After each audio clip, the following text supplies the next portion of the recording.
Good morning, everyone, and welcome to the council meeting for the 14th of February for the adoption of the draft of the 2024-2034 long-term plan. Please join me in standing for an opening karakia. Whakatae Ho ki te uru, whakataka te ho ki te tonga, kia mākina ki uta, kia mātaratata, e uki ana te atakura, e toia, e huka, e hauhu, tihe, mō. Thank you very much. We have no apologies, but we have Councillor Scandrett joining us on Zoom. Can you hear us, Councillor? Morena, everyone. Good, very good. Morena, Tim. We have no declarations of interest, and I will just give a wee introduction here on what we're going to do today. We have a big day in front of us, and I'm sure that everyone is keen to crack on. What I plan to do is run through the outline of the agenda first up. After that, we will hear from the long-term plan team about what is in the draft long-term plan. Then it is on to the amendments.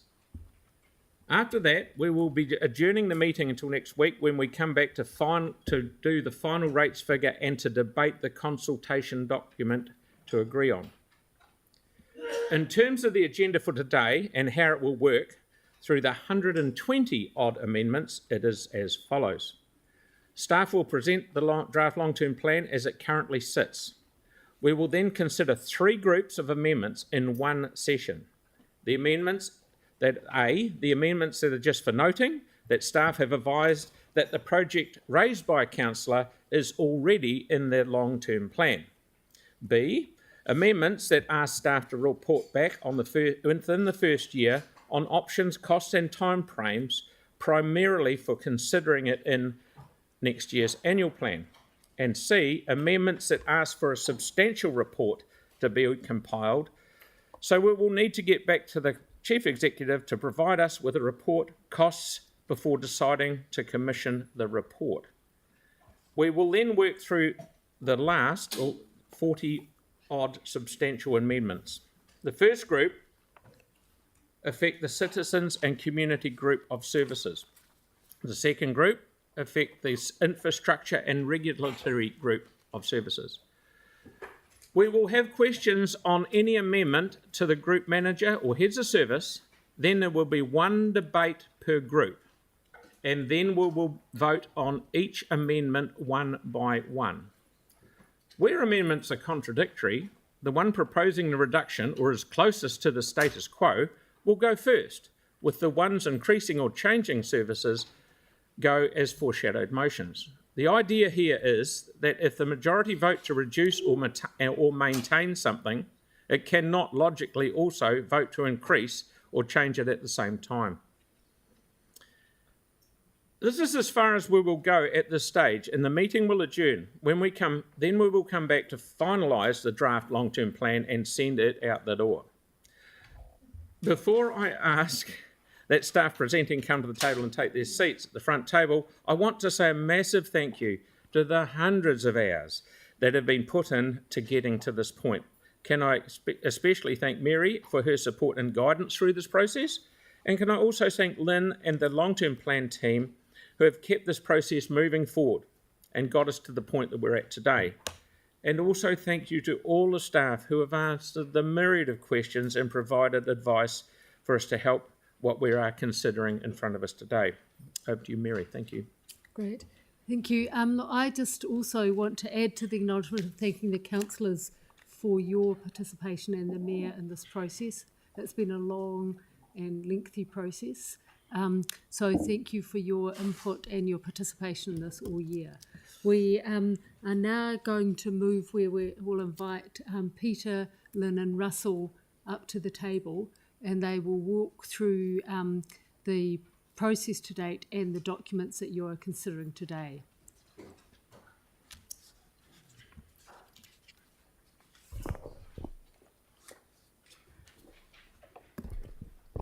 Good morning, everyone. Good morning.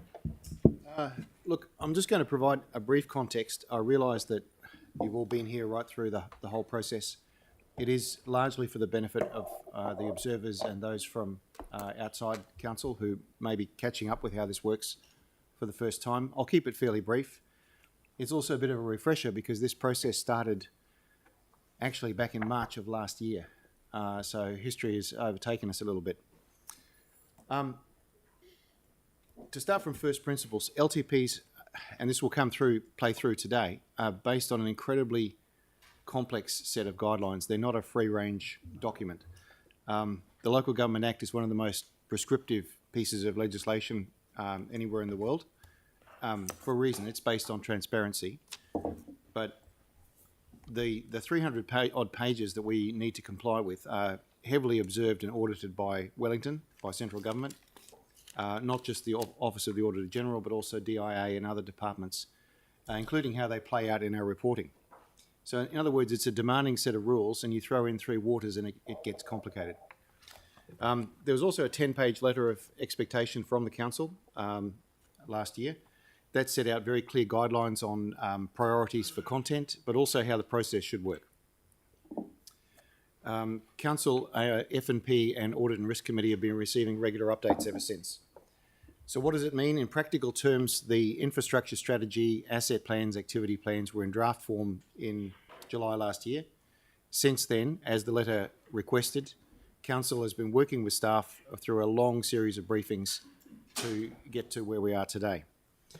There have been some wins. What matters most, the pre-engagement survey around the city was one of the largest surveys we've ever done, and it was successful in terms of gauging what the community's priorities look like. But there have been also hurdles. As you well know, external factors, inflation, insurance, interest, are affecting all councils. That's across the country at the moment.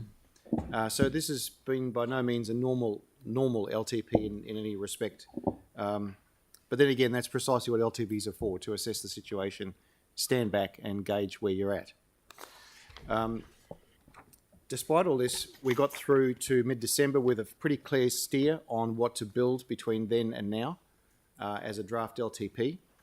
And we hope we've turned that into a useful suite of documents for you. I will stress that they are detailed, but that is driven by the legislation and the requirements of what is effectively a $10 billion budget. Audit New Zealand has been auditing the content and process since mid-January, in fact, starting in December. That's a process that's ongoing and ongoing with a lot of goodwill. So the key elements of the guidance that we got from the briefings can be summed up really in 4 dot points. A joint development process to be run in the second half of last year, which we feel that we did. A capital program, the request was very clear and repeated many times. A capital program that is deliverable across all years of the LTP. In other words, finally putting the bit between the teeth and confronting the issue of that huge bow wave that nearly every council in New Zealand faces. And smoothing that out has been a key part of this LTP, and I credit both the councillors and the capital program team for success there. A desire to maintain levels of service or protect what we have, and direction on asset recycling were the 4 main pillars of what we used to build this LTP. We have heads of service here to respond to questions that might arise. So Andrew on capital development, David on the IS, and key operational heads of service are in support as well. But with your permission, Mr. Chair, I'd like to pass to Russell to step through an overview of our financial position before we move into the detail of the proposed LTP. Thank you. Far away. Thanks very much, Mr. Mayor, councillors, Peter, for the introduction. Unlike probably all councils within New Zealand, there's substantial challenges facing Christchurch City Council from a financial perspective and operational perspective in developing this long-term plan, as we look particularly in year one, the coming year, for that increased costs of inflation, interest rates, debt servicing, insurance, challenging asset renewal requirements, and on top of that we have, as Peter has outlined, a number of local government reform initiatives that are in front of us as well. Christchurch had the extra challenge of the funding for Takaha major infrastructural asset. The government funding has been used, so now we're moving into council's own funds, so that the cost of that is significant uplift in the funding requirements for council.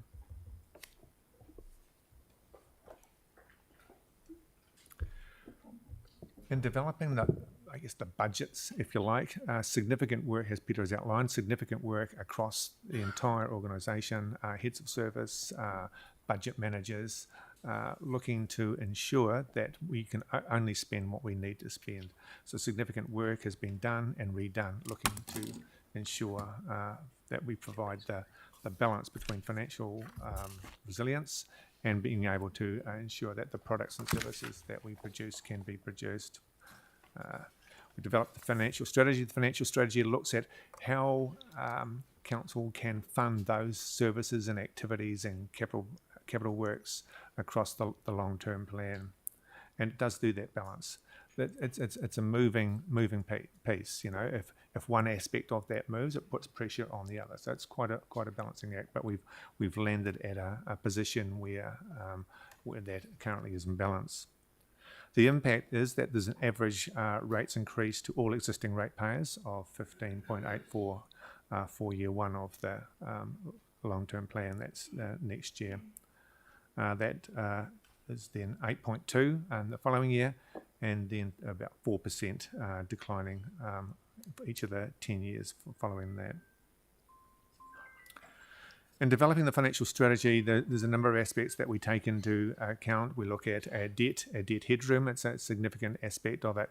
And a debt headroom means how much space do we need to maintain or leave available between what we could borrow and what we plan to borrow for those unforeseen events. The financial strategy is recommending that increase from 400 million to 600 million, and the strategy has been developed on that aspect. There's a number of factors that we consider to ensure that the financial resilience is in place, a number of treasury benchmarks, and we're all councillors currently all well within those aspects, so that's strong from that point of view. There's one benchmark where we don't meet, and it's more of a technical matter, so I just outline that now just so that there's clarity around that, and that's the debt servicing benchmark, where it's borrowing costs as a percentage of revenue. That must be less than 10%. Currently it's sitting at just over 12, and then gradually going down to a minimal just over 10 by the end of the LTP. The reason for this is that there's about a third of the interest costs that relate to on lending to subsidiaries, and the definition of this benchmark, which is set by our government, doesn't permit council to use the revenues from that to offset. So in a cash terms we meet it, but by the clear definition of the benchmark we don't. But that's the only one where we don't, and I just highlight that for council.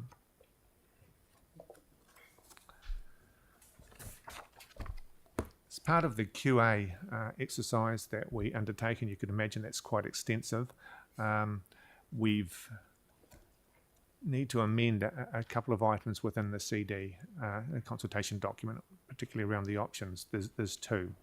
One is the building for the climate challenge fund, and the intent in that initiative is that the matching as best as possible the current and future ratepayers for accepting part of the challenge of the impacts from climate change. So we're looking at, rather than borrowing, which was the initial thinking, borrowing for the fund and then servicing that debt, using that debt servicing is actually would create about $1.8 million to build a fund for. So not borrowed at the outset, but build up to that. The other is in the rating for renewals option, where the proposal was to stall rating for renewals by 2 years. And so there's a target, as set out in the financial strategy, of moving rating from renewals. So what that means is currently renewal funding is the mix of debt and rates. We're transitioning from funding it by debt to funding it by rates, being that renewal is about 80% of depreciation, so it's deemed more of an operational cost as opposed to a capital cost. So there's a strategy is outlining that we're going to continue on that path by 2031. Within the consultation document, one of the options was to pause that for 2 years, given the high interest rates in the high rates increase for year 1 and 2.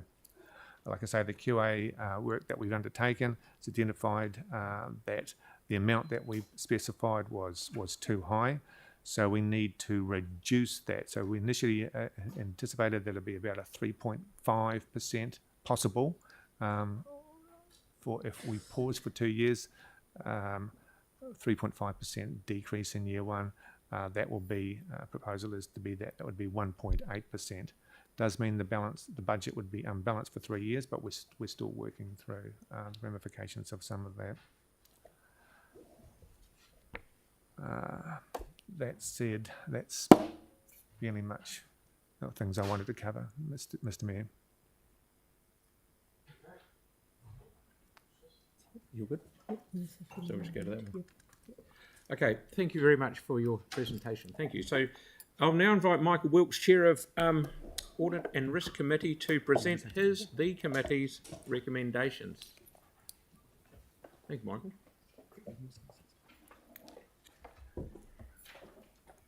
Thank you, Mr. Mayor and councillors. The Audit and Risk Management Committee has been informed of progress, risks and so on over the past period of time, and in your own attachment to the agenda, attachment E, you'll see our recommendation from our meeting of last week. We have reviewed various documentation that provides the basis for the adoption of the 2024-34 long-term plan by the council. That documentation is listed in your attachment. It included draft consultation documents, financial strategy, infrastructure strategy, checklists and sign-offs by management, including on significant assumptions. At our most recent meeting last week, we also had the opportunity to ask questions in respect to these documents of the subject matter experts, which was a very valuable exercise. And having reviewed and discussed the draft documents, we resolved to recommend to the council that, in the opinion of the committee, an appropriate process has been followed in the preparation of the long-term plan for 2024-34 information. We did note at the time of our meeting last week, however, that the council had elected that the consultation document wouldn't be audited, and that's recorded in our resolution. I've since been advised that the council has reversed that decision and it will now be audited. Thank you. Thank you very much. Right, we now have Audit New Zealand to present. Invite them to the table, please.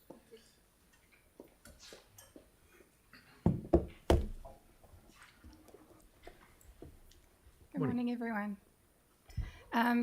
My job today is to give you a high-level overview of the progress we're making in terms of auditing the underlying information and the consultation document.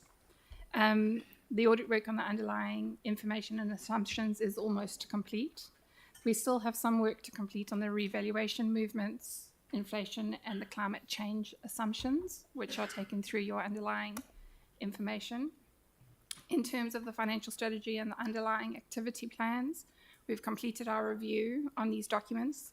The key matter that we're still working through is considering renewals in relation to depreciation and in relation to remaining theoretical lives.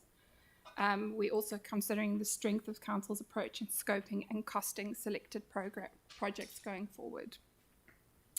In terms of the consultation document, as Michael Wilkes has indicated, we received the consultation document for review for audit opinion last week Friday, and we've started the process of looking at this document to ensure that it is consistent with the underlying information and making sure that it complies with key legislative requirements. The time frame in terms of completing our review from a detailed perspective within Audit New Zealand is the end of February. We have a hot review scheduled for the 1st of March with the Office of the Auditor General, and we hope to be able to provide you with opinion in time for the adoption. Obviously, subject to any significant changes that could be made to underlying information or consultation document during the course of today. Thank you very much. That's it. Well done. Thank you very much. Right. Councillors now have the chance to ask any question of clarification of staff, and note this is for clarification only, not a debate on the LTP. So have we got any questions on what we have heard so far this morning? Councillor McDonald. Thank you. It is for Russell and the team. And I suspect Bruce may need to answer it too. It was just around your comments around the debt servicing benchmark, and I completely get the on lending and the sort of CCHL environment. If we were to exclude that, what does that number look like in terms of around that benchmark on being within that? I'm just conscious of everything else was within the parameters, but debt servicing is obviously one of those challenges. Can you talk us through that, please? Through you, Mr. Mayor. Great question. Thank you, Councillor. I can't give the number off the top of my head, but we could work through that and let you know. But like I said, all the other benchmarks, we are well within the governance. So, yeah, we'll work that out and let you know what it would be. Something we circle back to next week. Yeah. That'd be sure. great. Great, thank you. Cheers. Okay. Thank you, Councillor Harrison-Hunt, then Councillor Johansson. Have you got one? Mr. Mayor, is this where we ask questions of all staff about our amendments, or? No. Great, cool, that's fine. Did you have a question? Yep. Yeah, thank you. I'm not sure if it's the role of Audit New Zealand, but I just was interested to know whether or who looks at the content of the capital program, and in particular the transparency around the program level budgets, and whether there's any, and also how the capital program is presented in the consultation document as to the adequacy of the information for people to be able to make submissions.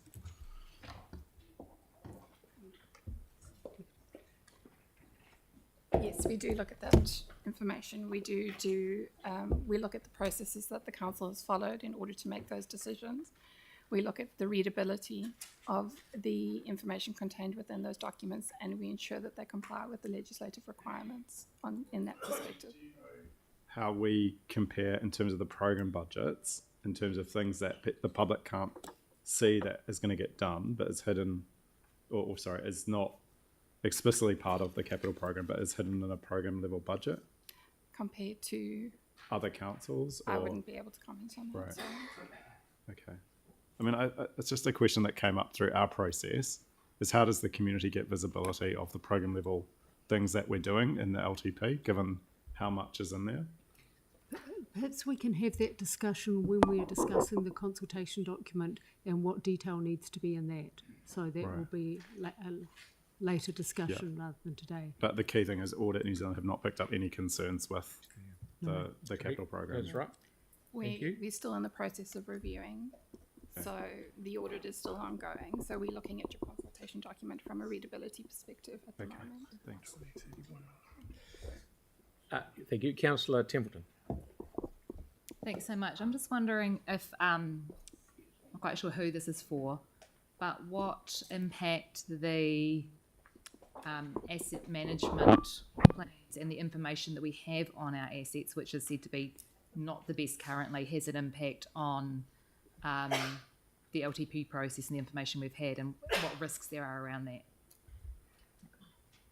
Sorry, I should start. Yeah. Yes, it is. It's a high risk that we're working through at the moment, making sure that the renewals and the judgments around renewals is appropriate. So it is a high risk item at the moment. So we're working through how those decisions were undertaken, whether or not that provides sufficient information for us to be able to say that the renewals program is appropriate. Yeah.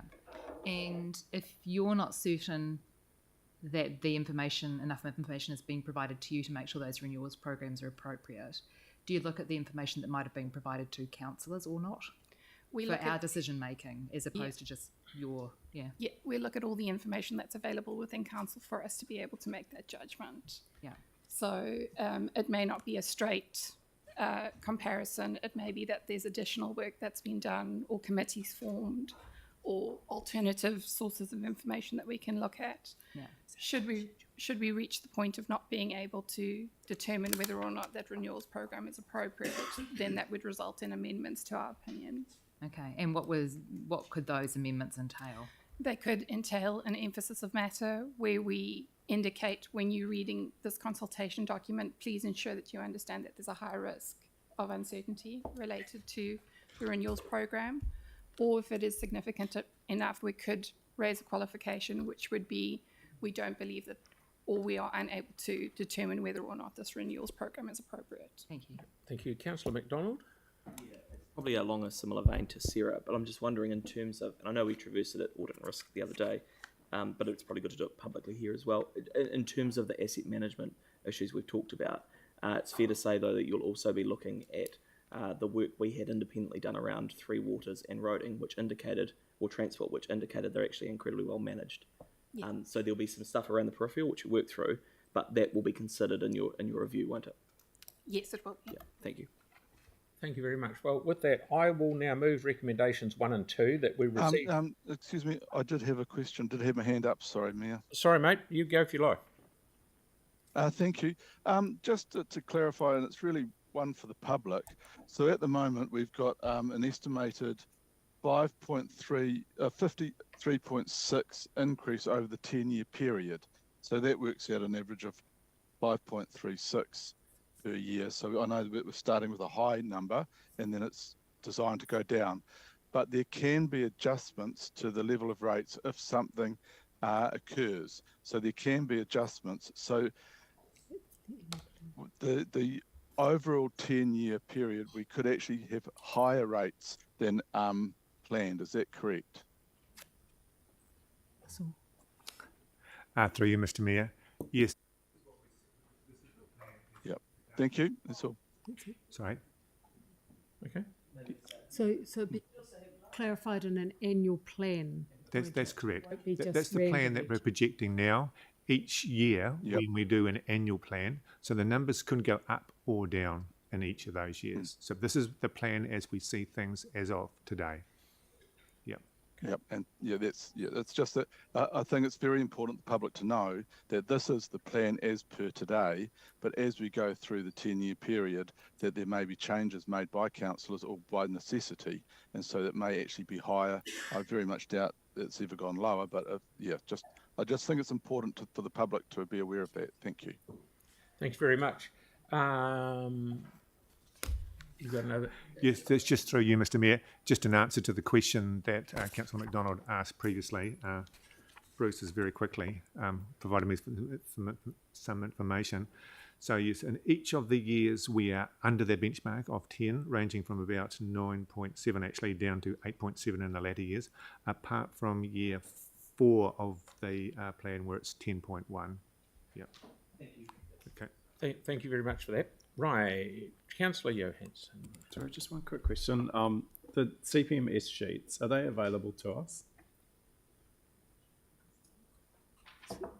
When does the CPMS sheets get produced?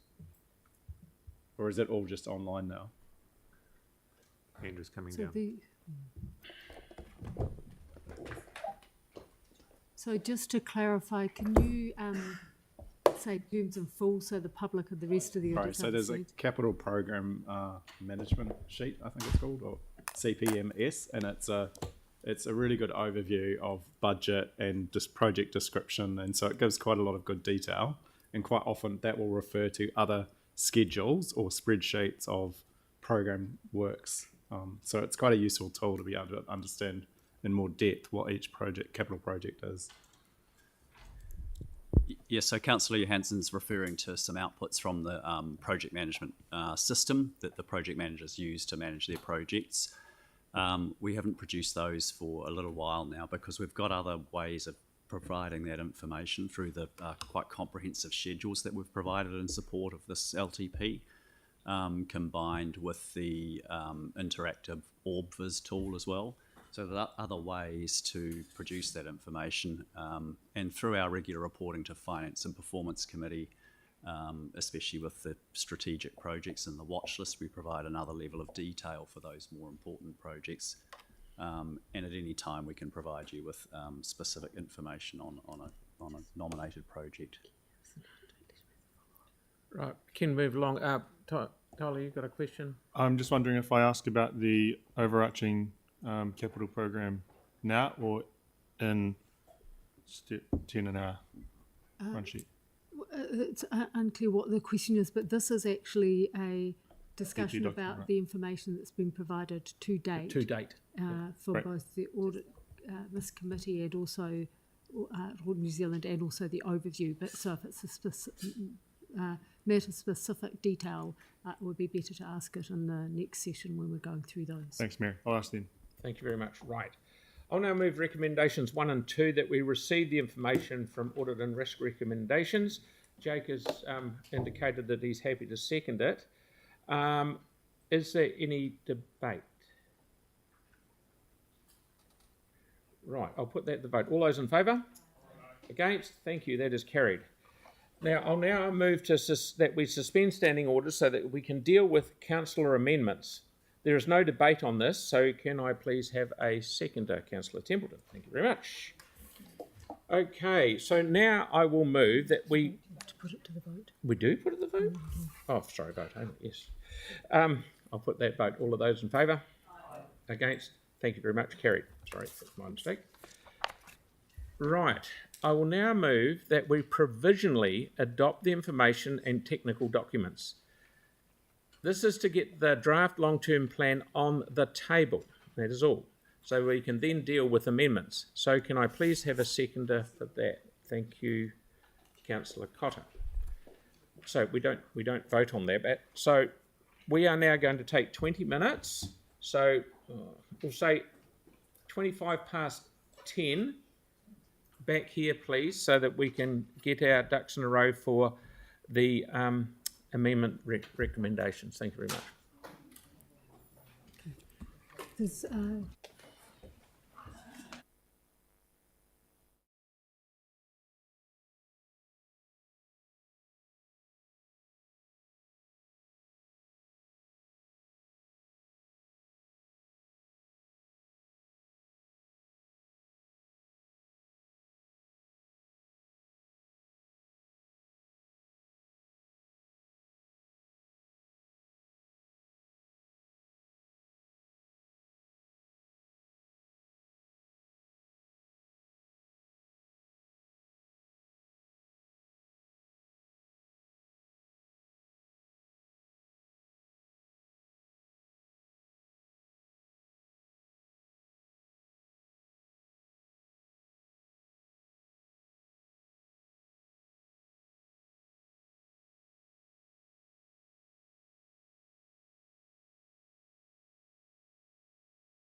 Welcome back. I will now ask, this is just for introductions to amendments to Recs 3 and 4. I'd ask Boyd and Daryl, I think, are both coming to the table to explain and will make people understand where we're going.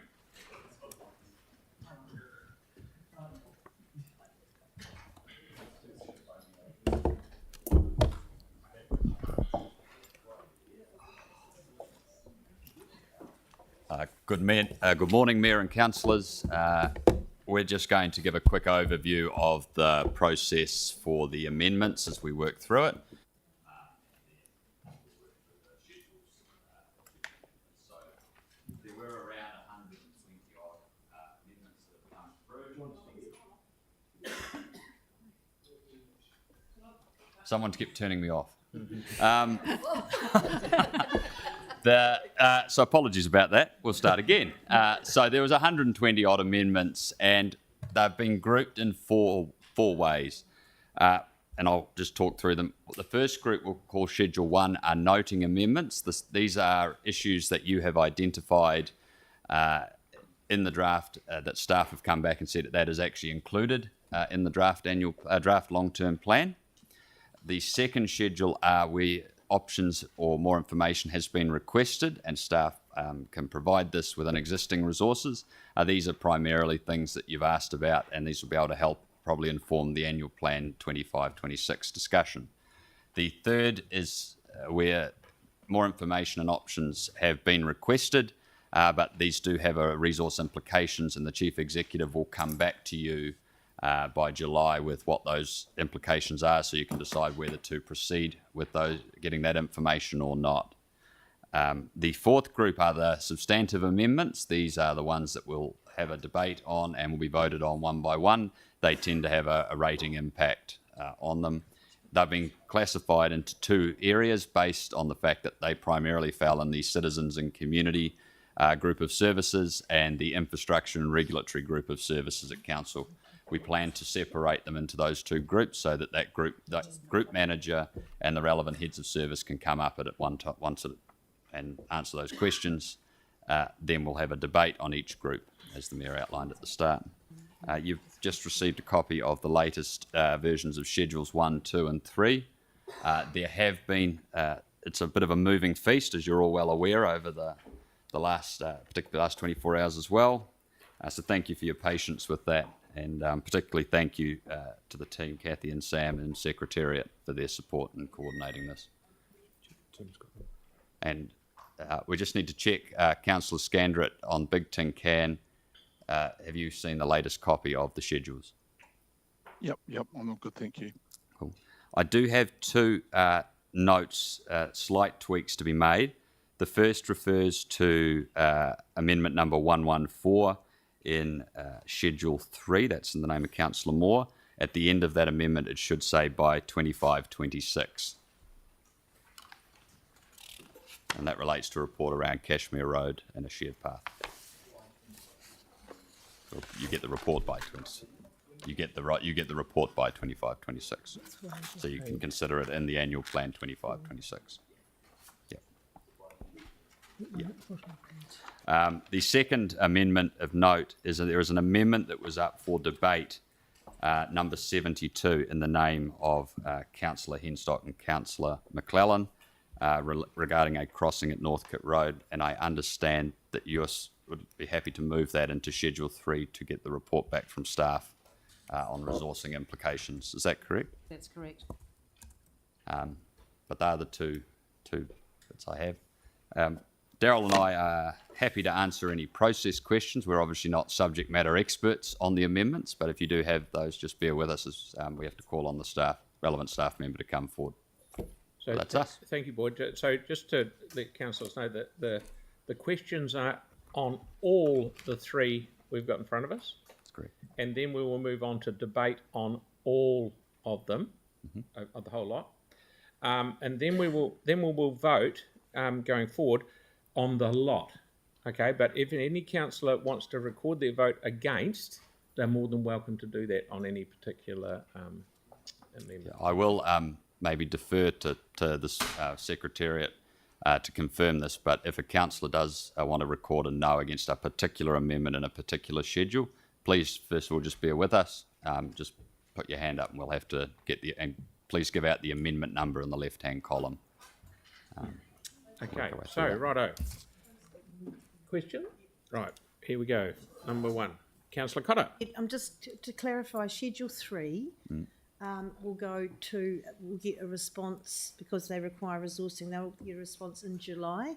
Well, so you'll get the response in time for the final annual plan, so you can decide whether you want to commission it in the coming year. It's the response will be on the resource implications of doing that report. Prior to the LTP sign-off at the end of June? Yes. Right, so they could still be in. Yep. And that's when you decide whether to get that report in that coming year. Okay, so for the draft, there'll be no rate implication on Schedule 3? No, there's no. Thank you. Okay, any more questions? Councillor Johansson. So I was just trying to understand how the information in terms of the transport choices and the craft program will be considered in terms of the amendments that have been put forward today. That's a specific question, and I'd have to possibly defer to the head of transport regarding that. But can you refer to the amendment number if you've got a question on the specific Sorry, amendment? it was the one in regards to the Te Ata cycle one. Whoops. And the page number, please, Jan. Oh, sorry, I just we'll come back to it if you want. Is it Schedule 1, 2 and 3, Councillor Johansson, or is it in the infrastructure group? Because when we do the infrastructure stuff later, we will have Lynette and 2 others up there to answer any questions that you've got on that. Then I think it's probably better to wait until that time. And can I just clarify an answer to the question in terms of things in Schedule 3 having no rate impact? At this stage, they have no rate impact, but when it comes back in July, the advice might be this piece of work would cost this amount. Yeah, great. June, sorry, June, for yeah. July. Yeah, For July. June, yeah. Yep. Okay, so Councillor Donovan, please. On the amendments you see in front of you. Yep, One, so two, I'm talking about Schedule 3. Yep, number 64, just missing a couple of words in the amendment, or the proposed amendment. So it just should read to enable construction to begin in, to be clear on what the purpose is. This relates to the major cycleway out to New Brighton. So I just want to be clear, that's... So it's up on the screen, 64. It's just a slight update to the wording. It's not a question, it's just a comment. Yep. That could be recorded. Yep. If you could just send that through I'll send it through. the team up Okay, front. councillors, can we please, it's all very well to say 64 or 550, just fire in the page number as well, so we can just find it a bit quicker. Oh, yeah, as well, yeah. Okay, so you've done Councillor Harrison Hunt.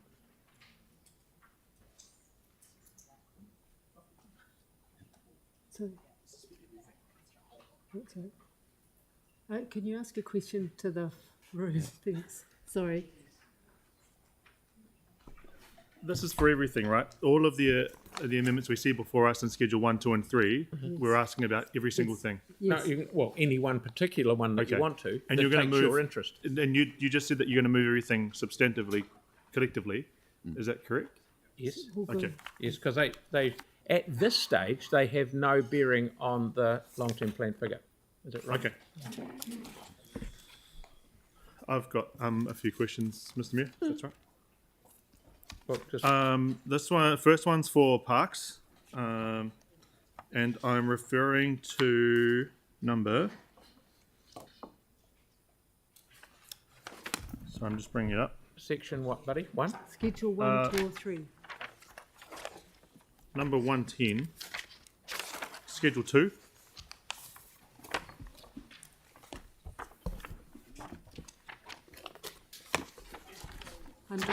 Page 3, thank you. It's up on screen now, everybody.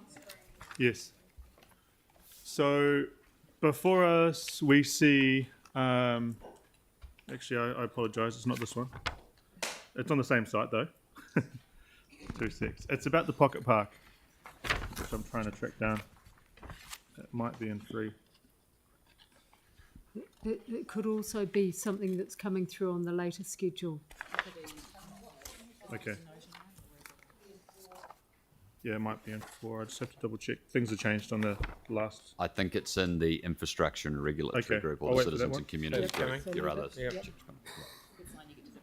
Well, We do have to, it is quite confusing, it'll be even more confusing for people in the audience, but these are amendments and people have made 3 subsequent amendments, and Yep. so it is difficult to keep track of what's happening on the sheet. So all credit to Boyd and Darryl for coercing it into sheets along with the Secretariat.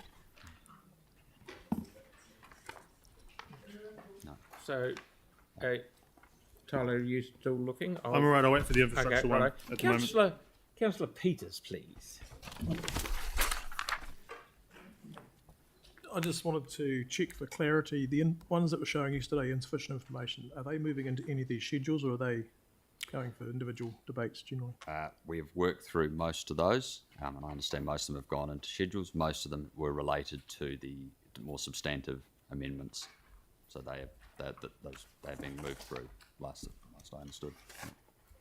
So I guess one in particular that I'm really interested in is my one around the RWT at Amy Springs and where that might have landed. That will be in the infrastructure and regulatory because it's a Thank you. capital move forward. Councillor Hunt's got another question. Okay, Councillor Kewen, please. This is more for people that may be in the gallery or watching from home, around all the bits of paper we've got. If you can put into context, then, because you said 120 amendments, is that normal, or is that what's an average for an LTP versus an annual plan? And especially because some people might be quite interested, given that the rates rise is around 15%, that anything will be added during a cost of living crisis. So if you could put it into context, the amount that we've got, and how many of these don't actually cost money, and because the 120 might sound scary, and how many, what percentage do, and so on and so forth. So the 3 schedules in front of you, Councillor, have no rating impact. That's why they're laid out. The information will come back on Schedule 3 and you have to make a call. In terms of the number in front of me, it's been a bit of a moving feast and I don't have a specific count of what's in front of us. And in terms of whether it's a larger number than usual, I'd have to refer to more experienced hands at this. So I can answer that. Yes, this is considerably more than we would normally get in your plan, but we would also get a number of these amendments on the day, where at this point we've actually tried to receive them in advance so we can get information and they're not ruled out on the day for insufficient information. So we have a lot, but I haven't experienced this number of amendments either coming in before or on the day before this. So this is a large number, but the process has meant that we could have information for you to make decisions today. Yep. Okay. Councillor Harrison-Hunt. Great. Ready to go again. Number 131, Schedule 2. It's on page 4 of those pages that we've got. This here is relating to language barriers.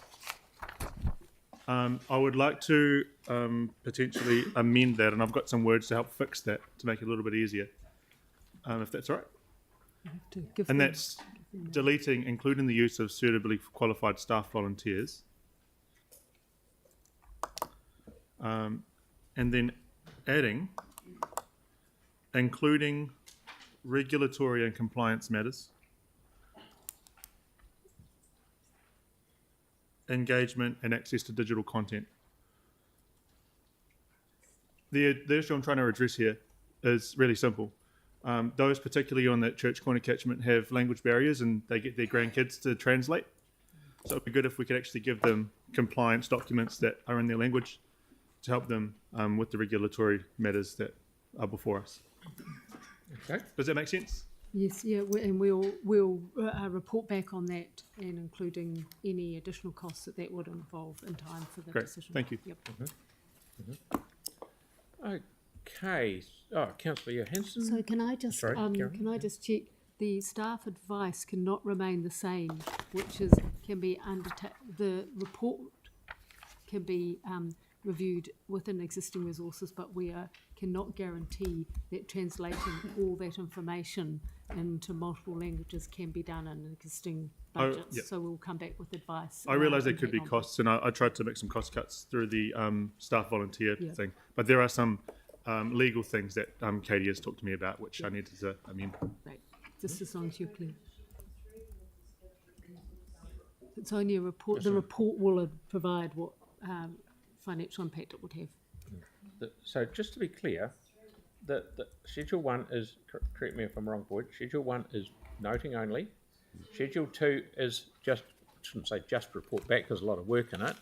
And Schedule 3 is a meteor report that will cost some money to do the report, and it will come back and we'll make the decision then. They're the three sort of things. Okay.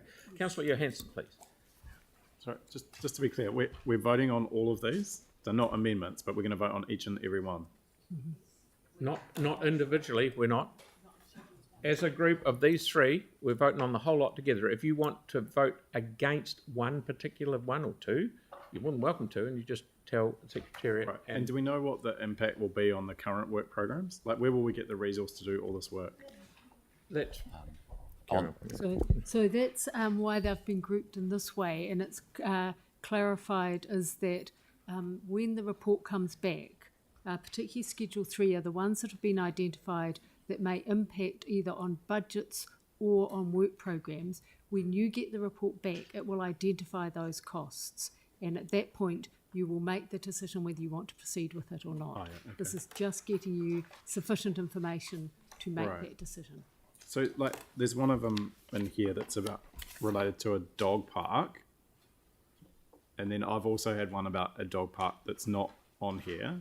And I'm just wondering, like, what the So I assume that's in the citizens and community cluster, so that'll be in the later schedule.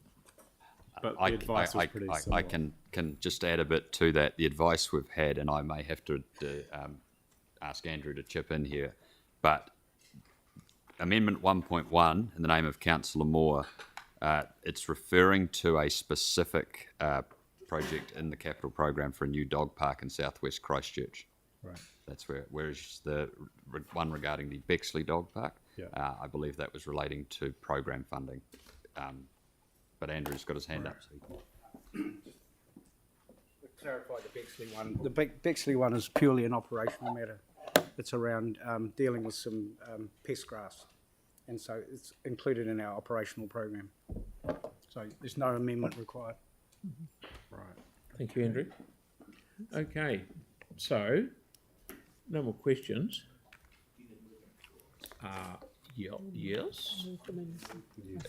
Councillor McDonald's happy to move it, and Councillor Cotter is more than happy to second it. So we've done all our questions, obviously, so now we're going to debate, and we can debate anything you like on these 3 pages. Help yourself. Far away. I'll set the standard for the day. This is just asking for advice. It'll come back to informed decisions before we get to the end of the process. And as has been reiterated, if people are objecting to different things, then let the Secretariat know and they can do them. But this is probably the easy bit of the day. So. Correct. Any other debate? Okay, I'd just like to say it seems ironic to me that the third schedule is about going out and getting reports when I was hung up to dry last week for getting a report on something. So just saying, because I can. Really? We still want to pass. Don't mention it. No, don't go there either. Okay, I will now put this motion. All of those in favour? Against? Thank you, Kerry. Just noting. If there's any individual. Yeah, there are. Yes. So if Sam can just wander, shall we do that? Yeah. Oh, we just. noting the Just- oppositions that have been previously sent through to the Secretariat, obviously. Okay. Well, in addition to that, then is me and Victoria for 52 on page 2, which is Councillor McDonald's. That's what I'm saying. So we're Okay, not so- we're not voting. We're not voting against. We're Just not voting. if you want to vote against anything, just talk to Sam. Sam, Secretariat Sam. No, okay, so I'll do it because I've got a microphone, sorry. So I just want to confirm that Councillor Henstock and Councillor McClellan are conflict of interest, was it, for 52? Yes. Right, thank you. We've been told that all our conflicts have already been registered on the external bodies that we're sitting on. Yeah, so I can confirm that the minutes have the CCO registers, and then there's been some individual emails as well, and we also have the register that Helen referred to yesterday about your register of interests. Okay, we're all good. So we're on our way. Okay, so now we're up to that one. Yes.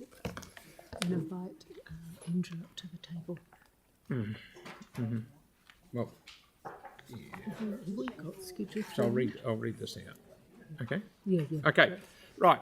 We will now get to the juicy end of the day. We haven't got the schedules yet, so we need 5 minutes. So all right. read it Okay. out. But I'll You do read this it out, first. yep.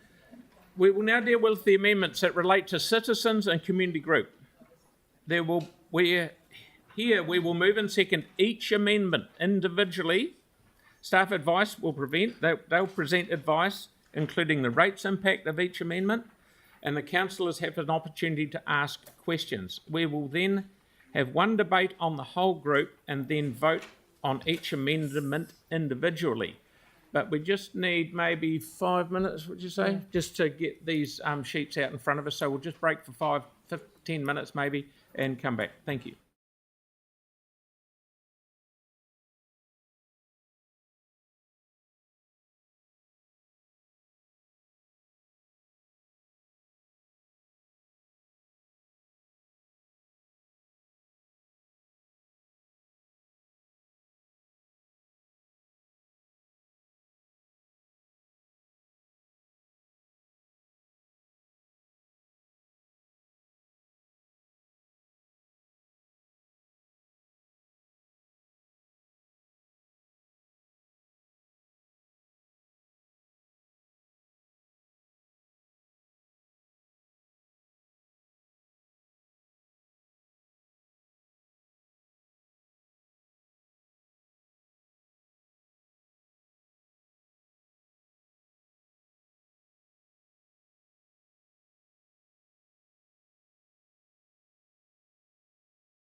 I'm just going to go down the list and make sure that all of them have got a seconder. We've all got a mover. Most of them have got seconders, but there are a couple of gaps.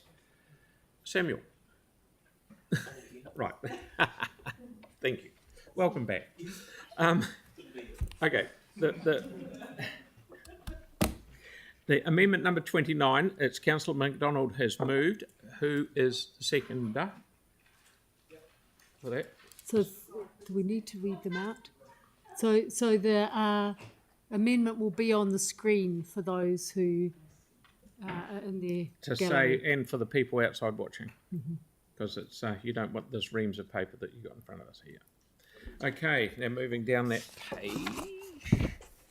The next one that has got a slight gap for a seconder is on page 4.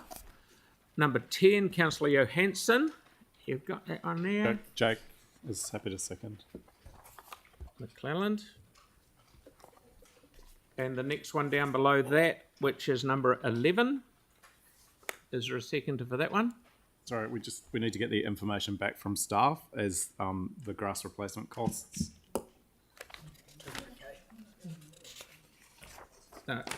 Is Do you have a seconder for? Have you got a seconder for? I was told it was operational, can just happen, but now I'm told like this is the question I asked just about 5 minutes ago with the other dog park. So I was told this is operational, can just happen, doesn't need an amendment. Let's move on and come back But, to this one. We'll okay. Yep. Okay. Just deal with it.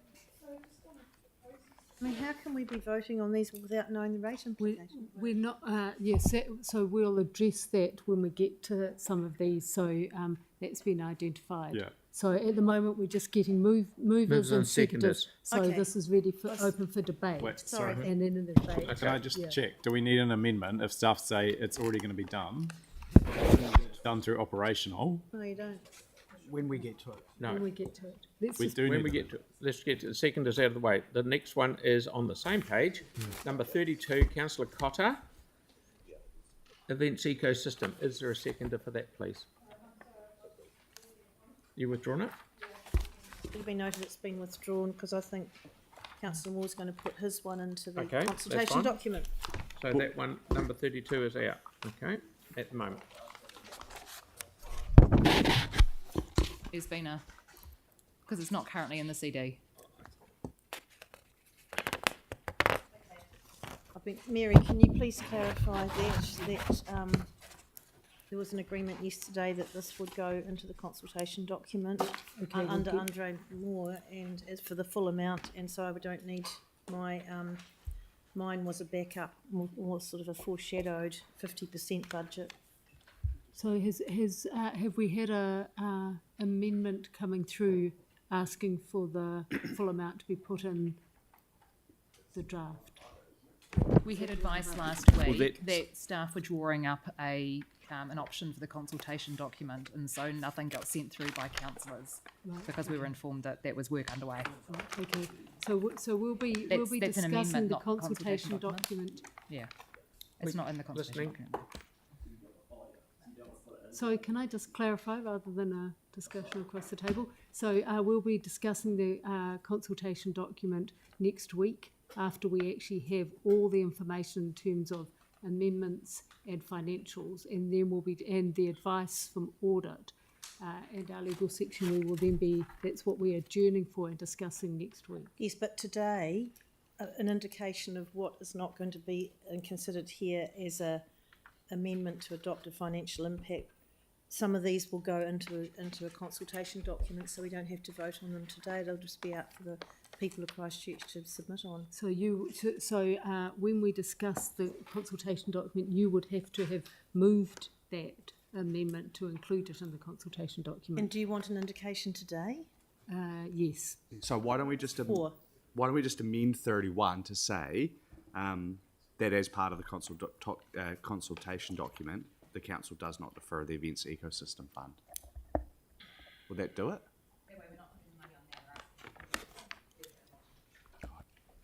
Or put it this way, how do I get 31 into the consultation document? Okay, hang on. So Karen. We haven't got the CD on the table at the moment, so we can't talk about the quantum of that. But if you want the ecosystem included in the budget that's going out for consultation, you will need to make an amendment today. So we had advice last week on the amendments that this particular amendment may not be needed because we would be getting a question, an option put in the consultation document. Yeah. So the problem is, if we're not doing the consultation document yet, there will have to be an amendment put today to just get it in the budget now. Yeah. But if we know that it's going to be in the consultation document, if we say we want it to go in the consultation document, then we don't have to vote on it So can as I an just amendment. clarify with you? If you want it in the consultation document as in budget, you need to make No, amendment- I'm aware just of let me that. finish, please, Councillor Templeton. You will need to make an amendment today to get it included in the draft budget. If you want it to actually not be in the draft budget but consulted on in the consultation document, that will be a discussion that you actually have around the consultation Yeah, document. but Mary, we understand both of those points. The problem is that if we want it just in the consultation document, unbudgeted, just for a discussion with the community, but we can't make that decision today. If people decide not to put it in the consultation document, then we would have wanted it as an amendment today. So we would want it in at the beginning. Does that make sense? We would rather just consult. Yes. So so you could have an amendment today that says you would like to consult on this matter, Yep. or you could have the amendment today that you actually want to include it in the budget. You've got two options. No, I there. think that the intention is Do we need to take a couple of minutes to get this done? the intention is to consult on it and not have it in the budget.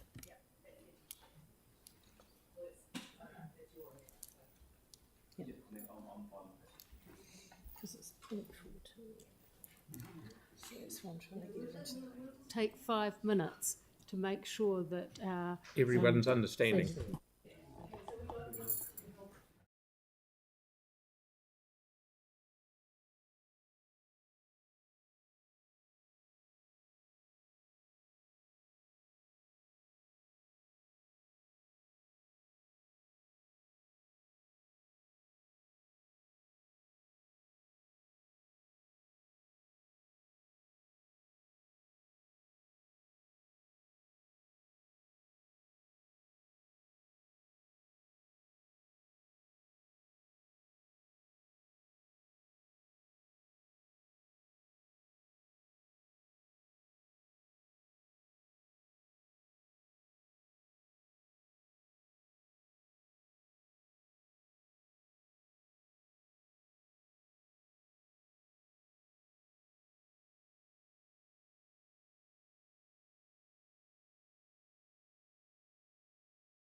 Okay, just to clarify, we are going to leave this amendment lying on the table until next week.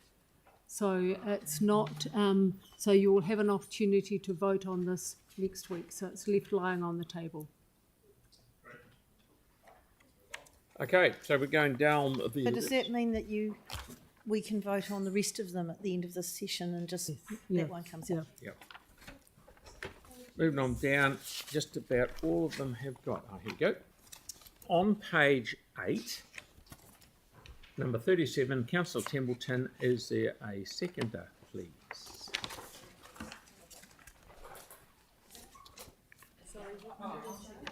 Yeah, all right. Councillor Coker is seconding.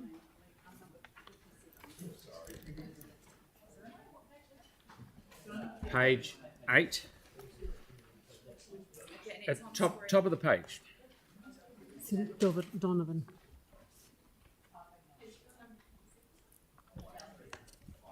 Okay, and down the bottom of the same page, number 59, Councillor Johansson. Yeah, Melanie Coker.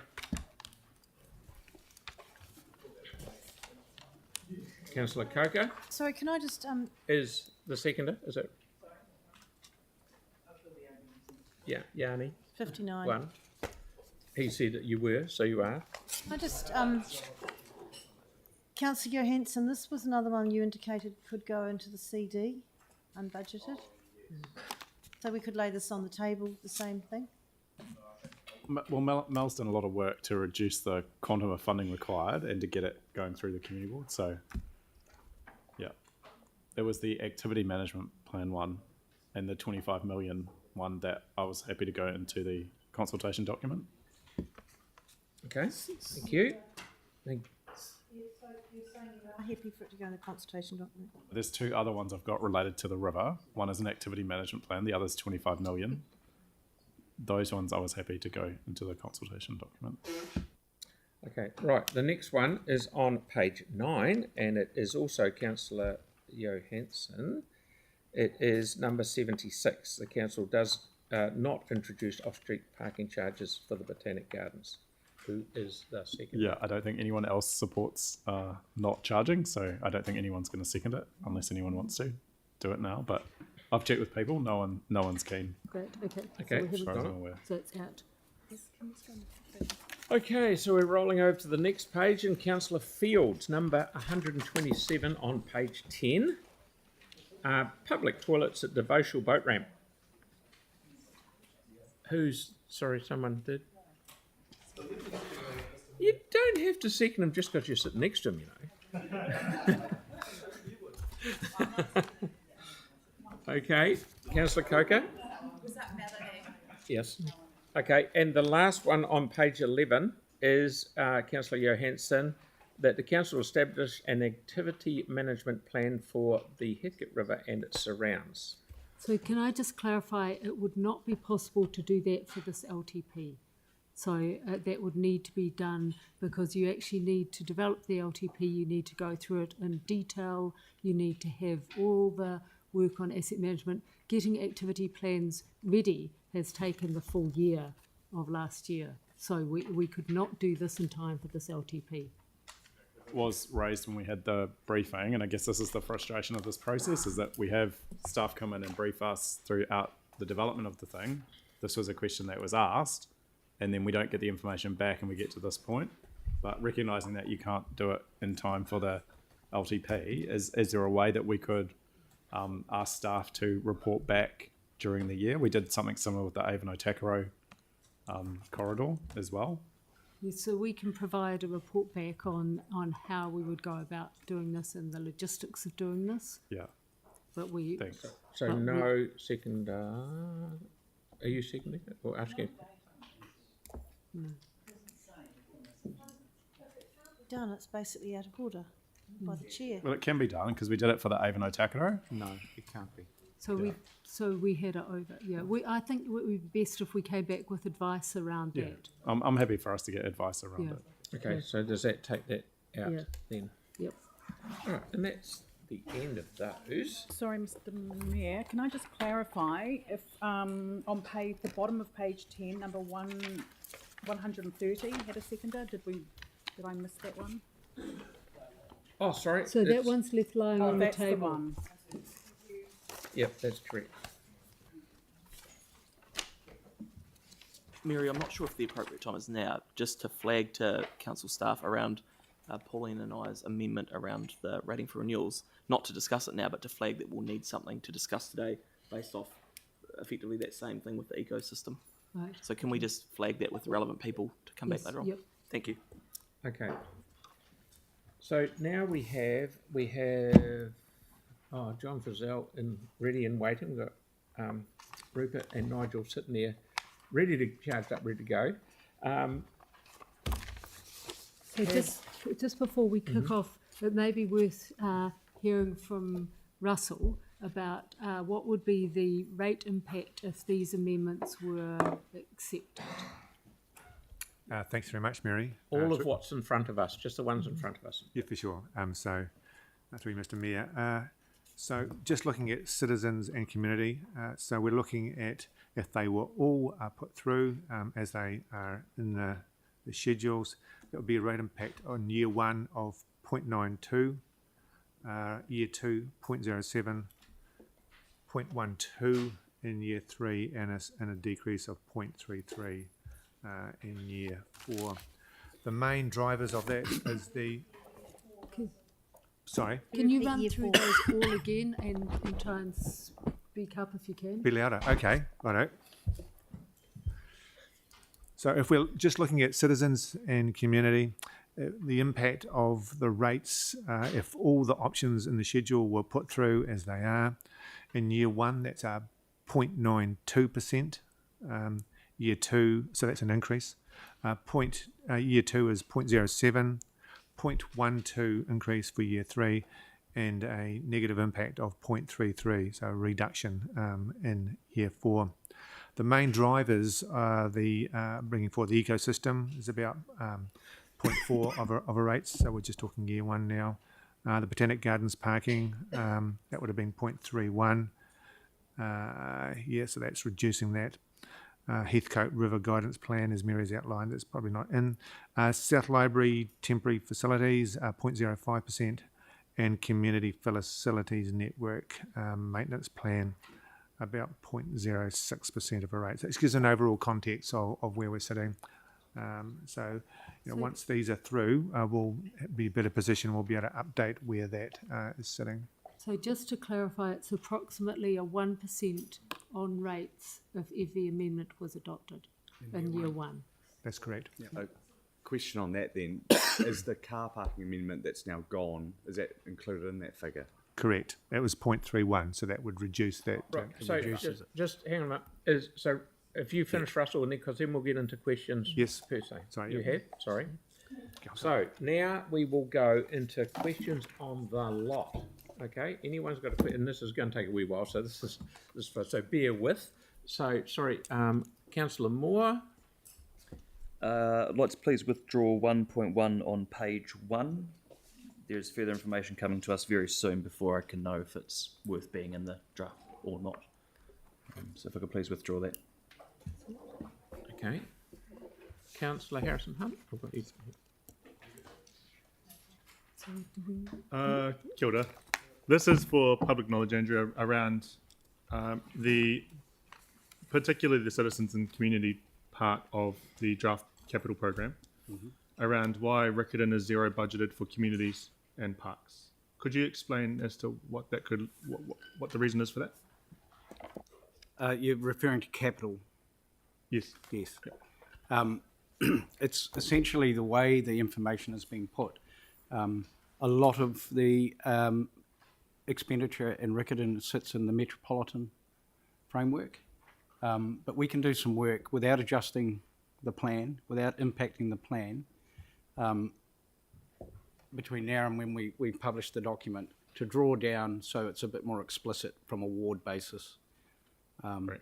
All the individual there's lots and lots of little things that are scheduled. And so the way it rolled up into the bubble diagram that you have seen, it seems to be in the way it was categorised. Sure. So there are projects there. We just need to do a bit of work to present them in a slightly more clear way. Which has its advantages and disadvantages, correct, around the agility of being able to utilise. Look, the first first 3 years should be quite clear. The further out you go in terms of trying to be explicit on budgets and projects, the less likely you are to be accurate. Great. So there is potential of drawing down years 1 to 3 for the public to be able to see that, the visibility of it, as optics matter. Is that what I'm hearing? That's correct. Yeah. Great. Thank you so much. I'll have a couple more after Phil, but I'll just pass it on if that's right. What I want to do is we've got the three heads of departments there. That's right, yes. And I'd rather, if it's a question that's related to, say, John or Rupert or Nigel, is we'll get them up. Otherwise, I'll be backwards and forwards all over the place, which it's going to be a wee bit difficult, but that's fine. We should do that. So, sure. Sorry? So I was going to say, if we could do them as a block, so if there's, we get Rupert up, who's there with Andrew, and they can do all the parts. If you've got all the parts questions, we do them then. Then we'll get John up, who will be able to do all the questions related to community and funding, and then we'll get Nigel up, that'll do anything related to rec and sport and events. Okay, so shall we? Thank you, Rupert. Yep. If I may, we've only got one library library question. Do you want to knock that one off? Yeah. Great. Yep. Yeah, so we'll get Carolyn up. Library topic rather than question, sorry. Yeah. Hello, Carolyn. Hi. So are there any questions about that amendment?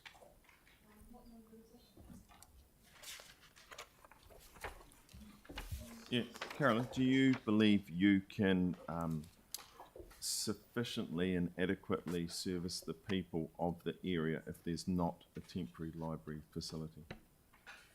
I think we would do our absolute best with the range of alternative options.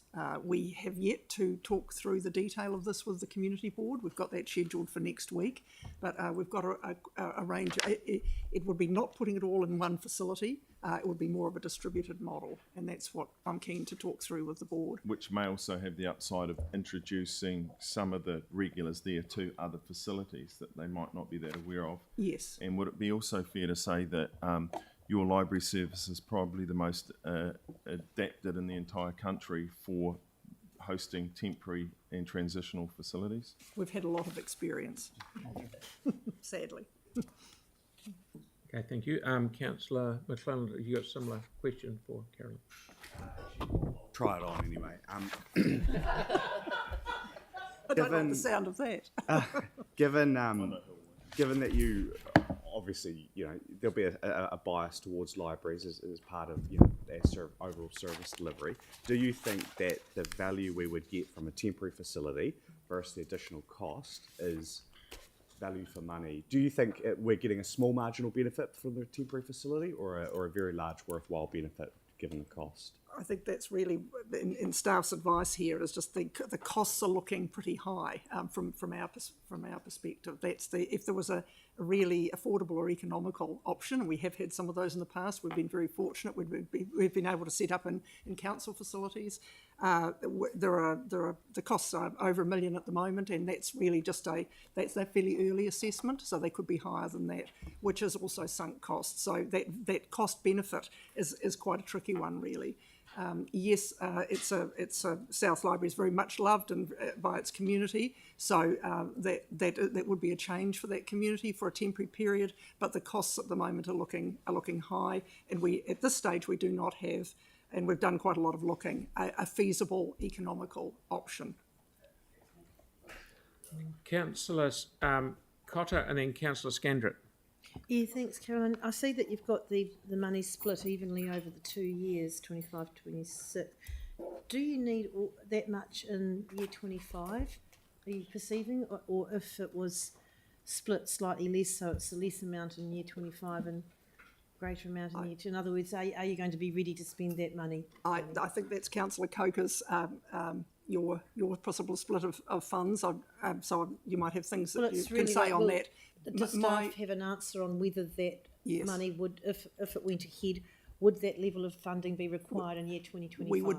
So the short answer from my perspective is we would need pretty much that funding to set up. A lot of the funding is establishment and setup costs, which would be incurred according to the program around the middle of FY25 financial year. Okay, and just quick, where is the board going to meet while that? Do you know? Does anyone know? We have a discussion scheduled with the board on the 22nd of February. At this case, the option will be presented for the board to meet default Smith Street, but we'd also invite the board to meet in a number of community locations around the area. Okay, thank you.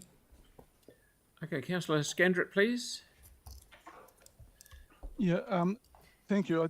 One thing that hasn't been discussed is the pressure on staff, because they have been working in a facility. They've been making it look fantastic, but behind the scenes, I know there's been illness with regards to air conditioning and other things. And seeing we've got, Spraydon Library just over 2 k's away, and would be one of the facilities I'd imagine that you would step up because it's next to a key activity area, a park, playground, etc.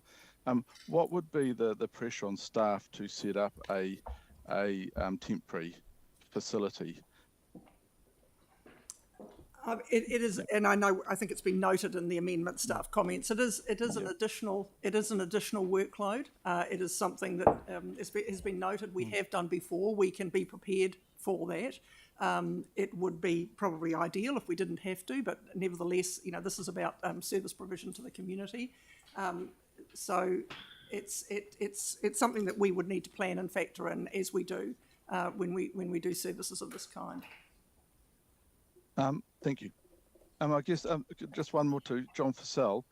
With regards to filling the gap, if there is a gap, we would be open, or there would be extra support offered to allow the community board to go around the communities that we cover.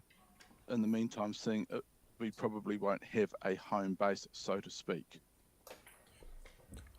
Councillor, again, that's something that we would like to discuss with the board in the first instance, 22nd of February, but that would certainly be an option presented to the board, and we would have the capacity within the team to be able to do that.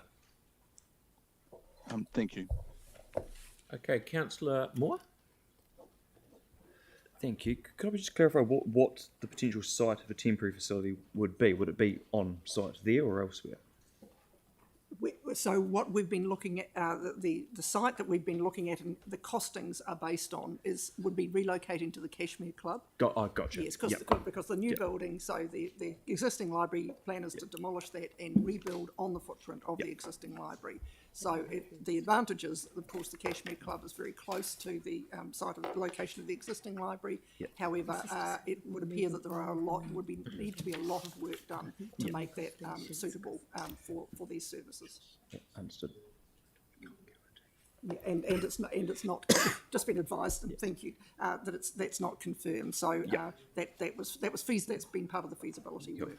And the points here that potential extension of hours, that's Spraydon and customer services provided nearby, they are likely to happen in the absence of temporary facility not going ahead. So that would be an obvious thing, we believe, to do if the decision was not to do a temporary, would be to increase the hours and redeploy some staff to Spraydon. Absolutely. Yeah. Yes. Cool. Thank you. Okay, Councillor McDonald. Thank you, Carolyn. It's always really good advice, which I rely on. In terms of, I just want to clarify, probably more for the public that are interested, can you just talk us through the staffing provision what would occur when effectively that building is sort of shut down and being rebuilt? No one would lose their jobs, and they'd just be redistributed or reallocated to different facilities, wouldn't they? Thank you for that question. Absolutely right. Yes, they would be. We would want to increase the staffing in the libraries that would be most impacted or affected by it, and that also includes the mobile and outreach service. I think that's something that we just have touched on in our comments here, because for people in the community that have access issues, they might be able to make it just very short distance to their local library would be left with a gap. We can look at how we actually position the mobile service. We've also could work potentially with partners, other organisations in the community. So we can put some of the staff that would normally be in the existing South Library into that area. We would do a bit of a resource map to figure out where we needed to allocate people to.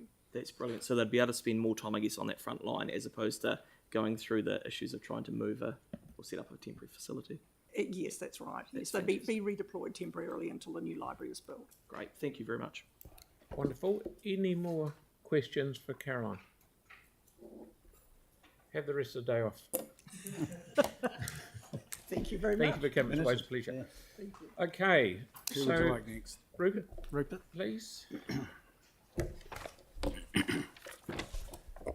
Anyone's got any questions on what Rupert's an expert at? Councillor Templeton, then Councillor Harrison. Thank you. So this is a kind of general question. It might be Rupert, it might be Andrew, combination of both. There are a few amendments here which, so for example, prioritising various toilets, putting budget on for a toilet facility, Wainui, those kind of ones, where the staff advice is that there's already budget there, it's in a program of work, so the amendment's not really needed, but it could be put. I just want to check that if those amendments don't pass because the staff advice is that the budget's already there, that won't be interpreted as council saying, we don't want you to build a toilet in Wainui. No. No, it's a good question.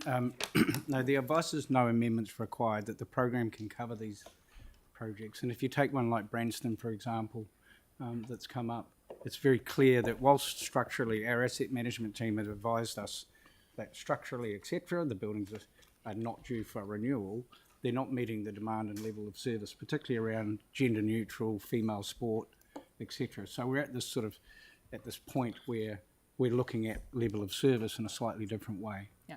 Yeah. So the amendment, the staff responses which try and provide assurance that they will be drawn down out of the program and delivered. Yeah. But just checking though. So for example, Amendment 8, that funding be put in the 10-year budget for a complete renewal of toilet facilities in Wainui. Sorry, which number? Peninsula. Number 8 was it? Number 8. So if council votes against that funding be put in the 10-year budget, I just want to check to make sure that you're not going to pull funding out of the budget. Well, that's certainly not funding the already intent. there. Do you know, just to clarify? Yep.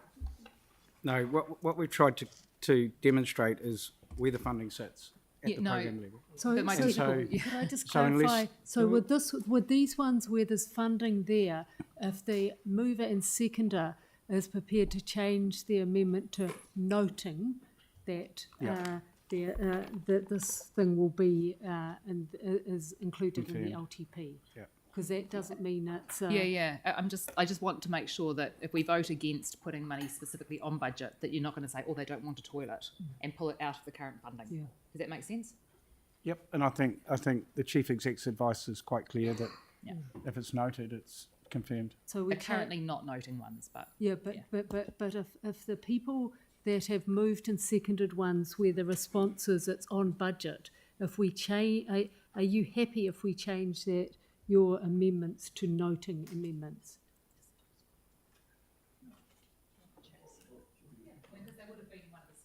Yeah. You're not happy for your...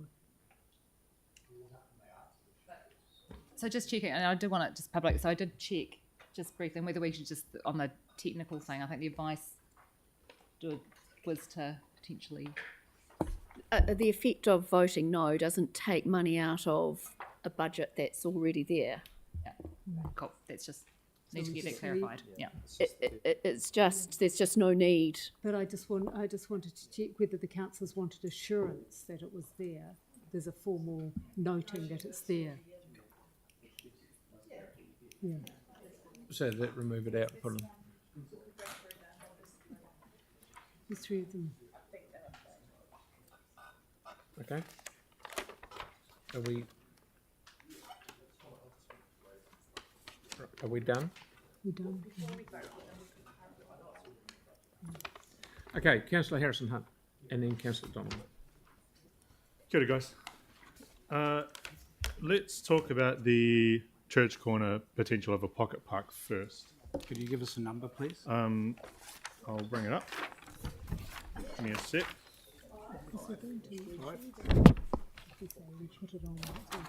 Yep. Page 2. Sorry.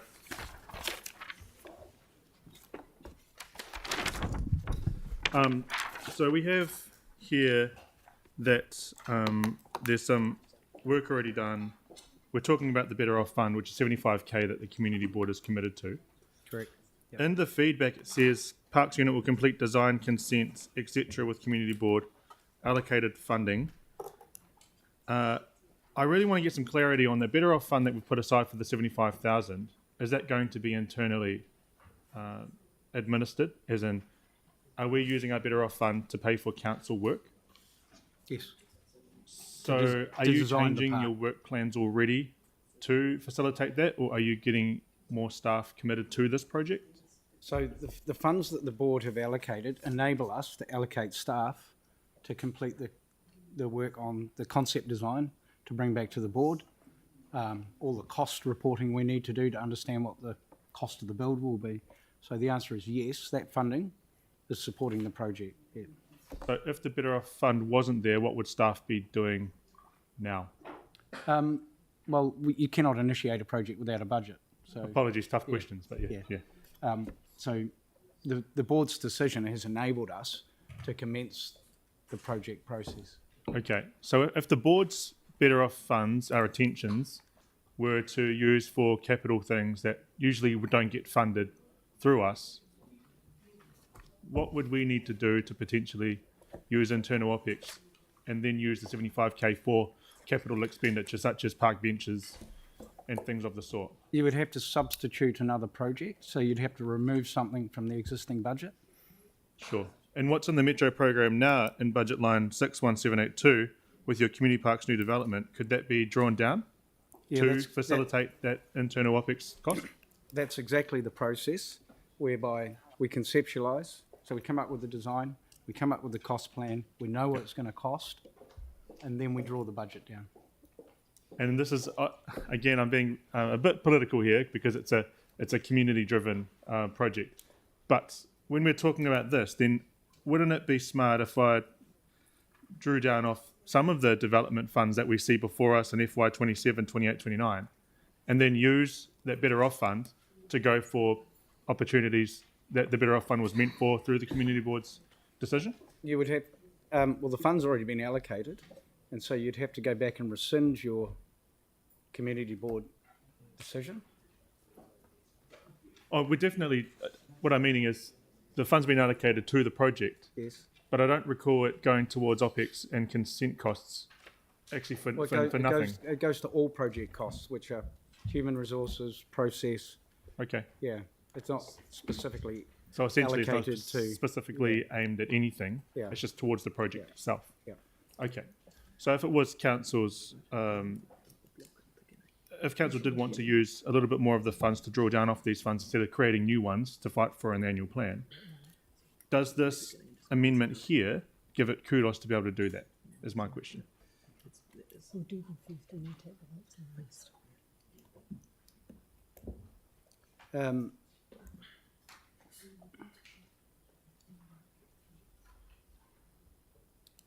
It can enable that, and it's a bit like the last question though. You're not essentially asking for, staff are advising that you do not need to put more funds on budget. Yep.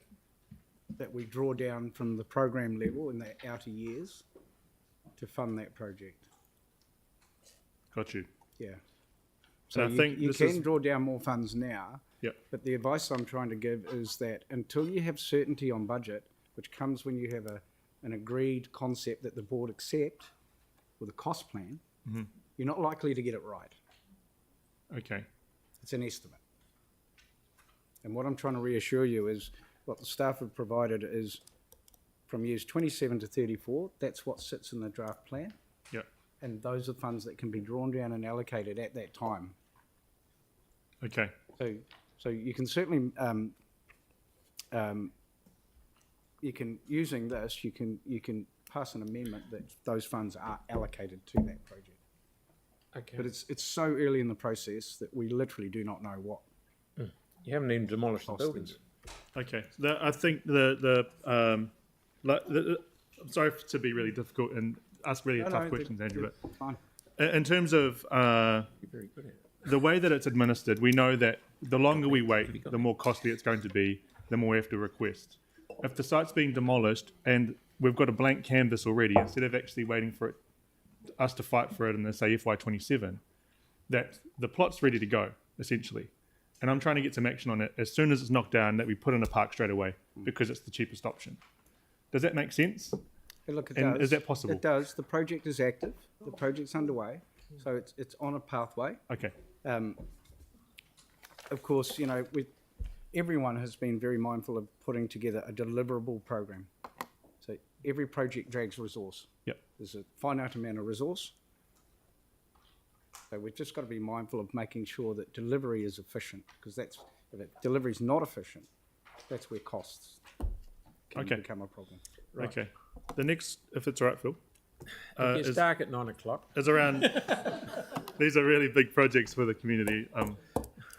The next one's around the Sockburn Park redesign, and I really appreciate staff coming back to me with that. And this has been something that's been a long time coming, and I thank the previous council for the work that they did on getting rid of the baby pool, at least. And what we're seeing here is we are going to be committing 25k to this. And are you telling... Councillor, do you have a number just so they can... Sorry, put it on the apologies. screen? Number 6, page 3. So what I'm seeing here is you're seeing that there's going to be design work done in FY26 with the delivery to be done in FY29. Is that a line item, and do I need to solidify it, put it in concrete to be able to make sure it's done? No, there is a current line item there already, and the investigations are currently underway. There's a lot of site investigations before we can put to that next stage. Okay. So that's within the Metro budget, which won't be visible to the community. Correct. Just making sure. Not in that tool, but we're going to make sure it is. Great. No, that's all my questions. Thank you so much, guys. Cheers. Oh, thank you very much. Councillor Donovan. I just have a question around the way that some of the program level budget will be allocated. It'll be really good for my meeting. Because there's quite a few requests for toilets and changing sheds and things. So I just am curious to know, with that unallocated budget, if there are other toilets across the city that might be a higher priority, but there's no unallocated budget left in future years, what are our options? Because how do we see these in the list of toilets? And Generally, the toilets are rated on condition ratings through structural and different things, but we're trying to put a new lens on the way we assess the buildings, not just taking the structure of the building, but are they fit for purpose? Are they, doing the right thing for the community? So we do need to go back and have a look at those future years and how we apply that, but things will probably be a moving beast with that in that space.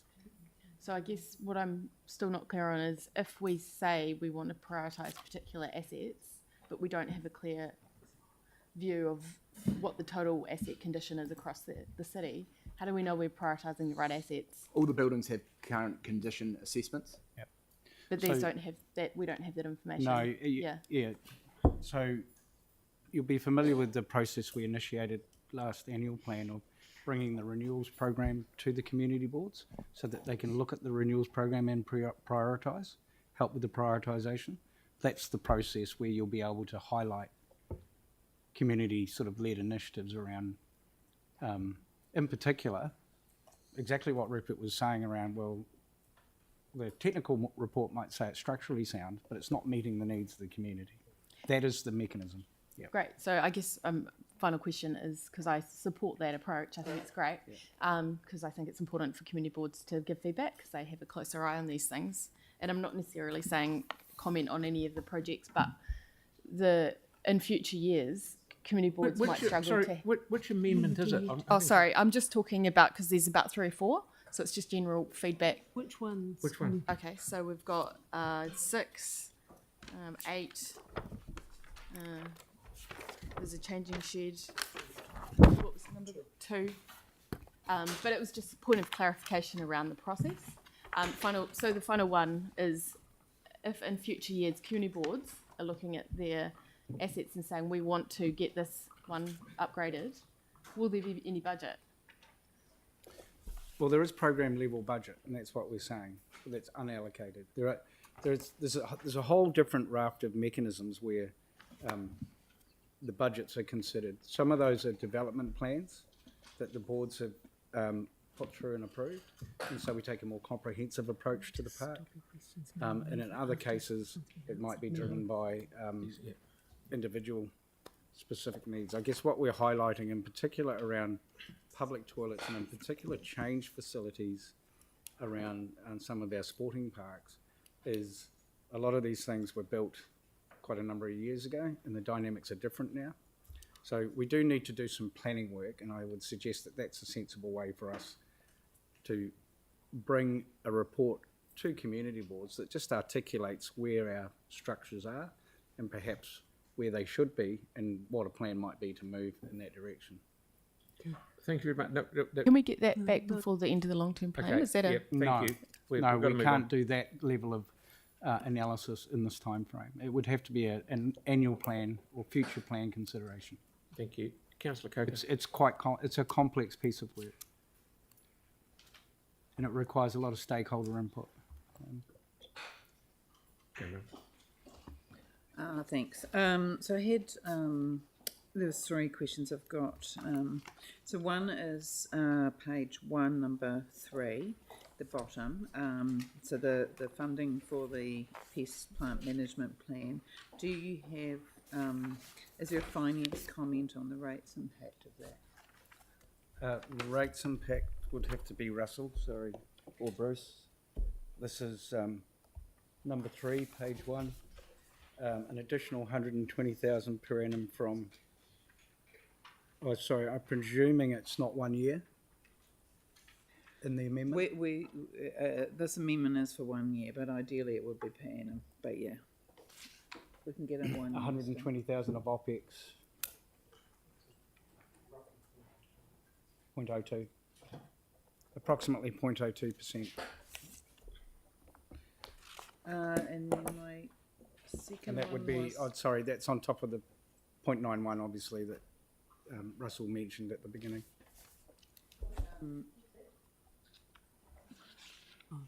Karen. So next one is page 10, number 86.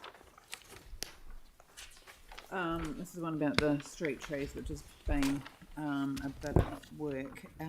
Again, is there any comment there on the rates impact of this? Noting that Sam would have voted for the one where we actually have funding. Do you want to cover this? Or okay.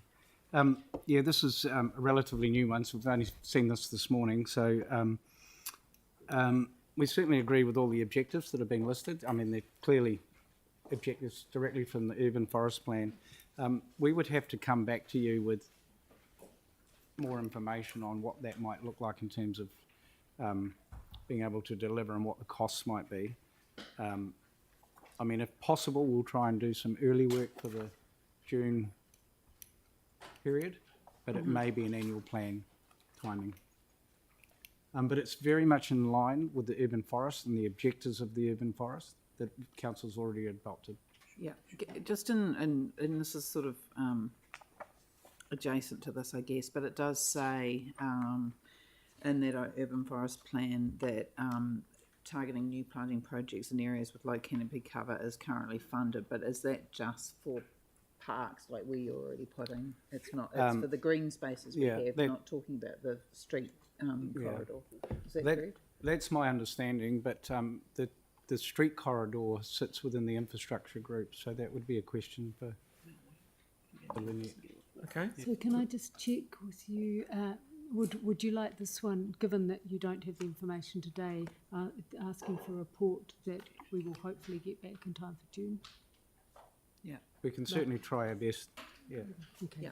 Okay. It would be good to get some emotion on this. Right. And yeah, then sorry. one more Sorry. question. This is sort of related to, it's more of a general question, but for parks. with the program level funding that we have, and then it's drawn down for projects, and then goes to community boards to make decisions around the sort of scope of those projects. If a community board wasn't happy with the options that they had provided, would it be a possibility for them to be sending a resolution back to council to then look at the budget of that? So if Because I address at the the moment budget, we have no clarity around budget. Yeah. So if I address the budget question first, because the budget's been set at a value that we believe is deliverable. Affordability is a question, I guess, for elected members. So that there's a quantum in there that we can deliver. And Parks, frankly, has had to lift its game over the last 3 years in its deliverability, and it has done that. And there is a bit of stretch in the proposed long-term budget for Parks as it is drafted to continue to improve its deliverability. We believe there's enough budget at the program level to work directly with community boards and draw down to the projects that they would like to see delivered. But we've requested through that process, same process I was talking about before, that we don't mess with year one because we're usually in flight, and that the boards start to help us reprioritise the year 2 and 3. That is the process we would like to continue to develop so that it meets the board's needs. So the main thing I'm wanting is not a repeat again of what happened at Horsville, Hornby, Riccarton, around their playgrounds. That's what I'm aiming for. Sure, yeah. And we're very aware that playgrounds are a particularly important matter. We have given a commitment in one of the amendment feedbacks that we will have a network plan ready for the council and community boards to consider by December 24, so that we can make it a little less grey about what the future looks like for the different communities when we start looking at the next annual plan. So that's the body of work we'd like to initiate to support that. Okay, thank you. Councillor Hairstock, please. Mr Mayor, mine have been covered, thank you. Alan has covered them, thanks. All good. I've got a wee question. Sorry, Councillor Cotter. No, you go. John Fulsell, please, on community facilities. Have we Was finished? it just, oh, Have we finished? Parks. Okay. Bridget? Councillor Johansson. We'll finish Parks. Sorry. Yeah, I was just going to check, like, where certain things have been cut and then things have been added to a program level, what's the opportunity through the process to put the program level budget back into those ones that have been cut? So can we just clarify which amendment you're questioning? Well, it's a bit like to the point of the like Sockburn, for example, which I support. Which number is it? Which number, mate? 6. Yeah, page 3.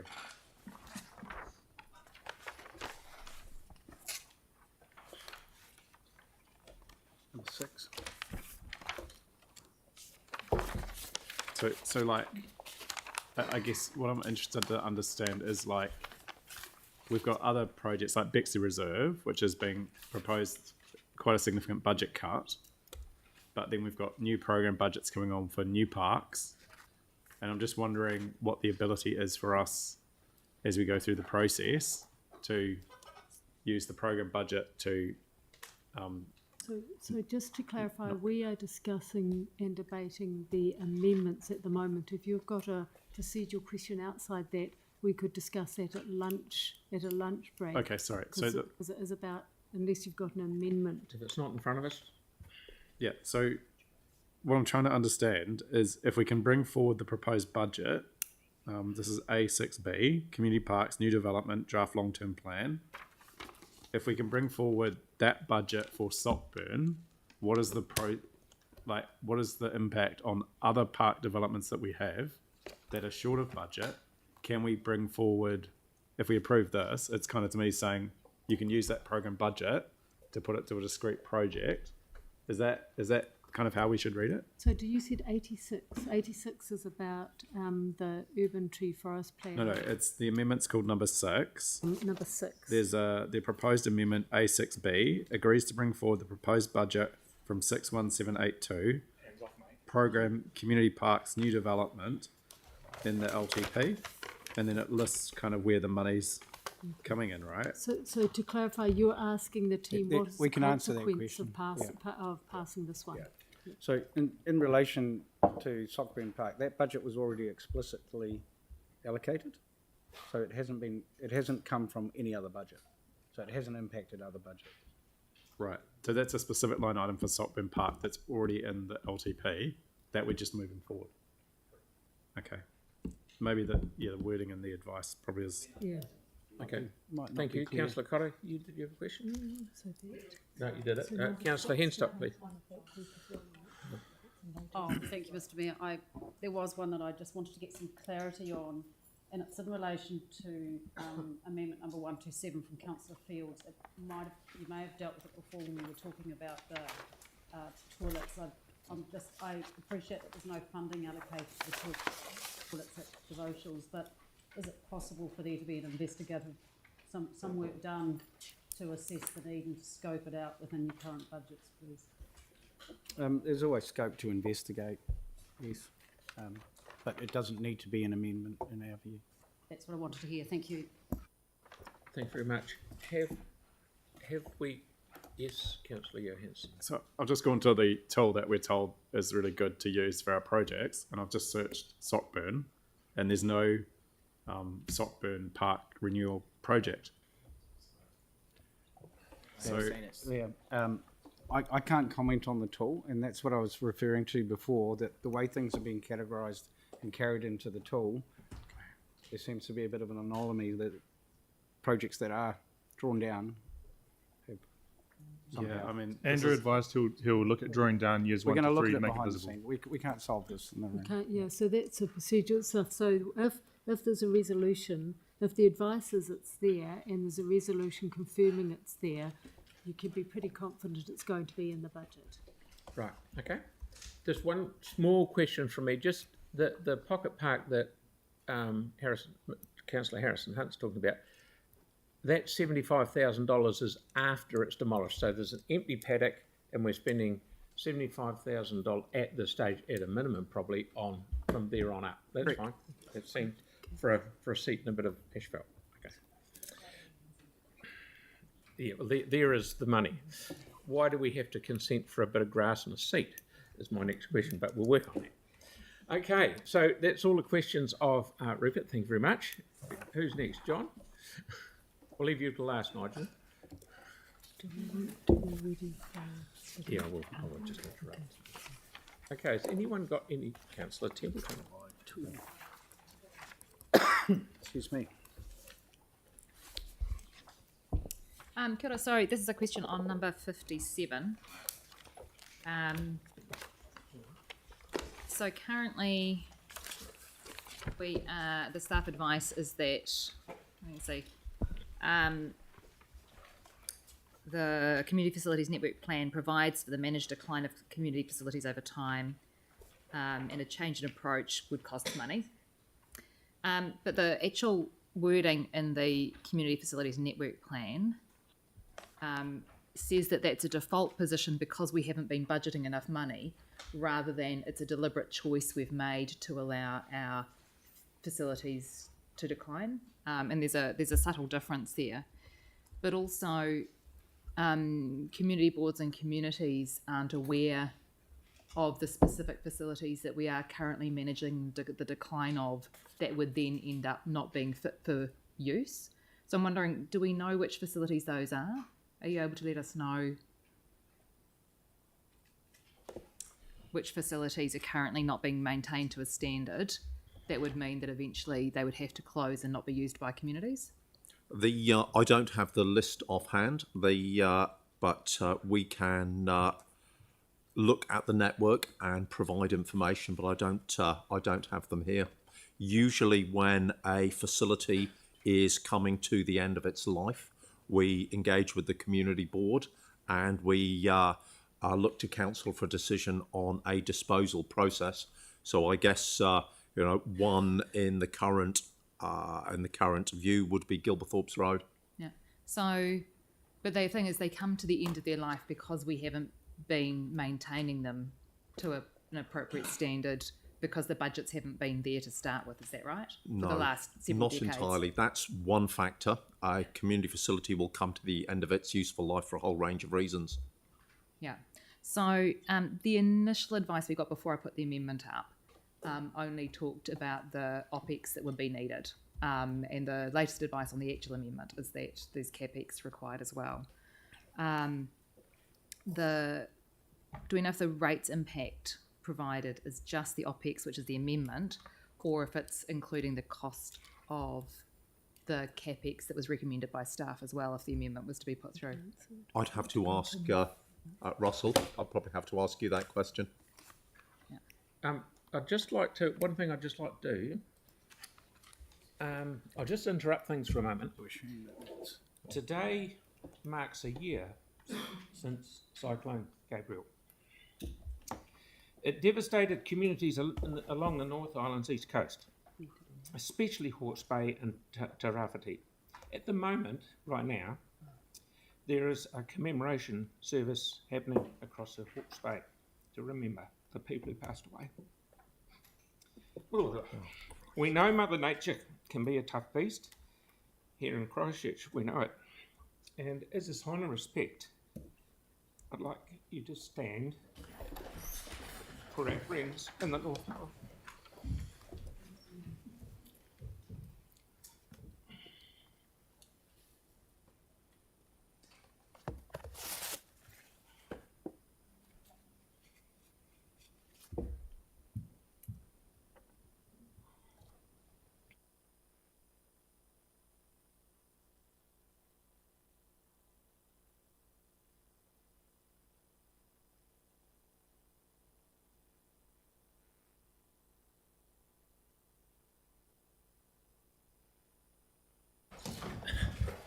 Sorry, Karen.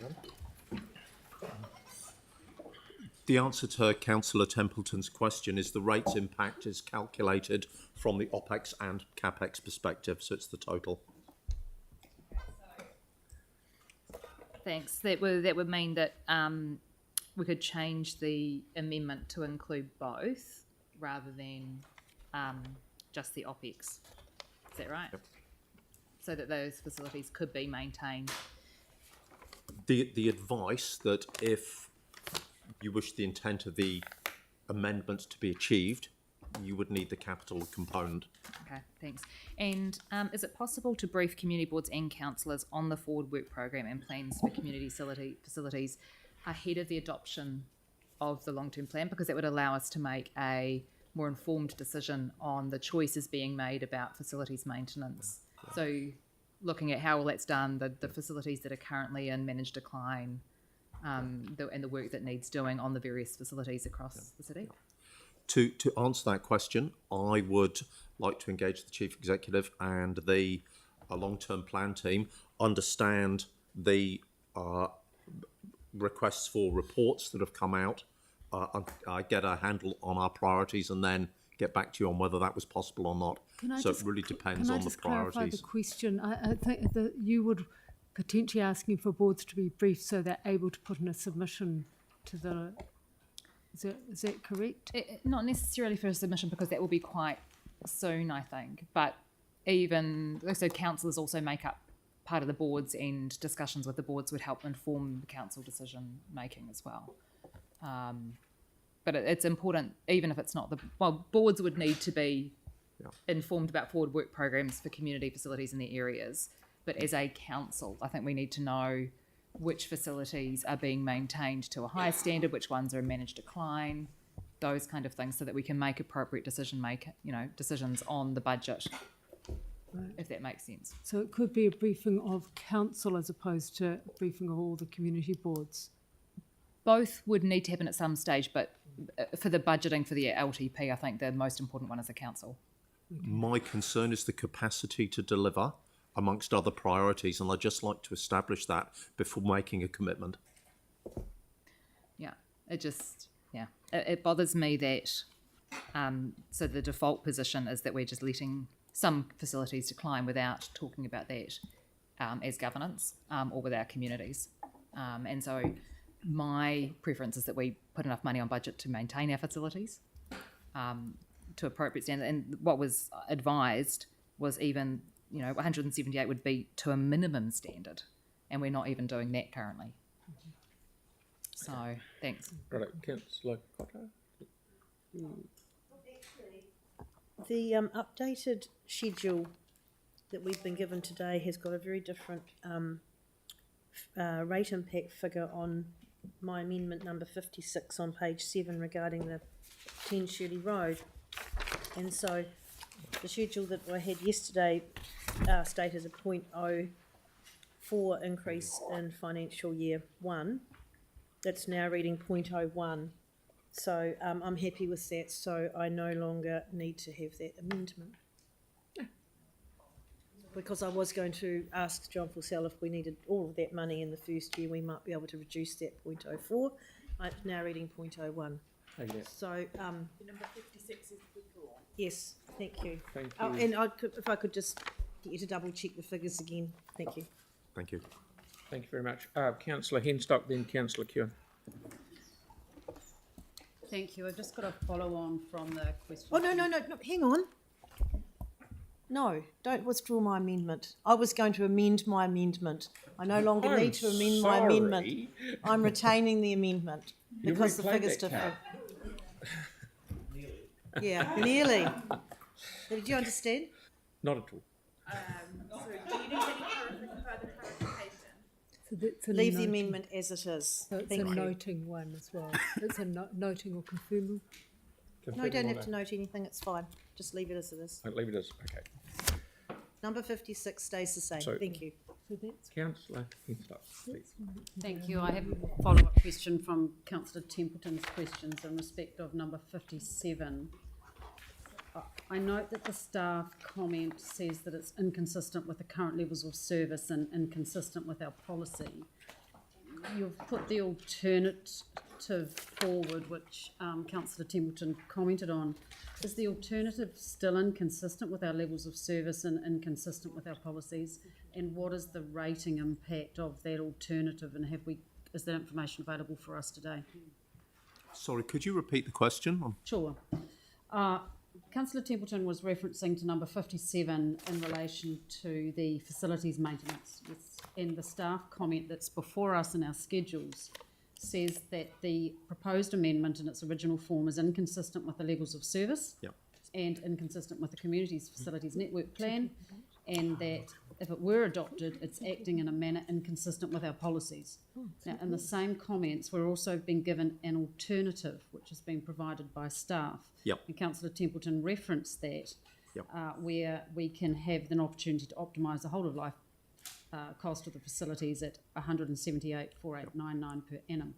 My question is the alternative still inconsistent with our levels of service, still inconsistent with our community facilities network plan, and inconsistent with our policy? The alternative, in our opinion, is not inconsistent because the 178,000 merely provides for additional scheduled maintenance actions, for example, clearing down pipes, washing down buildings, that will preserve the life of assets to a certain extent. So it's not inconsistent, it's just a little additional service. And can that little additional service be covered in your existing budgets, or will there be a rating impact? There will be a rating impact, it's outside existing budgets. Can that information be made available for us today? 178. 0.02. 0.02 in addition. Ongoing. In whatever year you start. Yeah. I wonder whether Councillor Templeton will be prepared to push that out to beyond the next rating year to alleviate some of the pressure and perhaps start it after that. After a question. So when we're not doing things like clearing drain pipes and that kind of stuff, do we risk additional capital costs and other maintenance, reactive maintenance? Because that's what it says in the facilities network plan. Yeah, the purpose of that scheduled maintenance program is to preserve the building's life. Example, we wash down weatherboard paintwork to stop salt damage. Yeah. So the more actions you do, the greater the life of the building to a point. So if people would be more comfortable putting the scheduled maintenance stuff on budget to get them to a minimum standard, so they're at 178,000, and also have a briefing on which facilities are being declined over time, that kind of stuff, without putting the extra capex and additional opex on at this stage, just the small amount might be the way forward. Oh, okay, so that's noted, but that's, so it's not a... Just leave it at 178, but also have the briefing so we can make an informed decision on the other stuff. Okay. Victoria? Appreciating what Councillor Templeton is saying, but I'm interested to know whether you think that current budget provision is sufficient for us to adequately maintain cost of life of these facilities, or whether this additional sum is actually needed at the moment. So I'm interested in your comments on that. The sum on budget at the moment, prompted by the plan confirmed in the current 2021-31 LTP, will achieve the declining asset trajectory. The additional sum of 178,000 will contribute to preserving the life of our existing assets. The information provided to Councillor Templeton's amendment on reversing the decline is still apt. So the 178,000 is outside budget, but it will make a difference and it will preserve the life of our existing stock to a certain extent. It is money well spent. Okey-doke. Right. Moving right along. Councillor Johansson, please. Thanks. Just on the facilities amendment. Which one, buddy? Yeah, 57. Yeah. So, just wondering what confidence we can have in the program budgets, given the asset management maturity assessment said that we didn't have no documentation was observed which outlines how renewals are determined and planned, and no documented process to enable long-term planning of renewals. So I guess I'm just trying to understand, because I did raise this through the process, is at what stage can we have confidence as a council that we understand enough about our asset management maturity for parks, facilities, and recreation facilities, given that they were listed as basic in that assessment and given the concerns that were raised? So we can answer the question about Amendment 57, which is the one that's on the table to debate. So, John? Community facilities has an asset management plan. Community facilities by nature are quite straightforward, as everyone will notice who's been in there. So we have a reasonably good degree of confidence, based on experience and working with a good contractor, that our figures are appropriate. They are not complex assets, and I would have confidence. But Thank you.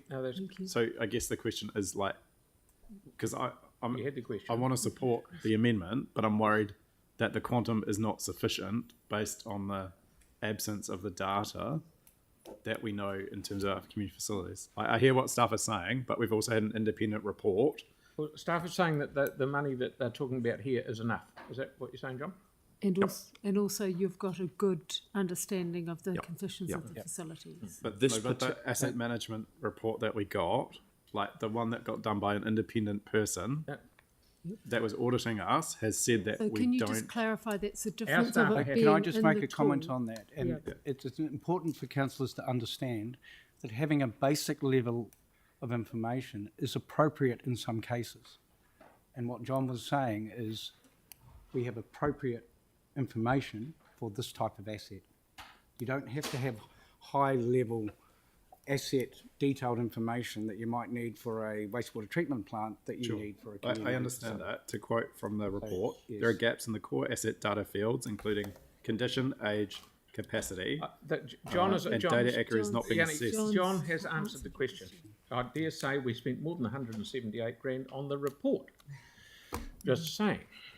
Right. So who have we got? Surely we're now, Councillor Kewen. Yeah, so on the facilities maintenance, are any of the buildings deteriorating because of not doing that work?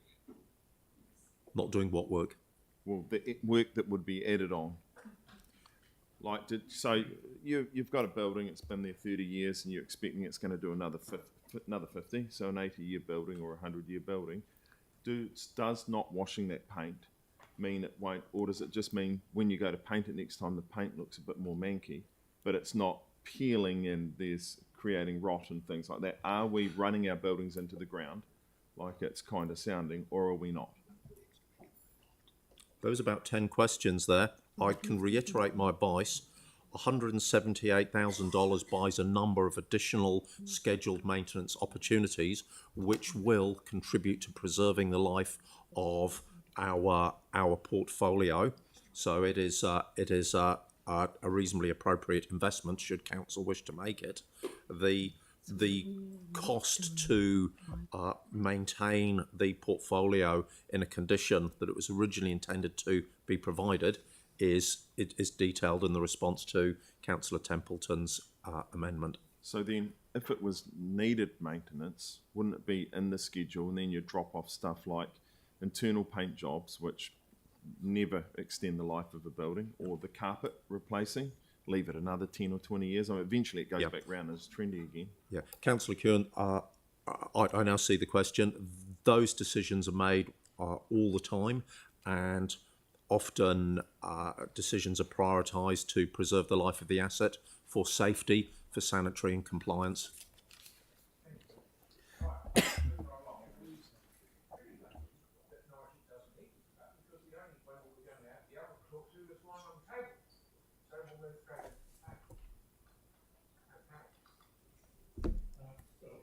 I've got a mix of this one is put in citizens, but it's sort of infrastructure to it. It's around transport, but it's also and communities. It's number 58 on page 8.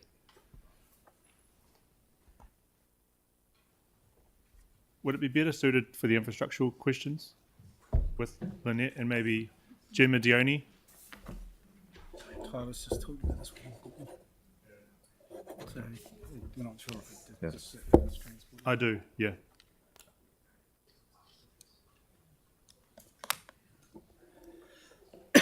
Right. It's a pilot project for safer streets until we see what central government do. Okay, so because we're voting on it now, we probably need to get you an answer. What was your question, sorry? Exactly. So I apologise to Lynette. I actually sort of really wanted Gemma in the room if possible, but it's around. We're saying that we could use internal OPEX potentially, otherwise it's going to be a rates impact around the pilot projects, but it's mainly surrounding the Safer Streets implementation. So we better. So you see it's a hybrid between citizens and community and transport. So we'll carry it over to infrastructure. We won't consider it now. That's our lunch here, because then the right person's at the right place. Great. So, righto. Thanks. So, Mr. Mayor, we've finished questions. Can we just take a 5-minute break before we head into debate? we certainly can. No. No. We're doing debate, and then we're having an hour for lunch. No. 5 minutes. 5 minutes.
Hey.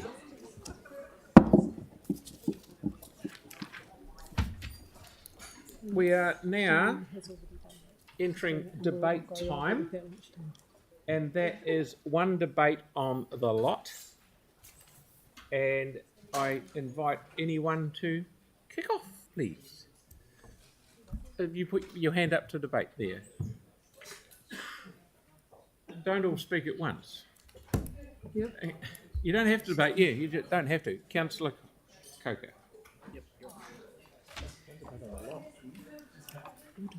Yep. Ding ding.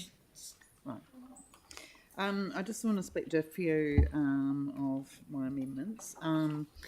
First one is about South Library, the temporary facility. That is something that the community board, and I'll remind the councillors involved that the community board supports this, and that has come from feedback that came from our community. So we had quite a lot of consultation, obviously, over what the current build will look like. And through that process, it was very clear that the local community wants somewhere that's local that they can go to for their library. There's a lot of kids that walk there after school. Walking to Spraden Library, one, would take a long time, and two, would not have the capacity for those children. And the same with Hallsville or Tauranga. So it's very important for the community, but they'll have their say if this does not pass today. Second one, I've got a resolution in there about the carbon emission climate cost of the projects that we have. I'd like to, over time, we have the goal as a council to not only look at what the actual value cost in dollars is of a project that we're doing, as well as operational costs, but also what is the cost of that on our climate? What are the emissions that are involved? At the moment, we can't, using rational considerations, really consider what the costs of those things are. We have to sort of make judgments, but we don't know the full information. So I'm pleased that we've sort of worked on some wording there that will start progressing that further and get some more information back. Hopefully everyone will support that. And then the last comment is around, well, actually I've got another two. So there's the street trees. Our board again would like to see some more trees in streets. It's quite simple. But it's not simple, obviously, to work out like where they can go, and it's not knowing what the budgets are for this. So it's taken a lot of rewording to get something in there. But I think we're moving that to a later point. But yeah, and then the other one was about biodiversity. I've got a lot of amendments around reducing pests, including funding to go to volunteer organisations who do a huge amount of work in this area. We have obviously a lot of special native species around Otatahi, and we need the funding there to make sure that we're getting rid of the pests, and that includes predators but also plant pests that people don't normally think of, that are very important because they can outcompete and dislodge native species and that our native birds and insects thrive on. So I'd like to see that supported, and there'll be submissions, I'm sure, during the process on these as well. Thank you very much. Councillor Scandrett, please. Yeah, thank you. I've made a decision some time ago, and I made it very clear that I wouldn't be supporting any increases to the long-term plan. The key for me is going out to the communities and finding out exactly what they want. And we will never get the perfect, because we are, as humans, in different parts and different areas of life as we go through. And so those requirements are very different for each of us in our communities. But the two things I'll comment on, one is the maintenance of community facilities. These community facilities have a lifestyle, not just with regards to the quality of build and its maintenance, but also the community's needs around them. We've seen a number of our community facilities, Centennial Hall, for instance, being demolished, and that land being used for housing, which was a far better need because the community has said to us that they were not really interested in that building. We've had on Domain Terrace a community facility taken over by a community group, and many other community groups around that take a lead from that main community group. So there are different things in our communities for different facilities, so they have their own life. But it's key that the communities let us know that through the community board, and the councils listen to it. So it's not all doom and gloom. There are just different changes in our society. With regards to the South Library, the temporary running of the South Library, there are some real opportunities here to increase the knowledge of Spraydon Library, for instance, in a key activity area next to Barrington Park and the playground, an excellent playground there. There are some real positives with regards to getting out and running our community boards in communities where we have never done that before. But again, we must ensure that our local staff have the full support that they would require to get there, because I believe that our local staff are really stretched and are continued to be given work which they really need support on. So those two things, I think we've got some opportunities there. But as I said, I want to hear from our communities and our ratepayers about what really is important to them. Because if we look at our long-term plan, without any amendments, in 10 years, to the average household, there will be over $2,000 increase per annum on their rates if there are no amendments and no changes in the annual plans. So I'll be voting no to these. Thank you.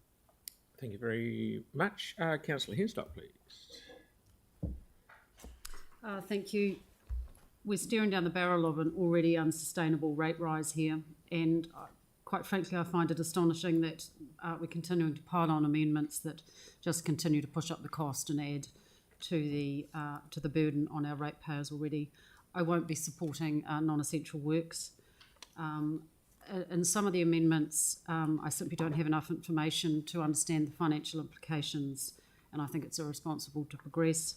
In some of the other ones, we're clear that the staff comment is overwhelmingly against it, and in some of them we've got staff saying it's within current levels of service, it's already covered off somewhere within a budget, funding's available, and for the most part I'm happy to accept the staff advice in that respect.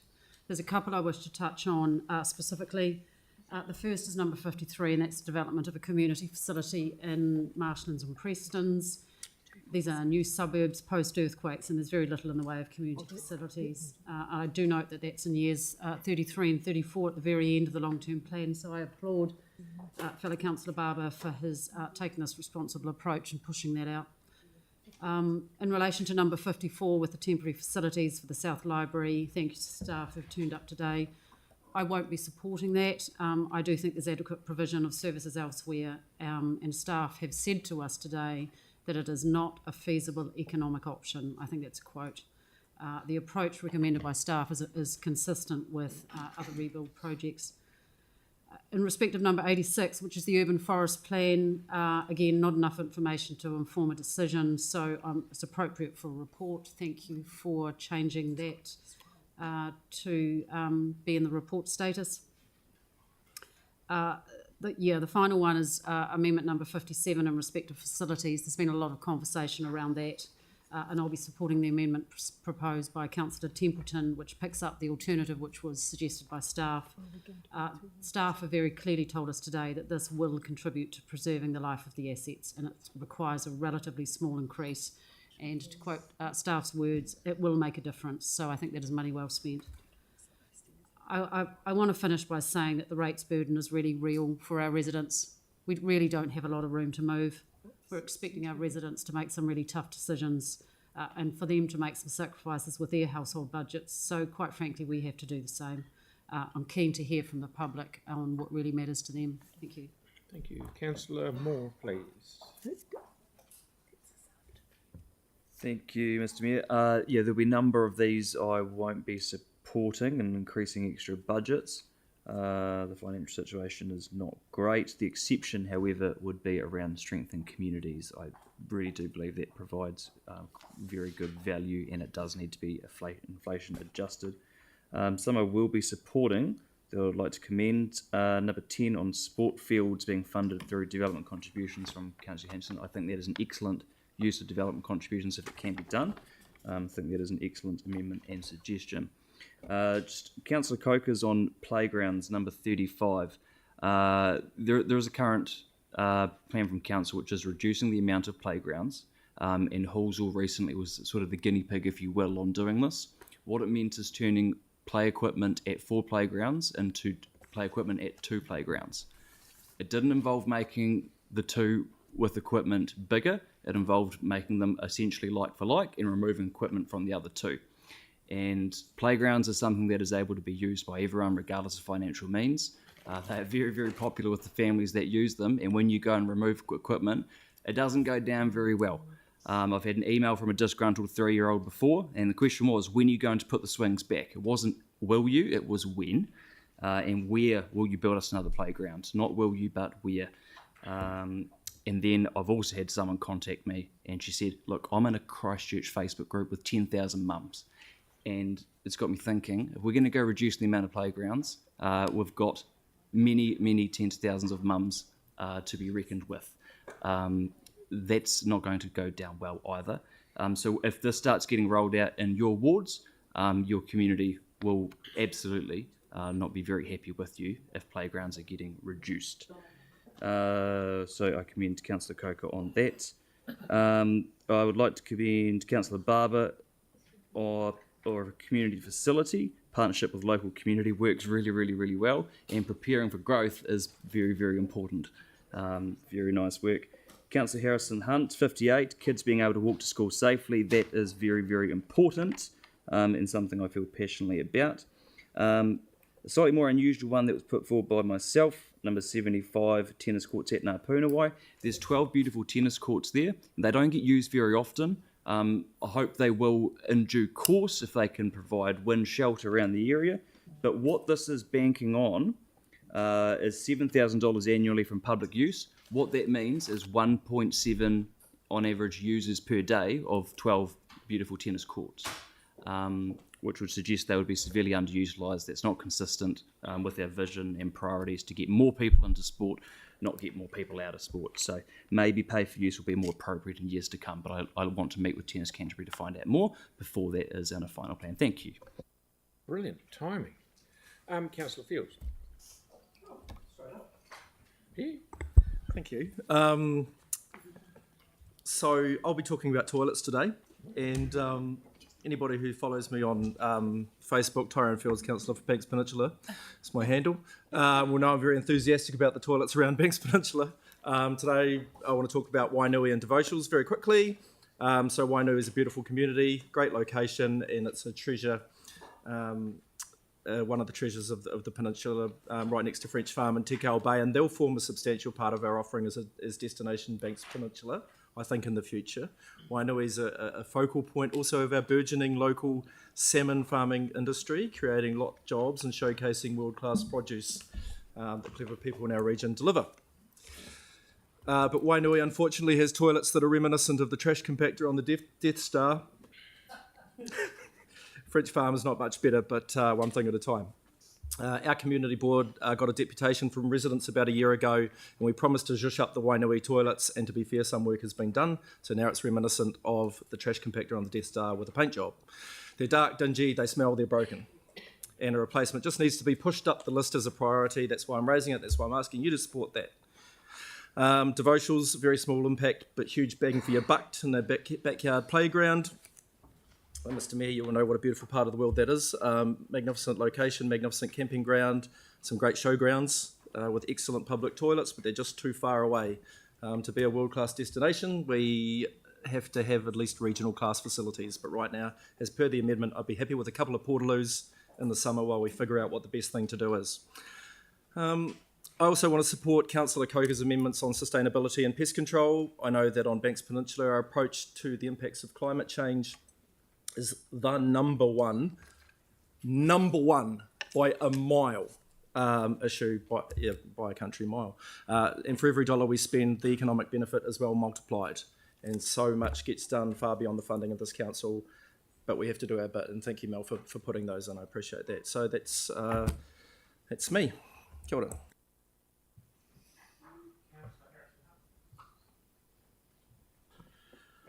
Tēnā rā tata katoa.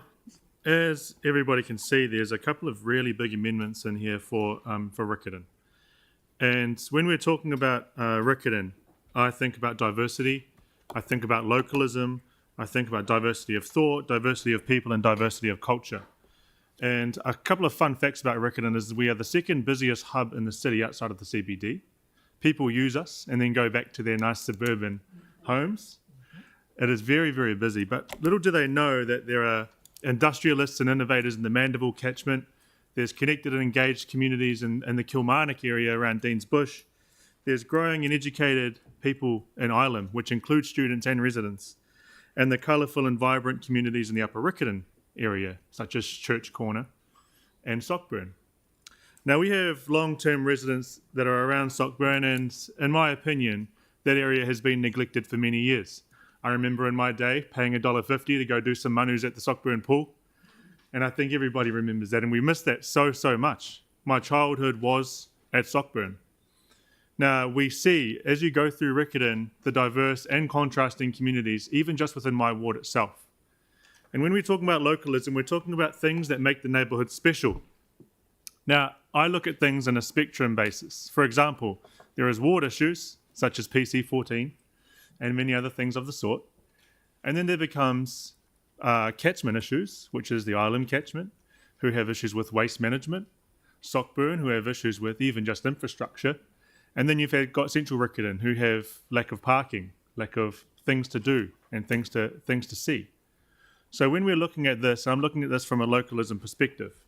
And it's really important that all of these amendments that you see before you today are addressing these things. And within the Riccarton Collective, which is a collective of close to 100 organisations who actually all gave us their thoughts of more than 100 ideas and initiatives, I was able to take all of those on board. So please, I am promising you that I'm taking this community on board with me, driven by the champions who push the communities in their neighbourhoods. Now, lastly, I'm very happy to support Councillor Coker's amendments, particularly around climate change. And climate change is the number one issue that the city faces, yet the rates impacts are actually quite low in comparison to what she's putting forward. So I'm quite happy to support that. Councillor Moore's amendments too. Now, I will be withdrawing number 58 on the basis of actually having a good yarn to Lynette and the traffic team and the transport team. Reason being is because we are going to be working at a localism level to make sure that we continue to do those minor traffic improvements. So, therefore, I thank everyone for listening to this yarn. I really hope you do support the Pocket Park, support the developing of Sockburn, which has been very well needed, and continue to support our communities in Riccarton. Nō reira, tēnā koutou katoa. Thank you.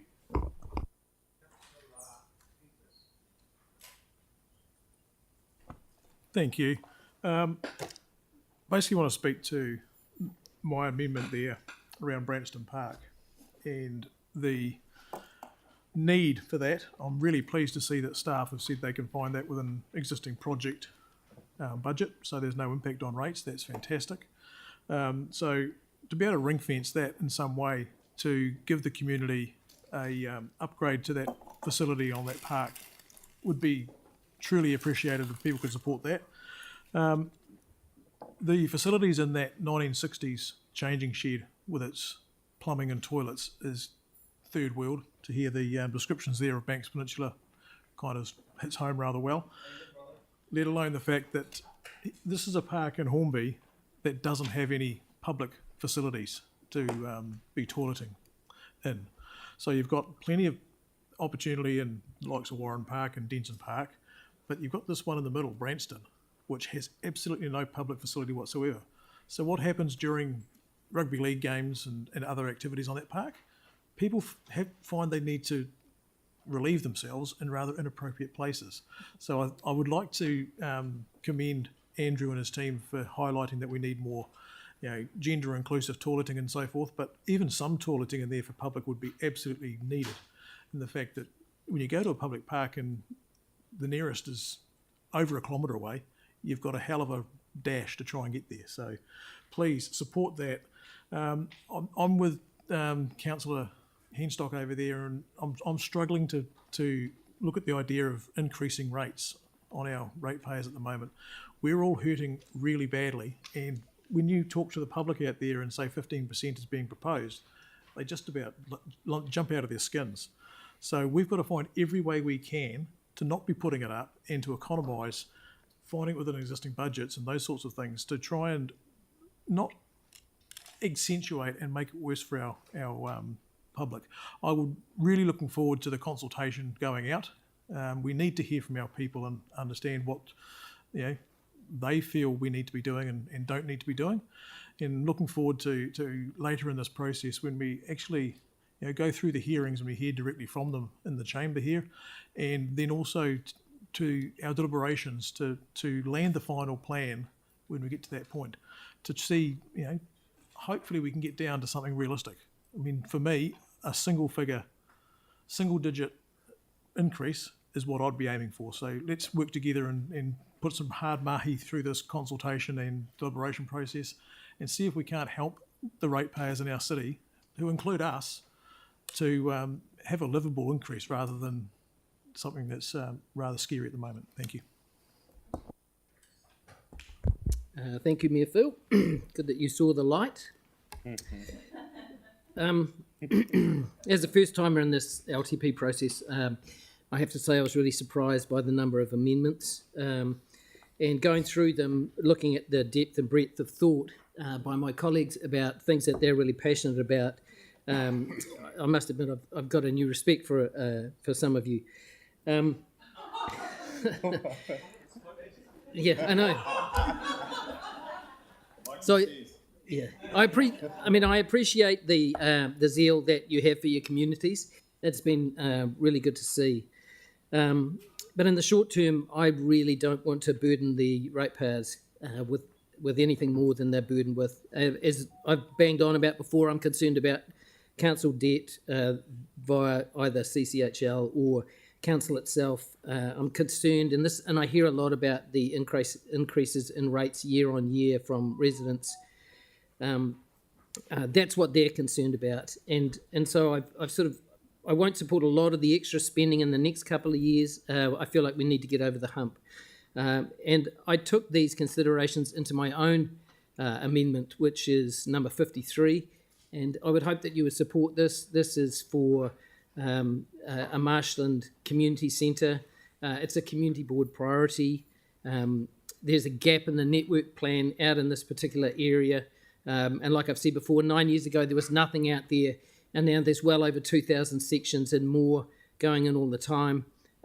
This is an interesting community. It's eclectic. It comes from all over the wider Burwood ward, where we lost school halls and church halls and a lot of council infrastructure. A lot of these people are earthquake refugees. I know because they live around me, and I saw them over where I used to live near the red zone. There's a motivated trust operating in the area with a bit of skin in the game. They've got $1 million. I would rather we did this a lot sooner, but I've pushed it right out to the very end of the long-term plan to be cognizant of the situation that we're in now and will be for the next couple of years. So this community centre has the widespread support of the community out there. A lot of people want to be activated in the areas where they live. Currently, the people of the Marshlands area travel everywhere to get to what they need. We've only just got shops and a supermarket, etc. So this will be a great centre to the community when it's built. I've really appreciated and enjoyed this process, and hope you'll support particularly my amendment number 53. Thanks. Thank you. It'd be no surprise to do this every year. I don't have any additions to the rate increase this year. I think at the moment it's far too high for the people of Christchurch. My goal is really to get it into a single digit number, and I think we should be focusing on that as we work through it. We'll obviously have a decent debate next week around the sort of parameters of it, but the only thing I wanted to note was that it will be difficult to support a lot of these where we're increasing costs, but at the same time just employ everyone. I know I get where people are coming from with their wards, but to really take a citywide view. So let's not get territorial over our patches. I've put none in from my ward. I've taken what's best for city approach, and I think if everyone can do that, actually will be better to get to this point. So my preference is that we don't literally sit here on the live stream lobbying for our wards, but we take that best for city approach, and I hope we can do that in the infrastructure one this afternoon, and the final one for the day, which will be the rating for renewals, which has the potential to bring the rates down by nearly 2% before we go out to the public. But I think there are still big challenges to get to, and this race is certainly not over. It's really only just beginning. Thank you. Councillor Cotter, please. Yeah, thank you. And yes, look, on the rates increase, none of us want to see an increase the size that we have, and I know we will still be continuing to work on bringing it down. But best for city is one of our mantras is let's look after what we have, which is why I'll have to support the community facilities amendment, because we can't let them run down. We need to keep this city going. And so if it does require a little bit more increase, so it might be a 0.01, a 0.02, these are small amounts that we can try and recoup between now and June, and also in response to our submitters who come in and tell us what their priorities are.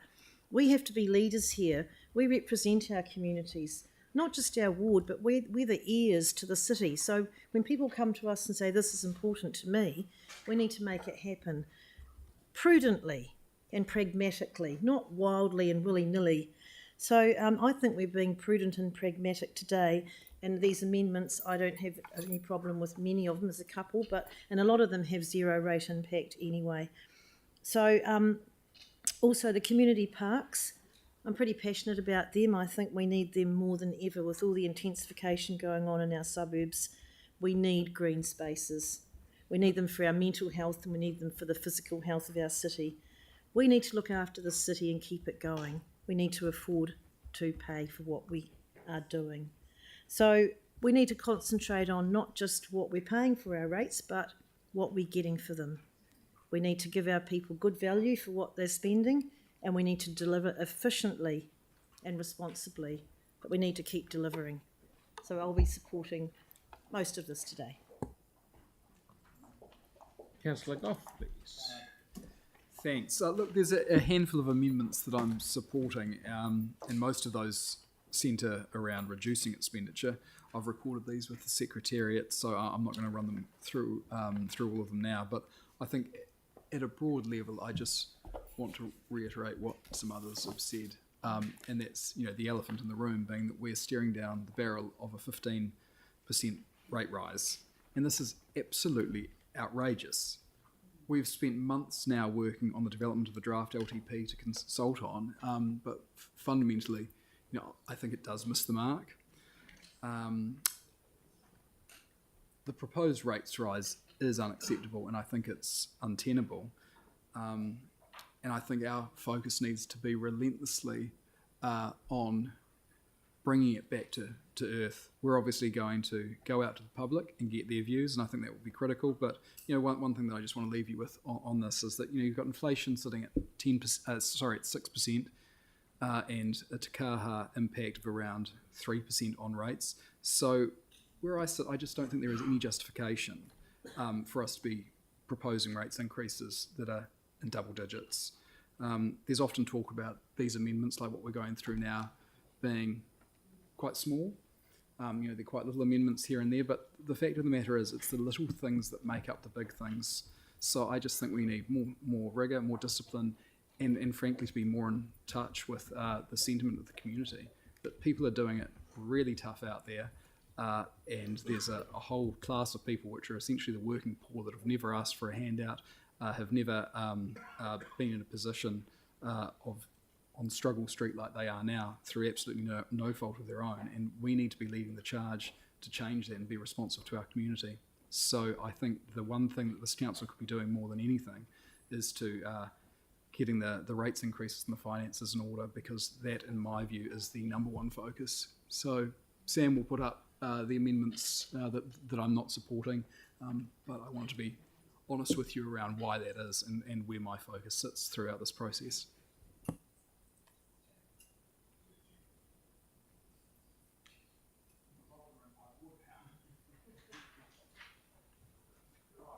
Oh, great. So now, where is going? Okay. So just to clarify Oh, sorry, Aaron. Apologies, Phil, I didn't put my hand up high enough. Just before we vote, as we go through the amendments, I just want every single councillor to think about each time we add money to the rates, how much that's going to hurt some people in our city. I didn't like the sound of double-digit rate rises, and 15% sounds like a big number, but is it really? And there's a tool going around that you can use where you can put in your own property value and have a look at your rates increase. And when you see the actual number, if you're not shocked, you're out of touch with reality, because the number hurts. And the people that are going to get hurt the most in this are the people that are asset rich and cash poor. And the ones that will come out the best are the ones that are cash rich and have a low value asset and can take a hit of 15%. But there's plenty in this city that actually can't. And you need to think about them. And it's really disappointing to have 120 amendments come up in a year where there's this term bandied around, cost of living crisis, and the term crisis, emergency, all that stuff. They're pretty common terms now, so they don't actually mean a lot, but which is really sad, because for some people that cost of living crisis will mean that they will have to move out of their house if interest rates bump again, which it looks like they might. There's going to be 2 more increases in the home interest rate because inflation isn't coming down. But when we're putting up the rates on houses at over double the rate of inflation, we are driving inflation. Every council in this country that puts up rates over the rate of inflation is driving inflation. You're responsible for that hurt that's being put on people. So you need to think about every single amendment. And it's really disappointing that I think there's maybe 10 amendments to reduce the rates. That's just not enough. And you can all sit around and think you did a lot of hard work for a year, but without finding 120 amendments to reduce rates, we didn't actually work that hard at all.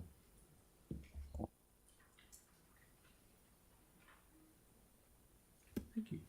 Okay, so just going to walk through how we're going to do these amendments.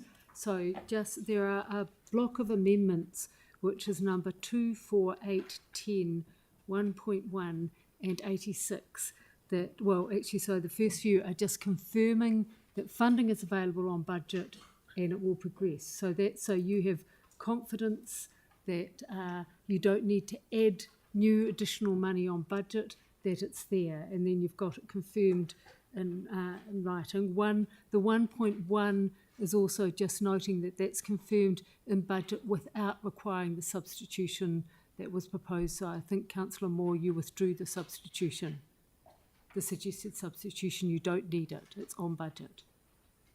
The number 86 is one that we will add in that block as well, because that's the one from Councillor Coker, which is saying we will now do a report and bring it back, time for June. So we're proposing that we can just move those as a block. Is everyone clear? Is everyone clear? And then the rest of them we will move through one by one, apart from number 58, which is transferred for discussion this afternoon because it's a transport matter. And there's the one that was earlier withdrawn because it didn't get a seconder, which is Councillor Johansson's one. No, my understanding is Councillor Harrison Hunt put it back on again. So he withdrew it. And that's going in this afternoon. It's going in this afternoon. Yeah. So is that clear? We're clear about which ones are. So shall I just move through them? So one is the one about the number 1.1 is Councillor Harrison Hunt one, which is about the dog park in the southwest. It's confirming that there's... I'm sorry, Councillor Moore. Or more. Clarity. Oh, well, just Yes, let Mary, that's okay. Yeah, just let Mary. This is you are getting that clarity. It's confirmation. It will be passed in second. Well, it may be noted as a confirmation. So that's that one. Councillor, the next one is number 4, which is again confirmation. That's Councillor Kokowas. The next one is number 10. If you can highlight that. That is around that there's funding available for the additional green space at Linwood and Woolston. You cannot pass a resolution that it will come from development contributions because that's actually a required conservation, but it is there and on budget, so you don't need to worry about that one. The next one is number 86. 86. So that one has been altered at the agreement of the Councillor Coker that is about requesting a staff report. So these ones have no rate implications. They are already there on budget and in the program. So are you happy to move those? Two, yes, two as well. Did I not run through that one? Sorry, that was number 2 as well. That's Branson. That's 2, 4, and 6. yeah, 2, 2, 4, 6. I've got an issue. On in that is that a resolution that we're looking at right there? Yeah. Well, and this one is a bit more comprehensive, and it actually notes that the budget is set in stone for the FY26 period, in comparison to this having no time measures, time bounds. It just says it's in the LTP.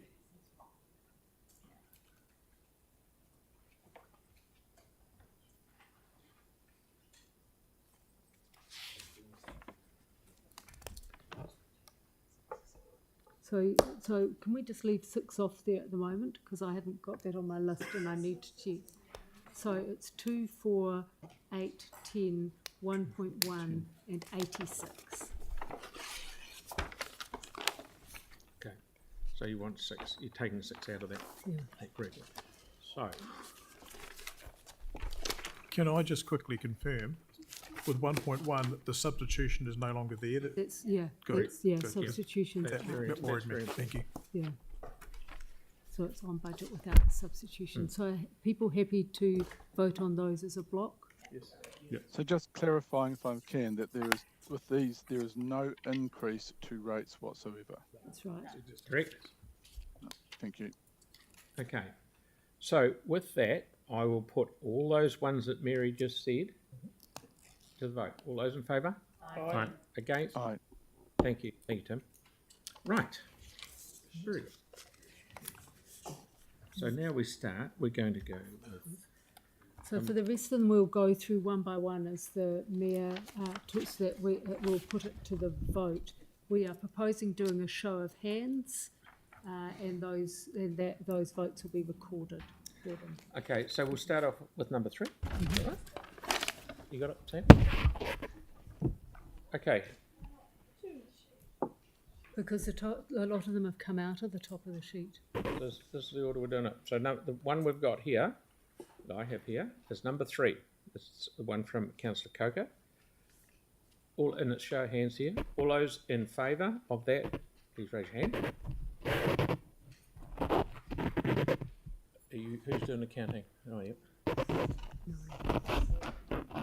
Oh, sorry. Yep. Put your hands up right up. No, I read the wrong one. Sorry.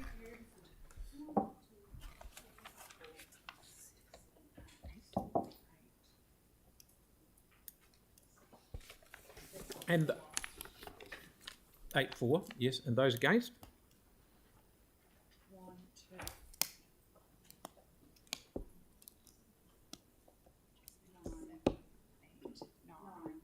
Okay, thank you. So that is lost.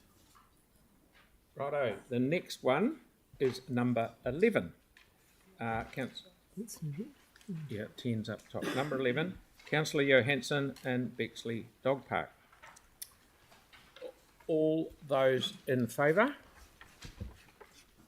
So this isn't costing money as well, so This is just so people are aware. Like the staff advice is that this is not costing got money. it. We got. okay,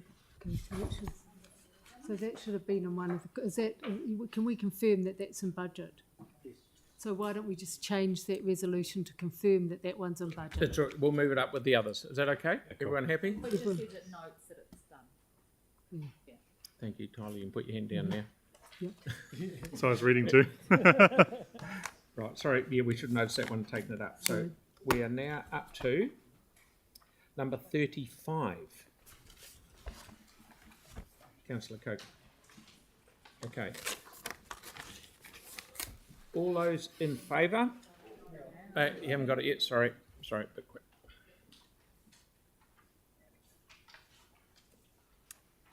The Parks one.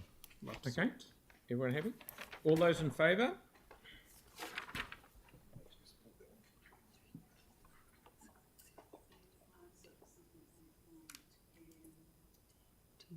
It's carried. It's carried, it's 10. 10, so that is carried. The next one is Councillor Coker, number 36, increase coastal and plains pest control. All those in favour? Up. 0%. No rates impact. Is that another hand go up? Yes. 9. 1, 2, 3. Councillor Barber, can you keep your hand up if you're voting on this one? Thanks. Sorry. You're voting yes. Here. 9, 4. 9, 4. Okay, so that's it has to be carried if it's not. Yep, so that's carried. Righto, the next one. You've got a lot in here, Councillor Coker. You're busy spending. No, I won't get there. Councillor number 37. Councillor Coker, increase the Banks Peninsula and Port Hills pest control. All those in favour, hands up. 0%. 0%, Tim. For 0%, it should have been in the first tranche. No, it does require funding. It requires funding. So it does require funding. Yes, sorry. it does.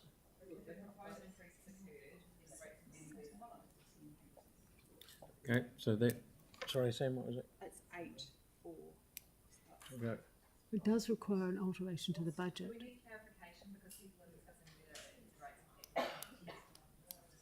Hang on, Mary. I'll ask Mary. So this is clearly saying an increase of 150 to 300. So, Russell, can you, I'm expecting it's a rounding error.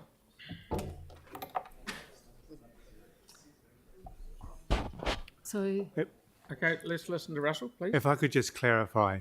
So when we're working out the rates impact, so a capital project is about 1% over 2 years is about $92 million worth of expenditure in capital. It's about 1% over 2 years.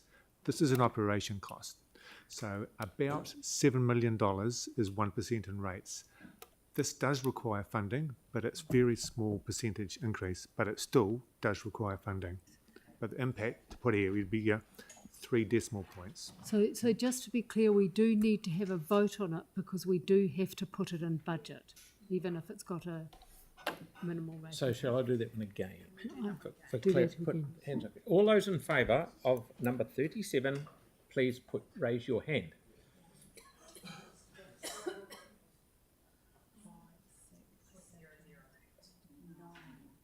9. 9. Okay, that's carried. The next one is Councillor Barber, number 53, funding in the out years for Preston's Marston Hall Trust. So what number was that? Oh, All those in favour? So just, this is the sheet that we've been given to go through, and this is the order we go. Yeah. My number's not matching their numbers. No, it's okay, we'll share this one. You were doing that one there. Yeah. Okay, so Number 53. come on, guys. Number 53, Marston's Hall Trust. In favour? Right. Thank you. Well, it's easy. Yep. Right. South Library, number 54, our old favourite, Councillor Coker again. So you're no longer. Right, all those in favour of number 54?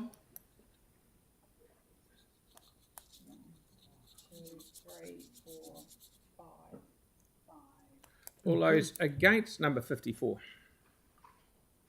No, that's right, that's lost. Okay, thank you. The Shirley Community Centre, Councillor Cotter, number 56. All those in favour of that?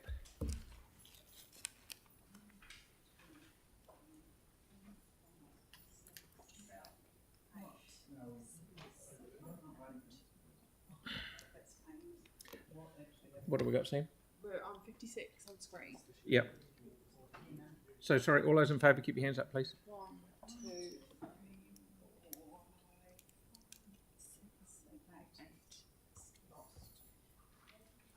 8. Okay. Right. Now we've got this one here, Mary.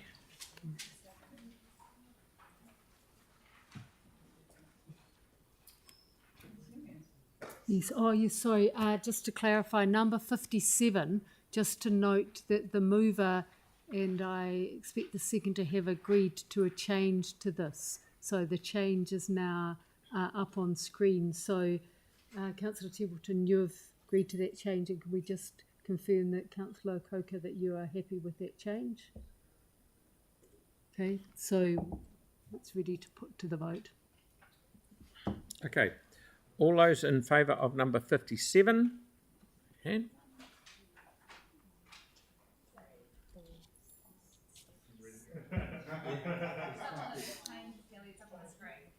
Carried. Thank you. Yeah, carried. Now, the next one's number 59, Councillor Johansson, Lower Heathcote Plan. All those in favour?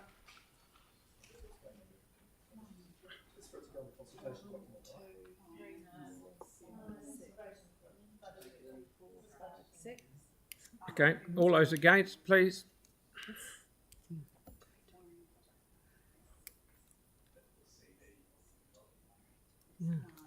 Are you getting Tim? Yeah. Tim. Okay, that's cool. Thank you. It's lost. Thank you. Right. Number 75, Councillor Moore, remove pay to play at Naipunawai. All those for that, please.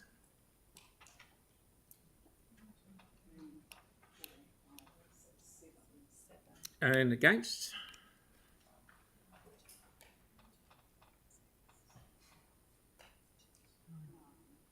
Okay, that's lost. Okay, the next one is number 80, Councillor Coker, carbon reporting on the capital projects. All those in favour? Can we just wait till it's up on screen? So I know everyone's in favour, so it doesn't.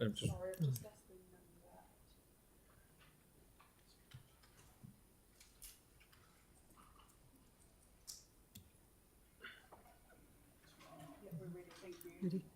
That's carried. Yep. No. Yeah. Unanimous. Yep. And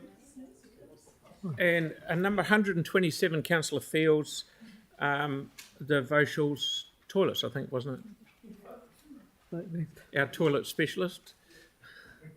All those in favour?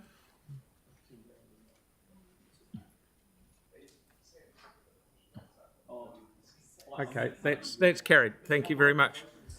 Okay, so what are we doing? These ones here. So those ones are left lying on the table, so we have to go back to these grant ones. Right, That's okay. on the table. And we don't have to do these So just ones. to clarify and remind people again, the discussion on the ecosystem, those amendments 31, 32, 130 are left lying on the table.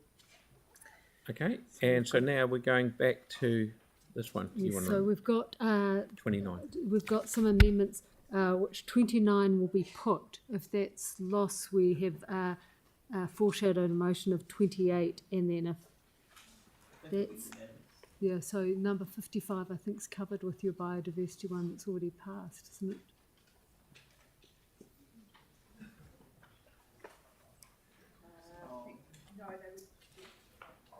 Okay, great. So we have a main motion, which is number 29. So everyone clear with what we're voting on? And if that one is lost, we then have a foreshadowed motion that is around increasing the budgets. And if that one is lost, we have another foreshadowed motion which is increasing just one of those funds. So we're clear about that? So if we start off with 29... All those... No, that's why they're foreshadowed. So if number 29 is lost... Does that cover all the other grants? Yep. I thought it was just No, that's community grants and funds. So that's all of them. If that is lost, we then move to the foreshadowed one of 28 that increases them. And if that is lost, we just move to the next one that's increasing just one So of it's them. basically save money. If you don't want to save money, go mental. Yeah. And then if go mental fails, go So partial. when it comes down to it, if we don't want to save money, we want to spend money. That's really what it comes down to. Okay, but 55. So is we're not obviously going then to a debate slight- those now. We're just going to put these. And it's the to last one vote. before lunch. Yeah. Okay, so number 29, all those in favour of number 29?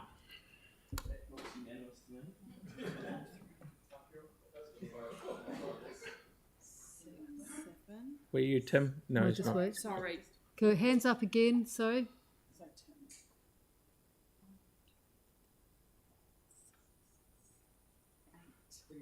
Yes, got 8, no, is it? Can we just do that one more Yes, time? one, Sorry. because Tim, you were a bit late, so you're putting your hand up. So Tim is 1, 2, 3, 4, 5, 6, 7, 8. Okay, so that is lost. Is that right? Unless there's an abstention. So that means that the substantive stays on the table, which is what's in the plan. Yeah, so number 28 stays. No, yeah, the status quo stays, not 28. Yeah, which is approved increases. So we could foreshadow. Do you want to still put forward your one, or when we've all? Mel's. But these are different. These are. They do, but they're only some of the grants because the top one would have included street. Okay. Yeah. Mike's on, please. Okay, stop having a wee chit-chat. Okay, so can we just have a 1 minute break where I clarify what is just a bit tight. actually, since we've had a time the status quo stays, that I clarify what is the status quo, so you know what this is. We'll have 2 minutes. I'll see you soon.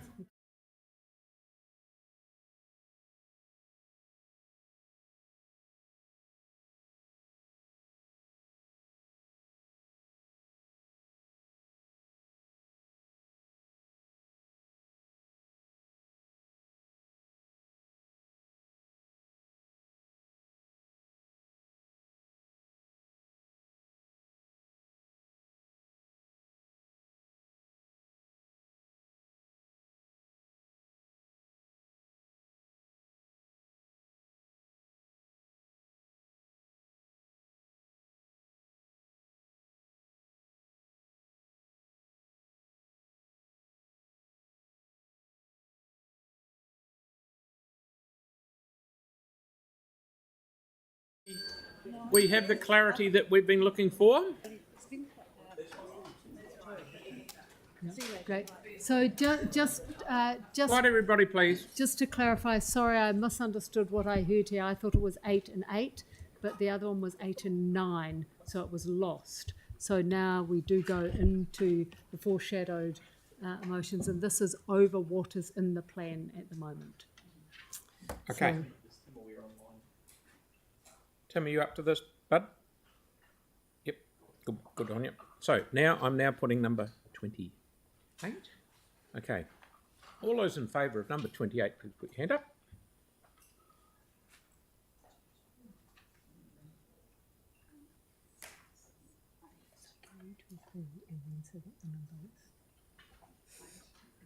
Well, 8-4.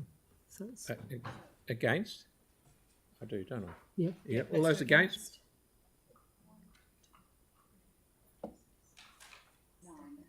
Okay, so that is God knows what. So we don't go any further now, do we, Mary? On to the next one. We do?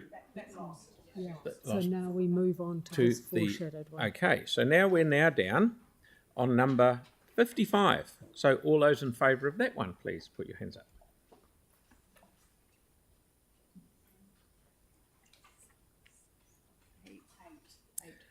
And all those against?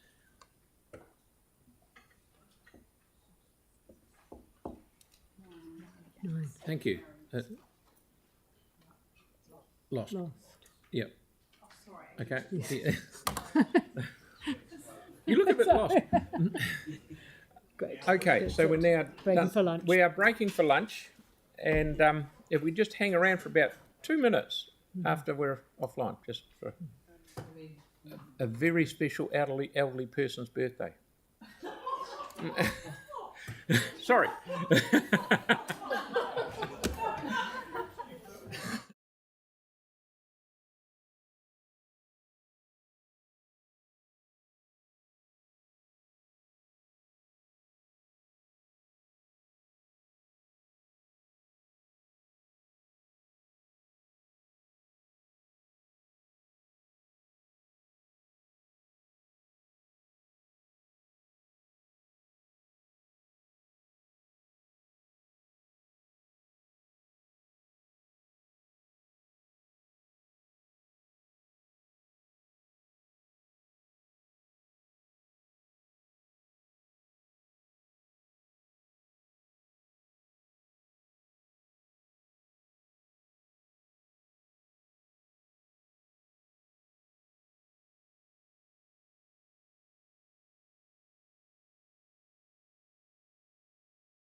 Welcome back, everybody. We're just going to change things around slightly. We are now doing infrastructure and regulations, and I'll read it. We now will deal with the amendments that relate to citizens and community group. We will move and second each amendment individually. Staff advice will be present, including the rates impact for each amendment, and councillors will have the opportunity to ask questions. We'll then have one debate for the whole group and vote on each amendment individually. Now, just changing things around a bit, what we're going to do is in the last time I said, say for argument's sake, Jake, have you got a mover and have you got a seconder, and then go through the whole list like that. We'll do them one at a time, like in this particular case, Councillor Fields, you've got a mover, the seconder is Jake. We will talk questions to staff at that one, and then we'll go down them like that, because otherwise there's people up and down all over the village. So just trying to it might take a bit longer, but the debate will be as a group like it was last time. Okie dokie. And this is also because these ones are a bit more complex, so we need to. Before we move on to that, though, we just wanted to do the two that we actually accidentally left off from this morning's citizen and community cluster. So these are just two, again, that we're confirming that they are on budget. So the first one is on budget and been initiated. The next one is on budget, and the team will actually move that forward if it's deliverable in that time. So that's... So we need to move on second. With respect to staff, I've got issues with these. I didn't see the wording prior to this. Okay, so we'll park them and come back later. Yeah, and it may well be it's tomorrow. Yeah, maybe tomorrow. Because we all have got somewhere to be at 4 o'clock. Yep. Okay? And if we don't not putting pressure on, if we don't get it done by 4 o'clock, we're back tomorrow. Okay? Right, so the first one we have here is number 42. That's Councillor Fields and seconded by Jake McClelland. Have we got any questions of staff on that? Can we just clarify by the move and seconder what they're actually moving? So which one of these what's their actual amendment? You're asking me? Yeah, as the mover. So it's up on the thing. So I mean, currently at the moment in Robinson's Bay, it's very prone to flooding. It's actually just the amendment that you're moving. You're not having to describe it. It's just that we have. Well, it's up there. I mean, what do you want me to say, Mary? There's one and an alternative one. So which one are you moving? Oh, there's an alternative. Sorry. Oh, there's the alternative. Provide budget and resource implications.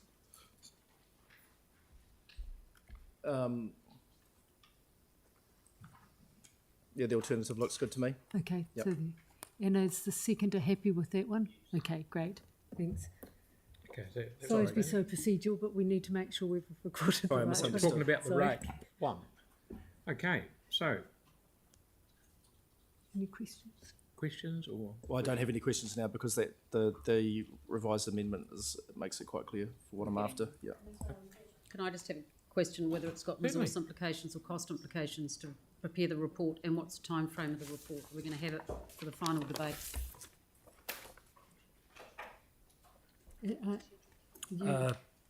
Through you, Mr. Mayor, we haven't got any timeframes yet. We're waiting to see whether, I mean, this is as described in the staff comment, it's a natural water course, so there's been no planning go into this at all yet. So this will be, if we get the funding for this, it'll be done in the next financial year. Okay. To clarify, there's no budget implications for now to do that piece of work. I don't have funding currently to carry out this investigation work. So how I think the councillor is asking if I'm right, is that the motion that's up there is that council requests the chief executive to provide budget and resource implications for commissioning a piece of work.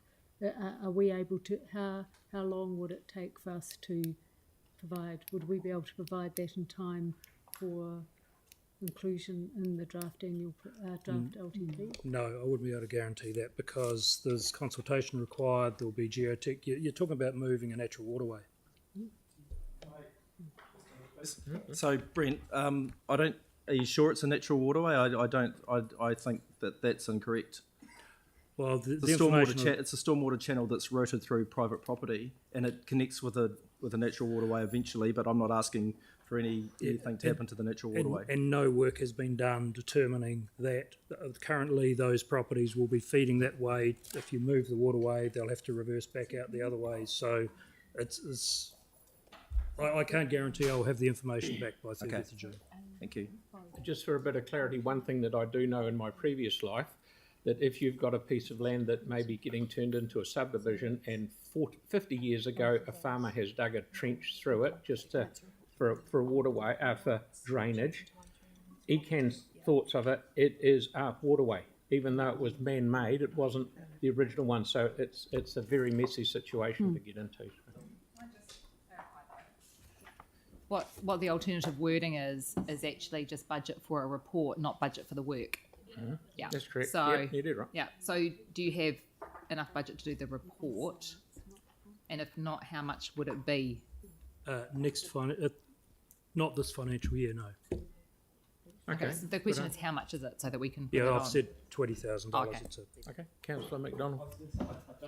Maybe I've got it wrong. I don't think it's actually that. Aren't you asking for advice? Maybe I've got it wrong. You're asking for advice before we finalise the LTP on what the implications would be of doing that work and what budget we would need to put on in terms of actually commissioning the work to understand the problem. It's sort of... So we would do that after we get ASAP. Yeah. So that's just, it's effectively like could be a Schedule 2. Exactly what I was... I think what we're getting from the officers is that actually it's difficult to understand the scope of the work and to be able to scope it and budget in time for a month. So we couldn't even... Is this correct, Brent? You're saying we couldn't give you good enough budget, good enough information to be able to confidently put something on budget. We will do our best to get some information back, but I just, without scoping the thing out, I just can't guarantee it at this point. It's okay. Because I understand that this is not out of the blue. Like, this is something that has featured in work streams in the past. Is that correct? I'd have to check that out. Okay. Sorry, I'm really confused. It's about as clear as mud in the stormwater drain. Do we need money in order to undertake the alternative option which is up there? I'll have to, Mr. Mayor, I'll have to come back to you. Is it this big or is it this big? It's a hillside waterway. There's going to be implications in shifting it. At the moment, though, just to clarify, there is no money on budget for any scoping or anything for this project. That's correct, Councillor, because we're already committed to this year's program.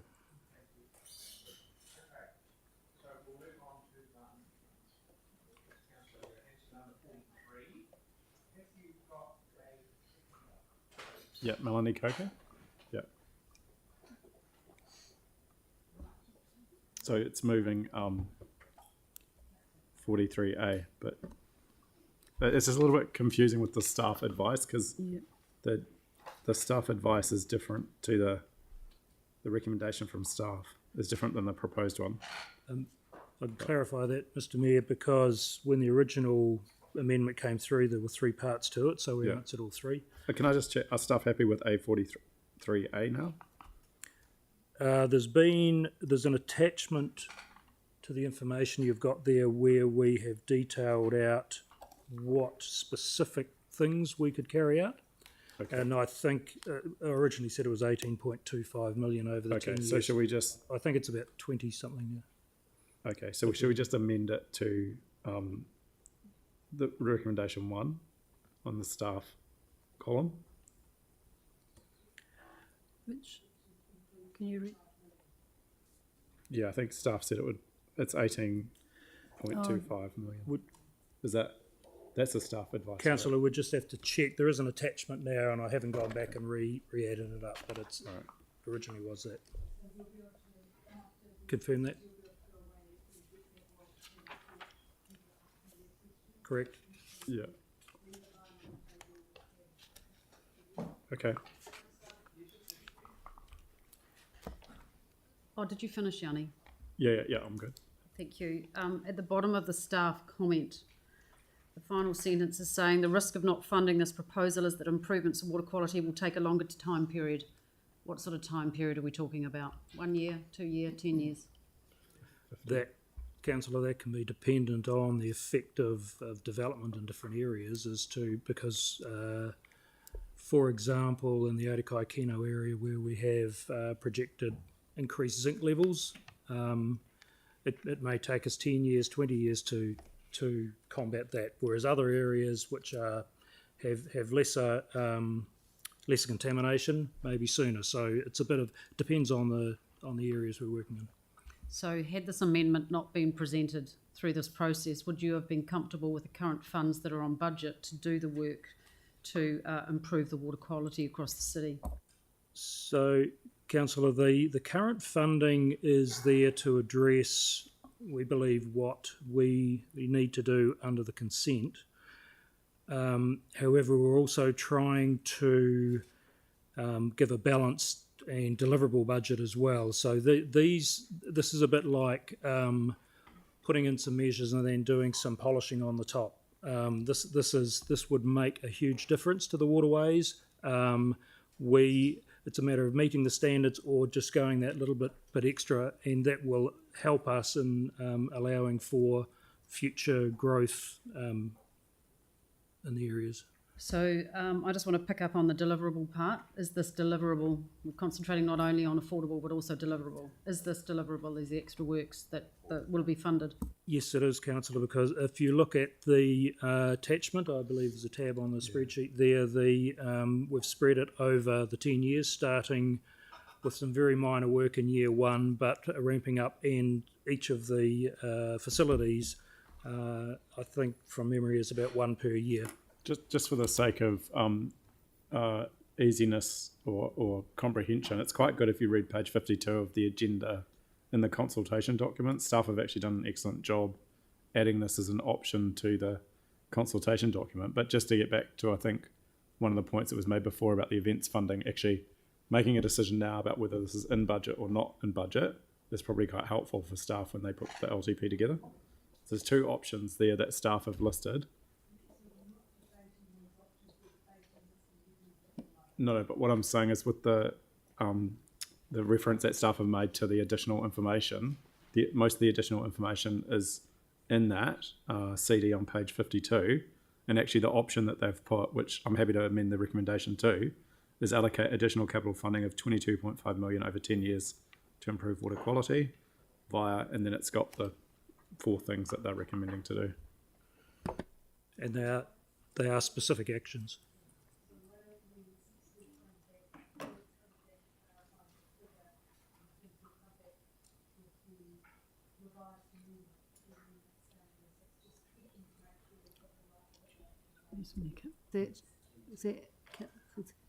Well, he's going to check that because Brent Double said check. it was a new schedule, so that was written by our comms people. Brent has to check the numbers. Okie dokie.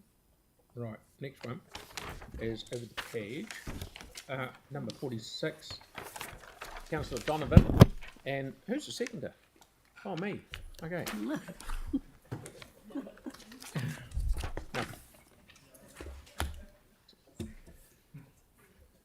Any? So this is just reconfirming budget that was already in the long-term plan, but we're just sort of moving some of it out further. Is that correct? The bulk of the funding's going to the end of the long-term plan? Yes. And in terms of the prioritisation, this is currently within the transport prioritisation, is that correct?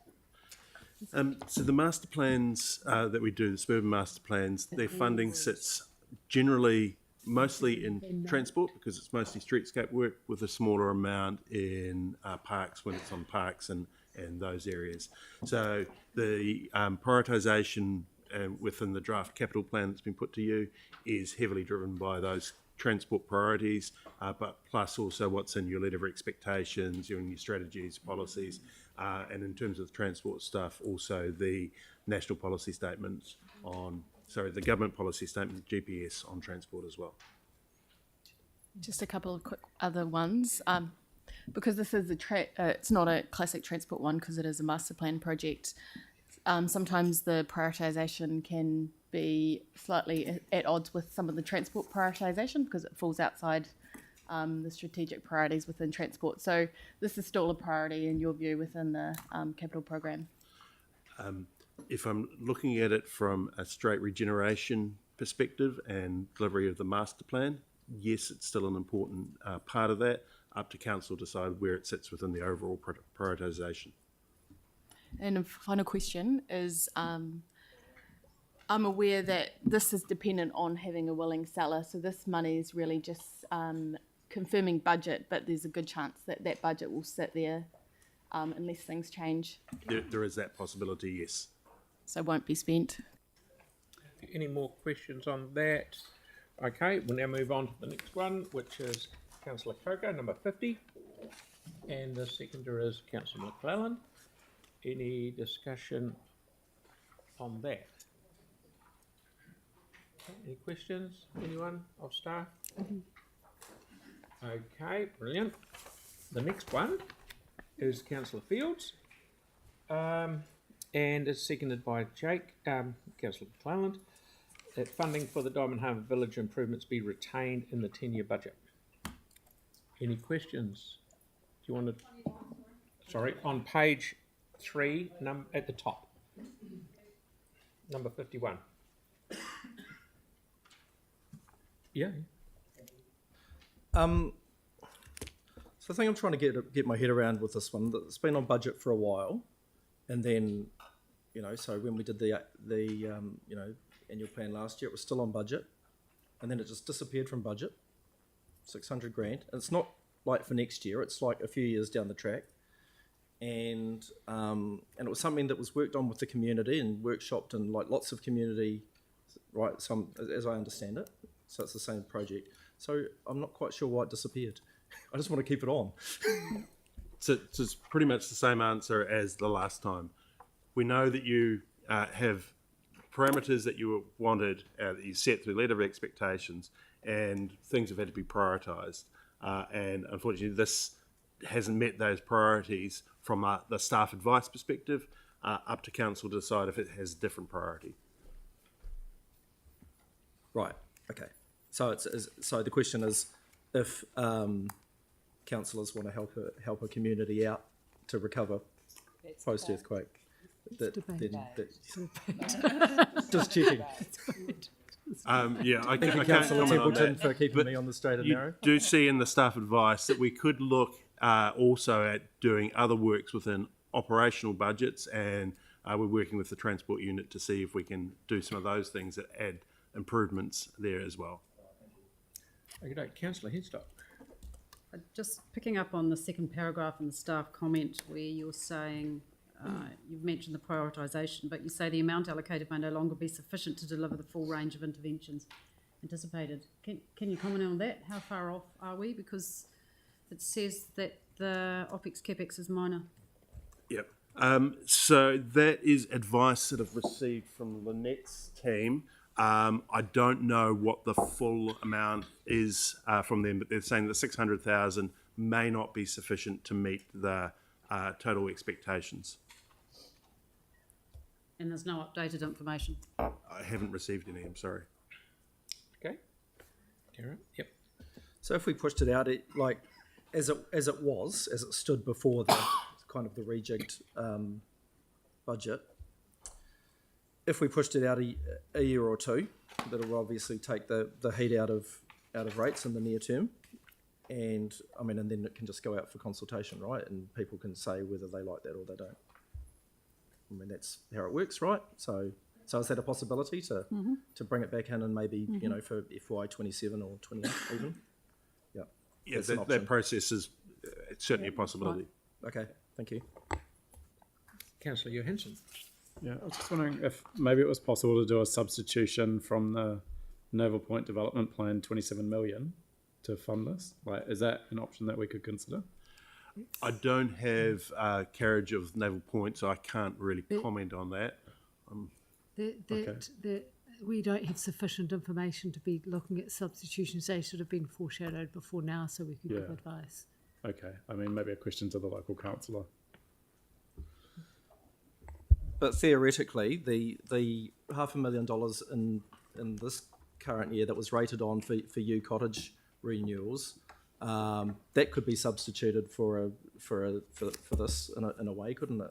Yeah, well, that's more that we Again, These are questions that should have been foreshadowed. If we won't have sufficient advice to give you that advice today, we would maybe have to look at this at some other point in the annual plan if you wanted the substitutions. But in saying that, if he took the option of pushing it out, gives you time to find a substitution and it could come back in later.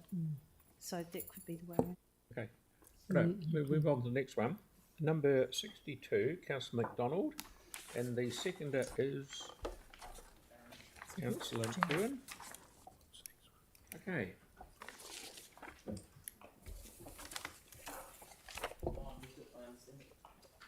Okay. Anyone got any questions of staff?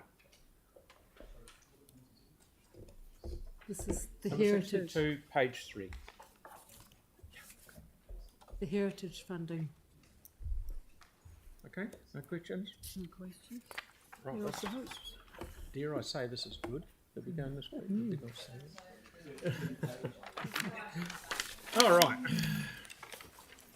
Okay, number 63 from Councillor Kewen, and the seconder is Victoria Henstock. Councillor Henstock. Right.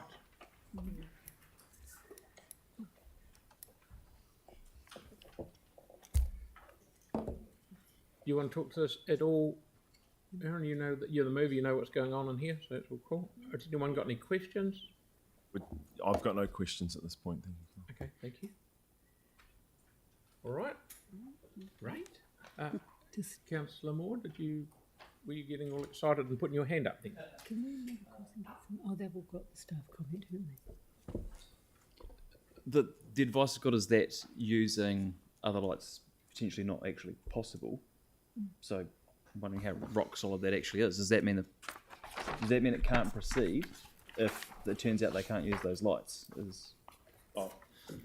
No, so with further conversation, so we were looking to be recyclers, and but that is when you remove some of the hardware, it gets damaged or broken and not fit for purpose. There's a couple of reasons, good reasons why we've been well explained. So it'd have to just be new infrastructure put in, not recycling. Oh, it has a longer life, I suppose. I didn't think my neighbourhood would be there that long, but a longer life one is better. Does staff want to respond to that question as well? Through the chair, Councillor Kewen really has covered it. When we do dismantle existing sets, we do keep hardware for spares for other sites where we can. So we do as much recycling as we can for other sites across the city. But when we are installing a new set, we would install up-to-date technology that would have the longest asset life, so it would be the best whole of life value for money for the council. So so just to clarify that from what you're saying, can that amendment stand as it is when it's actually saying you would be using A full set or so. recycling when both of you said you can't always recycle? No, the recycle bit would have to come off, wouldn't it? That's right. The recycling would have to be struck through, and it would be the installation of a new intersection, new signalised intersection. So stop it after Gardner. So Hereward Green's Gardeners, full stop. Yeah. You'd have to take the word recycled out as well. So Also are you happy with that, Councillor Kewen? Absolutely. Yeah, we traversed this, and Lynette explained it really well. Councillor Cotter. So just reminding us, this is part of the Wheels to Wings, and this is included in the Wheels to Wings design. And if this went ahead, pardon? This isn't debate. I'm asking questions, and Lynette is nodding. Yeah, a bit of a hard time today. And if this was to be installed, this project on its own, it would not receive funding from NZTA. Is that correct? That is correct. So, in your opinion, would it be better to go back and retain it with the wheels to wings? That's not something I can answer today, It would Councillor. be fiscally more prudent. Okay. But you get subsidies. It's going to cost more. It'll If cost it's not, it will cost more if you do it This way. standalone. Yeah. Thank you. Okay, Councillor Templeton. Okay, Councillor Moore. Just to clarify, if this one proceeded but Wheels to Wings was not stopped, then there's actually nothing stopping this from still happening with Wheels to Wings. If both amendments were approved, or sorry, if one was approved, the other one was not approved, then this could still happen with that. It doesn't rule it out. No, that's a question. We're not in debate yet. So is that, Lynette, can you answer that? No, I think Councillor Moore's correct on that one. Cool, thank you. He might be too great. Okay, Councillor Keon. Yeah, so just to confirm on the funding that we have never asked NZTA for funding for this, rather than, I think there was a statement made that it wouldn't be funded, but we've not asked, so we don't know. Through the chair, Councillor, that's not actually correct. We have asked Wakutahi in the past, and that's in the staff advice, I believe it was, if I'm looking at the right staff advice. NZTA have previously advised that they are unlikely to subsidise a standalone project. For the This is intersection, because yes. when compared to other intersections, so on and so forth, doesn't. Yes, so we have asked them before. Yeah. So we have applied for funding. No, we have asked them if they would Right. subsidise it. Right, and yeah. But no, we haven't applied for funding. Okay, Through and then the- the same would go for if the signals were to be installed as part of Wheels to Wings. We haven't asked, or we have asked for the funding for that, and that is confirmed. We have gone through the business case process for the cycleway, Yep. of which the intersection is part of the cycleway, and it is covered through that. So NZTA have confirmed they will fund it now. No, we're still working through that business case process with them. And through you, Mr. Chair, there's a piece of staff advice in there that's quite important. NZTA priorities and policies are currently under review pending the new government. So there'll be a new GPS comes in. Yes. So that might be in our favour or not. Right, so so going by some of the minister's statements, that could change considerably. It could. So just to get this right, so the second amendment around our staff to request NZTA to pay for removal, do we need to amend that to make it clear as once the GPS is confirmed, council asks staff to pay? Or are you happy with it just like that? So the second resolution, which is our staff to request NZTA to pay for the removal and installation of the traffic lights. Do that anyway. Well,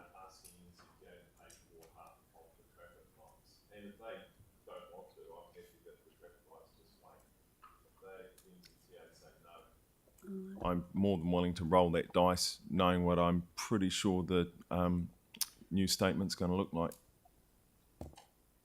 So you're instructing staff to install the traffic lights, and then the second one is you're asking NZTA to pay.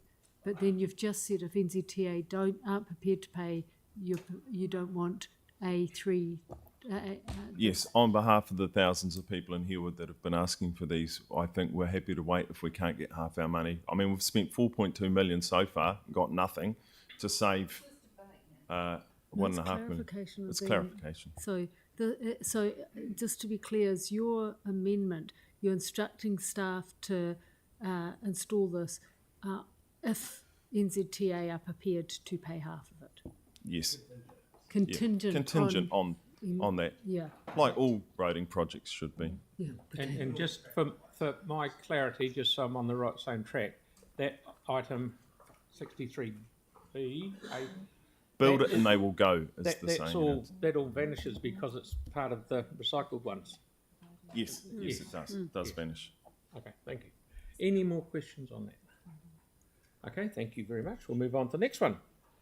Number 65 on the same page, Councillor Donovan, and the seconder is, all right, Councillor Fields. Okay, fire away anyone that wants to say anything.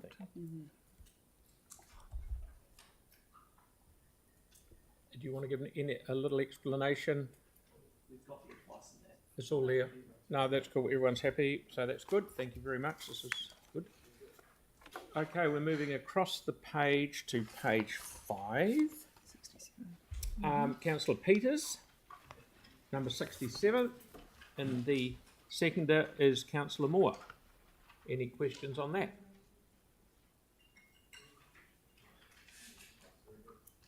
Okay, good staff advice. That's cool. Righto, we'll rip across the page to page 6. Councillor Fields, number 71, and Councillor McClelland is the seconder.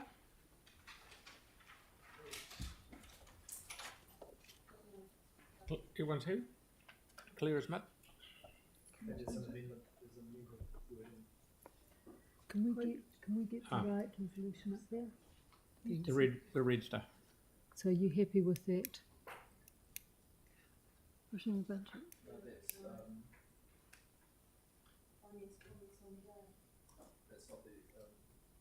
There's some amended wording, isn't there? Yeah. That's gone to the Secretariat, I think. Can we go back to that one? Yeah. We'll find it and we'll come back to it. Come back to number 71. Okay. Right, over the page. Number 72 on page 7, Councillor Henstock and Councillor McClelland. Oh, that's been pushed out to the other schedule for a report. Schedule 3. We mentioned that at the very beginning. I'll just check, Mary. Mr. Mayor, that was addressed in Schedule 2 and it was moved at that time, so that's no longer in this debate. No. Right. Thank you. Right, next one on that page, page 7, number 73, Councillor Johansson.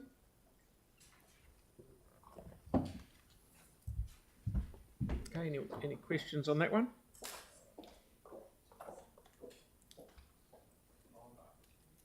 Okay, good to go. Right. Yes, certainly. Lynette. This is number 73? Yes, it is, yeah.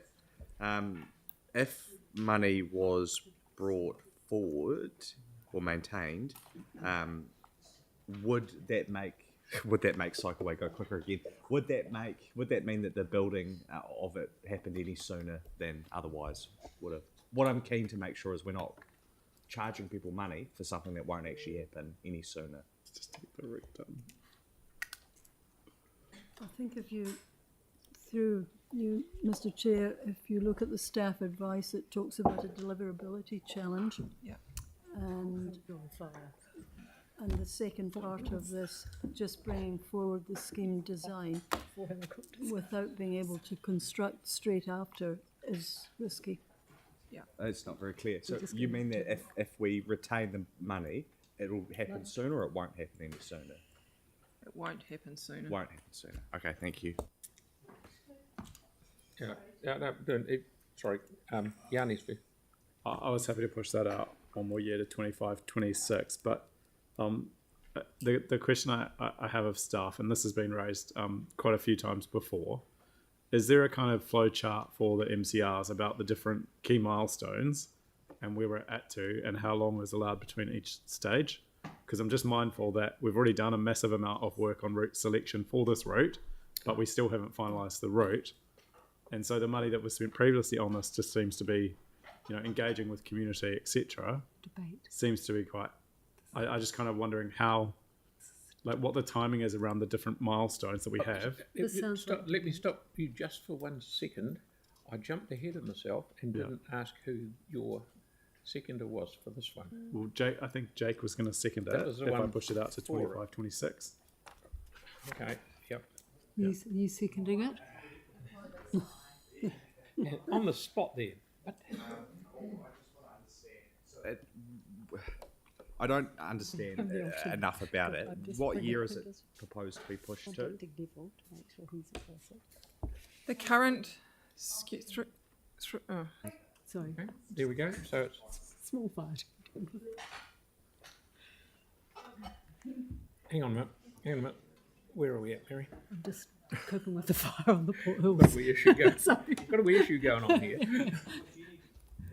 I'll just get him to stand up here while I just go and find the alternate controller. I've just got a file.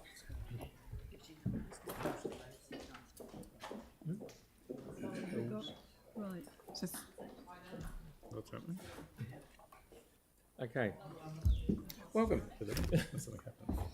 Through the chair, can I? Yeah, sorry. Carry on. Can I provide a little bit of clarity on this one? I think there was some confusion in the process of the amendments around this amendment as well.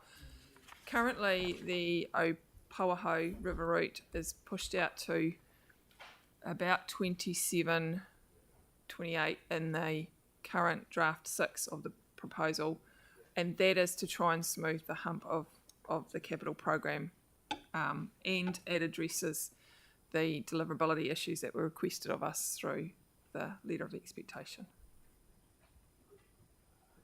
So bringing it forward, my assumption was the request was to bring forward, and the first wording was to bring forward just the scheme design and do the scheme design early.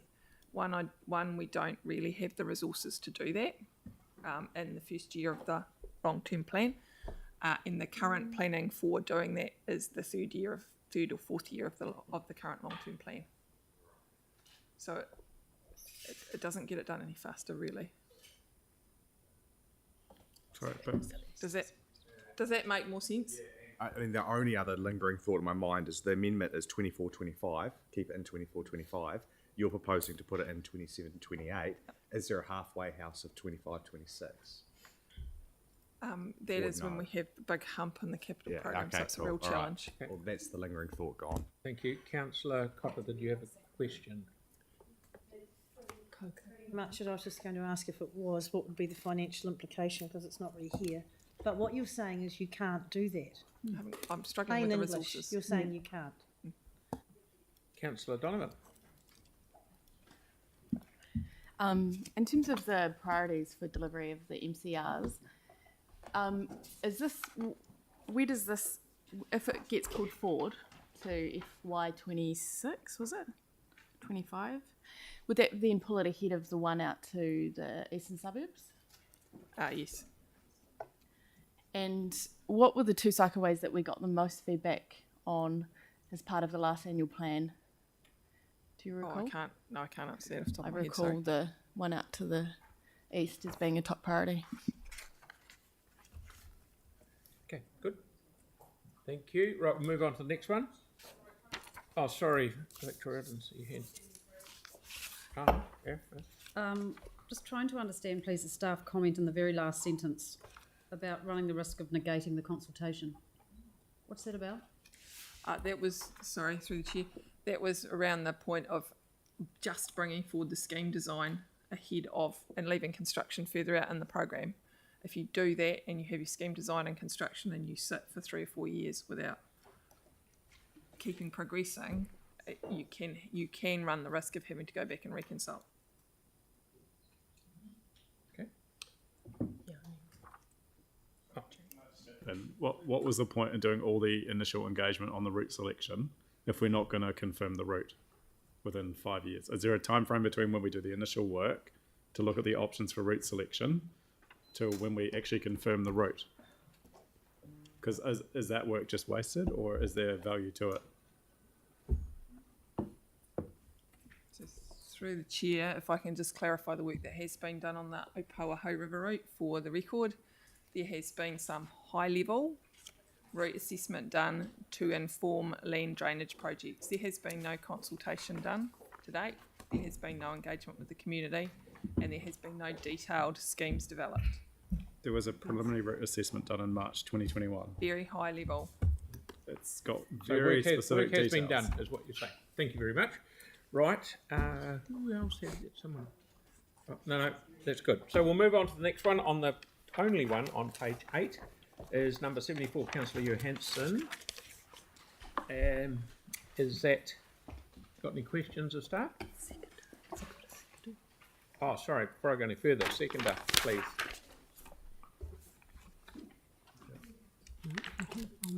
No Yeah, seconder. Jake, I'll move on. Jake was keen to second it, and it was going to push it out to 25, 26 and 26, 27.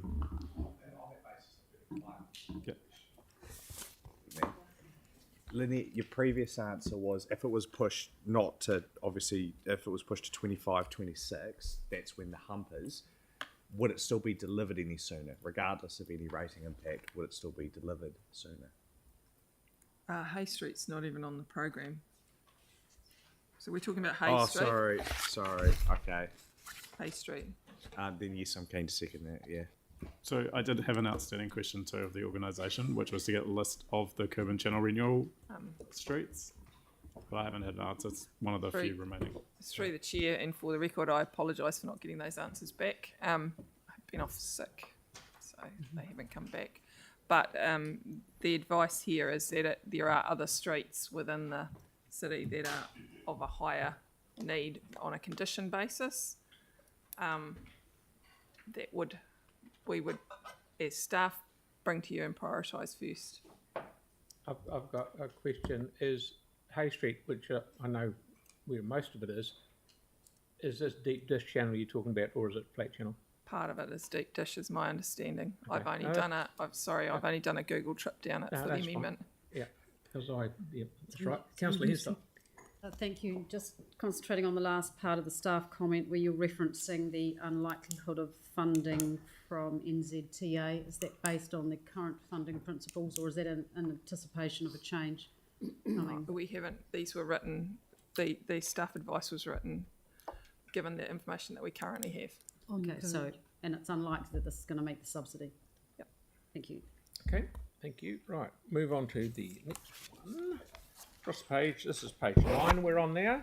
We've got Councillor Harrison Hunt, and the seconder is Councillor Coker at Church Corner Revitalisation Plan. Any questions on that? Yeah, I'll stay here.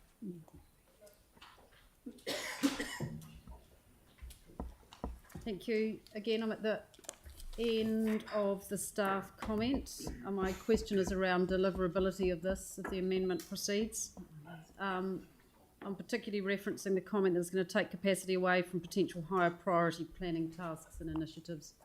Can you give us any indication of what would be bumped for this to have to come through? Yeah. So you'll shortly be considering endorsing the Greater Christchurch spatial plan.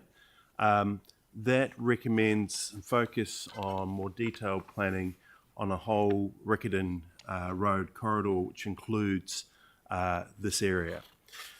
We're trying to work through how we do those plans, plus looking at what's already on our current planning agenda. At this stage, we don't have any spare capacity to put additional work onto that agenda unless it was reprioritised. But this work would be coming through probably in year 2 to year 3 anyway of the LTP as part of implementing that broader Greater Christchurch spatial plan work. Okay, thank you. So just to put it in another way, is this the cart before the horse? It would probably be better to look at this as part of the whole of that corridor. Okay, brilliant. Thank you. Councillor Harrison. Kia Bruce. Cheers for your mahi on this. In terms of prioritisation, who really sets that priority list? Ultimately, council sets its priorities. So it's technically political decisions based on what the council believe is a priority. Okay. And in terms of the potential uptick in population, is there anything council's currently doing to be able to facilitate the larger amount of population that's looking to be in there based on Kāinga Order development and potentially PC14 or even MPSUD? There's a whole lot of uncertainty about a number of those matters at the moment. We know that Kāinga Order is going through a review, and we are unsure of what their future program will look like. Right. There's uncertainty around PC14 and the broader direction. I suppose the staff advice would be, let's have a look at this, but do it across that whole corridor where we're trying to consider all those matters of intensification along there and the potential that might come depending on where the government goes with the MRT. So that's looking at that. Our advice would be to try and look at that holistically down that whole corridor and assess that effects across that whole corridor. Sure. So if we're thinking about that in terms of a bigger scale around central government and the spatial plan and also central government's direction where they can't even, I guess, let's say, agree on light rail or wheeled rail, if you will, wouldn't it help the argument if we actually have some facilitated plan within some of that direction to be able to set some sort of mitigants around that? Yeah. Our advice would still be to focus on comprehensively looking at that whole corridor, not just a very small portion of that. We need to take that broader view and get some certainty of some of that direction as well. By corridor, you're meaning Hornby to Belfast, the whole light rail direction, or are you talking about... We're more focusing on the Riccarton Road aspect of it, from Hagley Park right through to Church Corner. Sure. So if we got, say, this on the books for FY 28-29, there's nothing to say that we can't push it out if it's not ready yet, right? Again, we would still be recommending to look at the holistic one, not just a Church Corner one. And it's likely that we will be recommending, as we develop the more detailed plans of when we do things, that Riccarton Road one will be one of the first ones that we do, but just not in the next 12 to 18 months because we've already got existing priorities. Cool, thanks.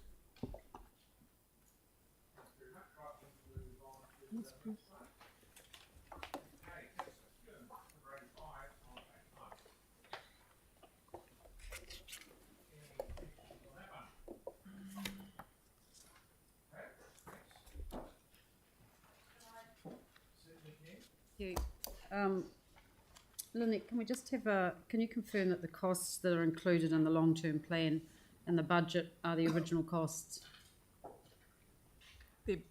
The costs that are included in the long-term plan and draft 6 of the proposed capital program are based on the information that we have had to date and haven't been updated or changed because we haven't finished the design yet. Yep. And so most of the transport projects that we have seen come to this table in the last year or so have required a cost increase. And is it likely that this project is going to require a cost increase? I don't know that at the moment. Don't know that, but it's fair to say that most of the transport projects that have come to us have had a cost increase. I seem to recall you've said about a 20% cost increase across the board. I have talked in the past about escalation costs that we are seeing, but the costs, the projects that you see at the table often involve cost increases, but a lot of them are going through without any. We have got projects that are going through without cost increases. Thank you. And so in the rates impact, there's a savings of 0.01 and 25, 0.05 and 26, etc. But referring to your final paragraph from staff comments, where it says further delay runs the risk of additional costs to the project through rework and additional engagement and costs against existing contracts, I assume that would mean broken contracts, and undertaking multiple works on the same sections of road in close succession, increased reputational risks and losses of efficiency, which means higher costs. So you obviously haven't got those quantified to off-balance the saving in the other column. Through the chair, no, they haven't been. The advice we could provide you to this amendment was based on the information that we had at the time. We are very aware that, particularly in the bottom end of Herwood Road, around the Mitre 10 site, there is quite a lot of other work, water supply and sewer work that needs to go on as well. So we are looking to combine as much of that work as we can through the same contractor to achieve the efficiencies we can. That's right. But that water supply and wastewater work will still need to go ahead. Yes, but you wouldn't be able to find the efficiencies by combining the two jobs at the same time. So basically, you stand by those comments, there will be additional costs if this was delayed. It could be. Thank you. If it was delayed. Councillor Henstock, then Councillor Mitchell. Oh, thank you. Just a supplementary to one raised by Councillor Cotter. She's referred to costs against existing contracts. Can you just confirm that you haven't let the contracts for this project yet, so that there won't be any cancellation fees? We haven't let a construction contract, no. Thank you. And I just forgot to ask before about the likelihood of the NZTA or Waka Kotahi's subsidy on this. You haven't asked, we haven't got that confirmed yet? No, we're still working through that with Waka Kotahi. They asked for follow-up information recently, and we've just got that back to them. So. And do you think that this is at risk with the change in government priorities with the new government? That's a crystal ball for me. I don't know. It could change. Thank you. Councillor McDonald. Thanks, Lynette. Only a real quick one. I wonder if, I'm just thinking through the conversation, and depending on where it lands, because I know we've talked about program level budgets, and I'm just thinking back to F&P the other day with that, I want to say the Island Road one, we're talking about the increase in. Would it be possible to get some updated high level costings before us striking the LTP, so that those budgets are actually reflected in the budget, as opposed to being drawn down from program if there's that overrun? Because I mean, like back to Victoria's point, the budget hasn't changed since day dot. Even we could work on that. I mean, I'm just thinking that one doubled, the Island Road one doubled in price. So we're kind of, we haven't approved it, but I'm just thinking whether there's a practical way to get some updated costings so that we can work on even that if for it, that. after the design has gone up a bit, we're at least more informed before we strike the LTP. Yep, we can do that. Okay, thank you. Right, okay, we'll move on to the next page, page 10, Councillor Moore, and seconded by Councillor Harrison Hunt, pedestrian improvements on Enzyme Street. Councillor Henstock. I just wonder whether 117 and 118 can be rolled in together. Is there any merit in that? They're different things. One's to get across the road, the other is to have a footpath to walk on. Pedestrian crossing improvements. So 117, there are footpaths exist for those, but there's no way to get across the road.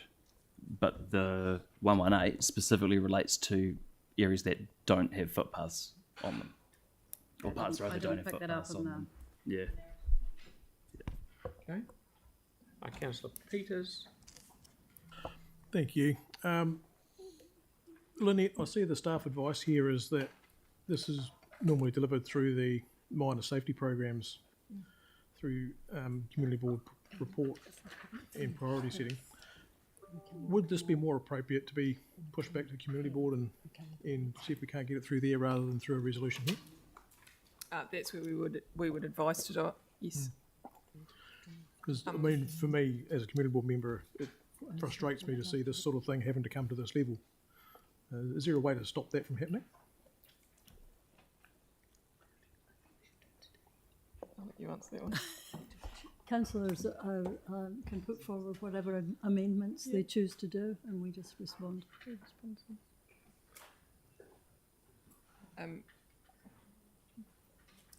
hang on that. Councillor Moore and then Councillor Henstock. So a memo was provided to Community Board around Sabies and Dunbars Road saying that it needs to come to long-term plan. But then it's come to long-term plan. It says typically delivered through minor safety programs. So I guess, are you able to confirm that this is purely investigating them, and they may well be able to go through the minor safety program, or they may need to go through other means? Is that sort of the gist of it? This will at least investigate it. Yeah. Okay, the supplementary then to what you were asking, can you complete an investigation into this within your current work program without adding any cost? Through the chair, the minor safety program each year looks at requests that have come through from either service requests, community boards. These will be in part of the list that they look at as to what we can work on, how we can build that program of work moving forward. So yes. Okay, thanks. The And short answer, sorry. I note that there's no rates impact known and there's no costs known at this stage, but surely this isn't reinventing a wheel. We must have a ballpark figure of what it costs to put a pedestrian crossing across the road from the school. This is not asking us to put it across, to put the pedestrian crossing in. The amendment's asking us to develop the work program and report back. If it can be delivered through the minor safety programs, it'd be simple as an island or a refuge. If it was a bigger project, then it would have to be built through as part of a plan process. So that's 117, 118? Or we'd sort of done those both at the same time? Any questions on 118? Andre, you got any? Good. Okay, so we'll move on to number 129 on page 10. And Councillor Cotter and myself are the mover and seconder. Yep, thanks. Well, originally I was just wanting to raise the Edgware Village flooding issue, and all the work's been done on that investigation. The costings would need to be updated, inflation adjusted, and staff have come back and recommended that we actually adopt a citywide lens on this, because there are other areas of flooding that concern other councillors as well. And so they've recommended we set up a $20 million a year project to carry forward some investigations, and also construct a matrix to prioritise areas. And this doesn't kick in till FY27. So that's what it's all about. So it doesn't increase the It's over the hump. blunt, so to speak. Any questions at the moment? Yes, I'm just having one odd bolt with. Thank you. Because I can. Does it impact on the hump? Yes, I'm just asking a question. Okay, the next one. We have got real questions. Yeah. Councillor Templeton, Councillor Peters, Councillor Donovan. Thanks so much. I can understand how frustrating some of this is, and actually some of the specific stuff, for example, in Edgware Village. But are there areas across the city that don't just have surface flooding, but actually have underfloor or above floor flooding that still haven't been mitigated because we've decided not to have the budget to do specific works? Because it seems to me that if we had areas that were still getting, flooding under the floor of homes, we would prioritise to put funding onto those areas for flood mitigation rather than on surface flooding. So, through you, Mr. Mayor, I mean, essentially the surface flooding it's the worst of the surface flooding that does affect above floor flooding in houses. No, we have dealt with predominantly the worst of those. What does happen is that these isolated, I'll call them isolated pockets. You may remember there was a report came to council back in April last year, and there's about 30 of these areas listed on it.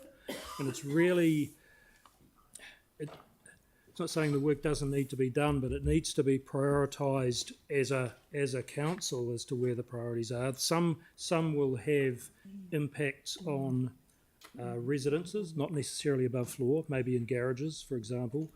Some may impact commercial, such as Edgware, and some will be just deep surface flooding on roads that restrict access. So that's, in answering your question, no, I believe we've dealt with, in most normal rain events, the above floor flooding, but these are the next batch coming through. That's and great. it's a measured way and a structured way of dealing with them. Great, thank you. Perfect, thank you. Councillor Peters? Thank you. I was interested when I saw the list here that Waterloo Road in Templeton hasn't quite made that list. Would there be a reason for that? So, Councillor, in Waterloo Road, I recall the information that went back. There's an issue there with, we checked out the stormwater systems there and the mains. There's an issue with two of the properties there, looking on the LiDAR maps, being a lot lower than anywhere else, so it creates a hollow with no natural outfall. And also there was a piece around the corner in Kirk Road that is waiting on the priority list to come up with street renewals, which is Transport will have that at some stage. So that's why it wasn't on here. But when we come back to council with the report and ask council to prioritise, then if you feel it needs to go on, then we can add it to the list. There was about 30 on there already. So. Certainly, I'd be keen to look at that going on the list. 40 years is a long time to have that going out there. So, thank you. Councillor Dong. In terms of the budget, I'm just wondering, do you think $20 million is going to be adequate? Because I can see that one project is 18 in theory. So how will that, if we're looking at a citywide lens and we prioritise some projects, in theory we'd only get through one project? And that's, Councillor, that's why we need to get some strict criteria on it. It may take a while to get through, or you may get 3 or 4 done in 1 year, depending on the severity of or what the answer is to the issue. So it's the ability there to look at different options. Potentially we might have to bring money forward in some years if it is that. But by the time you go through the prioritisation of them and, for example, you knock off anything that's getting close to residential, for example, I think you'll see it will fall out of that. You can always review this again in the next LTP, but it gives you time to get the planning, get the prioritisation done, and get a program underway. And final question. Obviously, this is a concern for many residents. How does this fit within the Coastal Hazards Adaptation Program, where we're looking at prioritising spending based upon areas that will be at risk from climate issues such as flooding? Doesn't. Good question, Councillor. Okay. Because it's the results of those studies will influence some of this, and you may choose, one of the criteria may be, is this in a coastal hazard study area, and it might affect the timing of it. Okay. Councillor McClellan, please. I did have my hand up before you, Kelly. He did. To be fair. Hey, just on the financials, the first year, 0.5, I'm assuming that's because it's detailed design work and no construction's taken place. And then I notice it cascades down from 18 down to 14. Is that just because the size of the rate base gets bigger over that period of time? The rate impact, there would be a finance question to ask that, but it was just put through as a 20 million flat line through. There will be, I guess, inflation adjustments along the way, but the rates impact is a finance question. And what kind of certainty do we have that the priorities identified thus far will make it into the matrix? Will they all be part of a matrix, but we don't know obviously what result they'll be, or will some be in, some be out? They will all be part of the matrix, and then it's up to you guys. Oh, so it's a matrix we can edit. Those are the best kinds of matrices. Matrices, Jake. Matrices. Oh, right, I think so. Yeah, I don't. Yeah. And that's it. Can't remember what. Councillor Barber, please. Thanks for that. How is this different from what you've had before, what you've been operating under?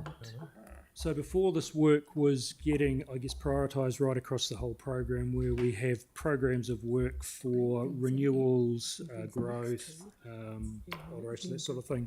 And when we had large programs looking at the land drainage recovery program, the Flockton Basins, that type of thing, they tend to suck all the money in, and these outliers, because they haven't got the same number of properties affected, they tend to get prioritised out, and the larger ones get it. So that's why putting in a specific fund for this that can't be shifted around is better. So somewhere like Tenby and Newport under this system would be accelerated, whereas before it might have been just not even looked at. Potentially, depending on how it's stacked up against other projects. Yeah. Okay. Right. Thank you.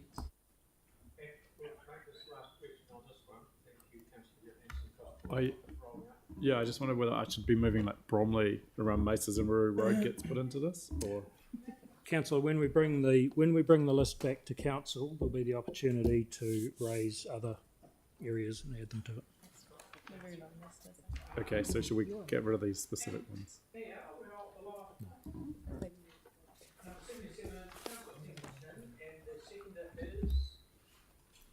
Who wants to increase our water resilience and lower leaks? Thanks, Andre.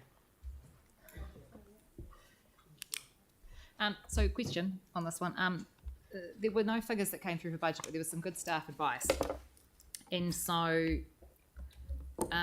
in following a conversation that we had, Brent, what I'd like to propose, and I'll get your comments on this, is actually instead of saying with budget provided to achieve these levels of service, if we just change the level of service itself, so change the leak rate level of service to be 20% by 2030 and 15% by 2034, because it looks like from the staff advice that you're able to achieve some of those improvements through current efficiencies and budgets, but then you'll have to come back with advice on how you are going to meet those going forward. That's correct, Councillor. We will be coming back with some advice, because we're trying to refine how we measure this, because it's a fairly crude number at the moment, and take into account all unaccounted for water and get that model working right. Then that's the difficult thing about putting money at something like this. You don't know how big the fix is until you find them. So we would prefer to go through the next phase, keep refining what we're doing, and then come back. But have the target set so that you know what you're aiming for. Well, you sure you don't want to do 20% by 2034? But international best practice is down around 10%, isn't it? Yes, it is 10 to 15%, and it's getting that last bit from 20 down to the 15 down to the 10, which will be extremely expensive, and you may choose not to do that because of the cost. It's why I only went as low as 15. Yeah. But the number of leaks and cracks in our water pipes is one of the key reasons that we have the risk, that's meaning that we need chlorination. Is that right? That's correct, and it is good to have stretch targets. It's I have spoken to the staff about it, and when they got back up off the floor, they said yes, that it is good to have a better target there. We think that just by having a more refined model, that we can get a better picture for you anyway. And as you saw from the response, percentages don't tell everything anyway, because we pumped less, the percentage went up, which is a weird thing, but yeah. And just a technical question. Are you changing yours to an alteration of level of service? It's just altering the levels of service, yeah. And because we're planning on altering the level of service, there's a page, I've got my glasses on. In the consultation document, there's a paragraph on drinking water supply. Yes. Because we're planning on changing the level of service to improve that level of service, would we need to highlight that in that paragraph? We would do. Yeah. It was just a few question for the next one. Next one. Yeah. Yes, there will be a section on changed levels of service. Yeah. Okay, that's fine. Thank you. So Sam, I'd like to change it just to take out the centre, the end of the thing that says with budget provided to achieve these levels of service. Andre already has that. Yes. Yeah.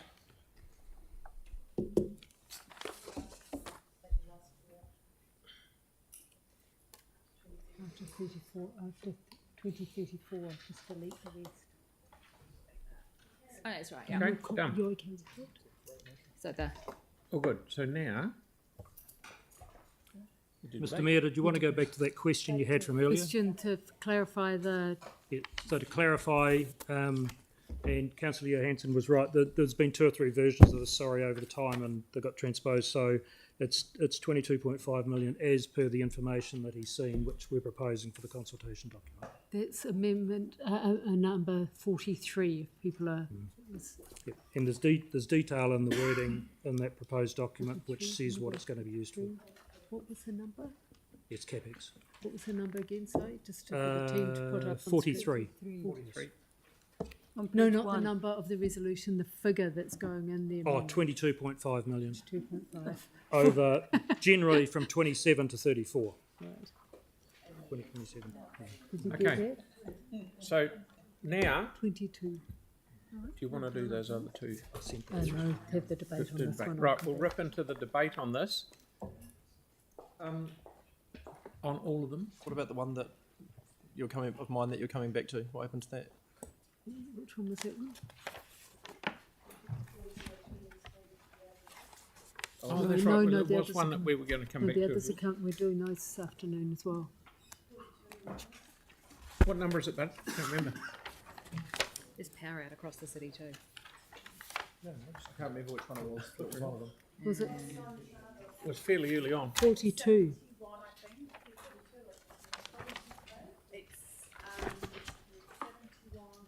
Oh, 71. Yeah. Across the city, right? The Yeah, power's out, that's right.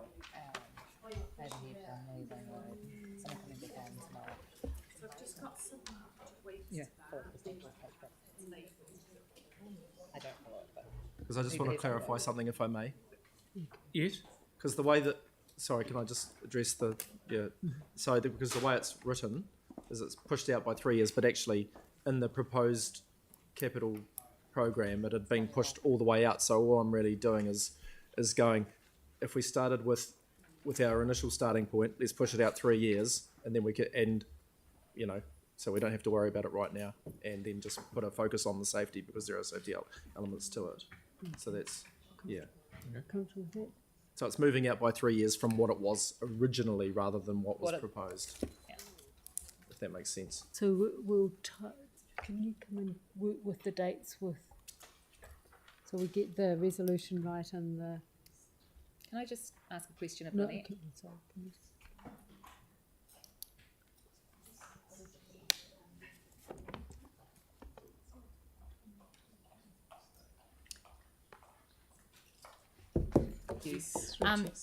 Evans Pass Road especially, probably more than Reserve Terrace retaining walls.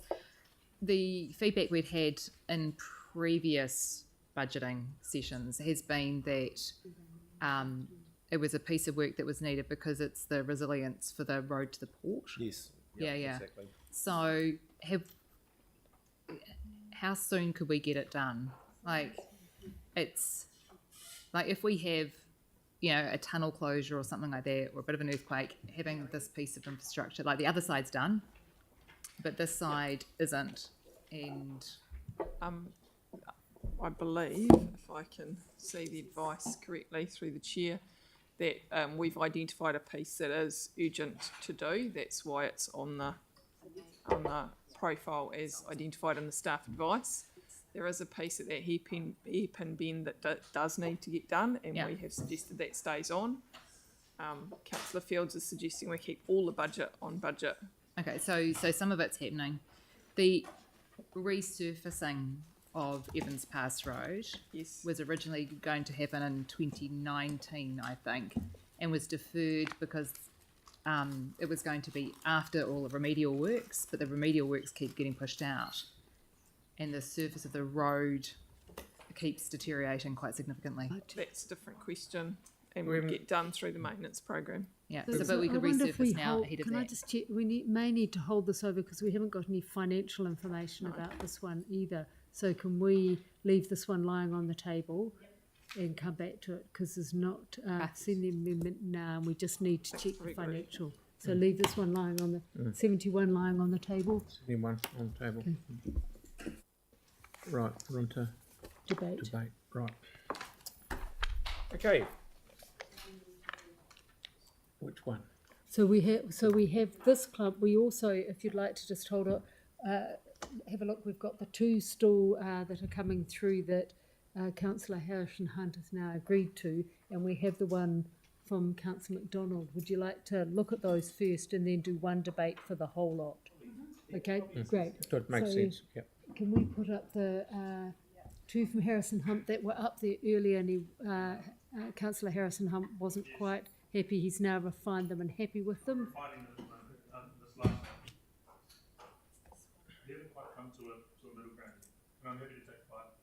No, I haven't got 5 time to take 5. Okay, then I'd like to propose my wording then, in regards to the staff feedback, because it doesn't quite match what I'm trying to get out of it.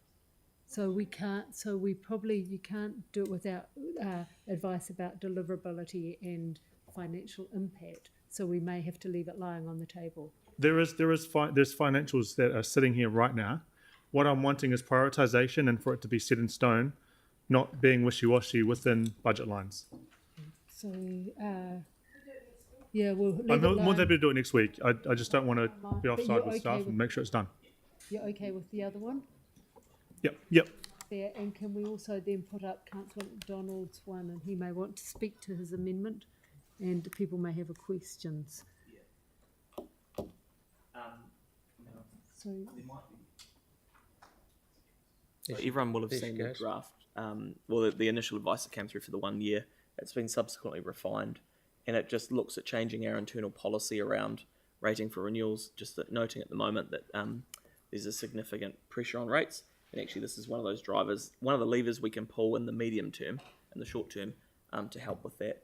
The other thing about it is, if you think about what we all agreed at the beginning as around the capital program being deliverable, I think this has a flow and effect to our debt levels right across the council. So this actually is probably something which could be seen as an immediate advantage to residents at the moment, while actually not significantly impacting our debt level given what we've changed in the capital program over this next LTP. So the technical people will be here if you've got questions for it, but it just makes sense to get it in on this, and then we can vote so that we can keep it moving. So what this is saying is bake it into the rate now, but if people come back and say, actually, we don't want to do this, we want to, we'd much rather pay the rate up front, then it would be amended during that period. no, so what this, I understand from the council, what this is proposing at the moment, the draft has that we fully rate for renewals, or are we moving to the policy? The councillor is saying no, he would like the alternative put in the draft and consult on. So it'll move. Yeah, sorry, Mary, you're right. It'll move it from 15.8, I think we were this morning, to 14 before we go out and consult the public, and then the option about like the ecosystem and stuff, or the eco event stuff, would be an option in the CD once we discuss that next week. So this is just baking that number in now, so that we kind of go into next week knowing what our options are before we then work through that submission period. Yeah. Let's reverse. So if there's any questions, we can get our finance team up to answer any questions around this. Mm-hmm. So we've got them all except that one that's a little bit grey that we're putting on the table from Councillor Harrison. The Stockburn Park one you can put on the table. I'm happy to move forward with the master plan one. Right, yep. If it is still there. So any questions about Councillor McDonald's one? So Russell, are you able to go up to the table to answer questions?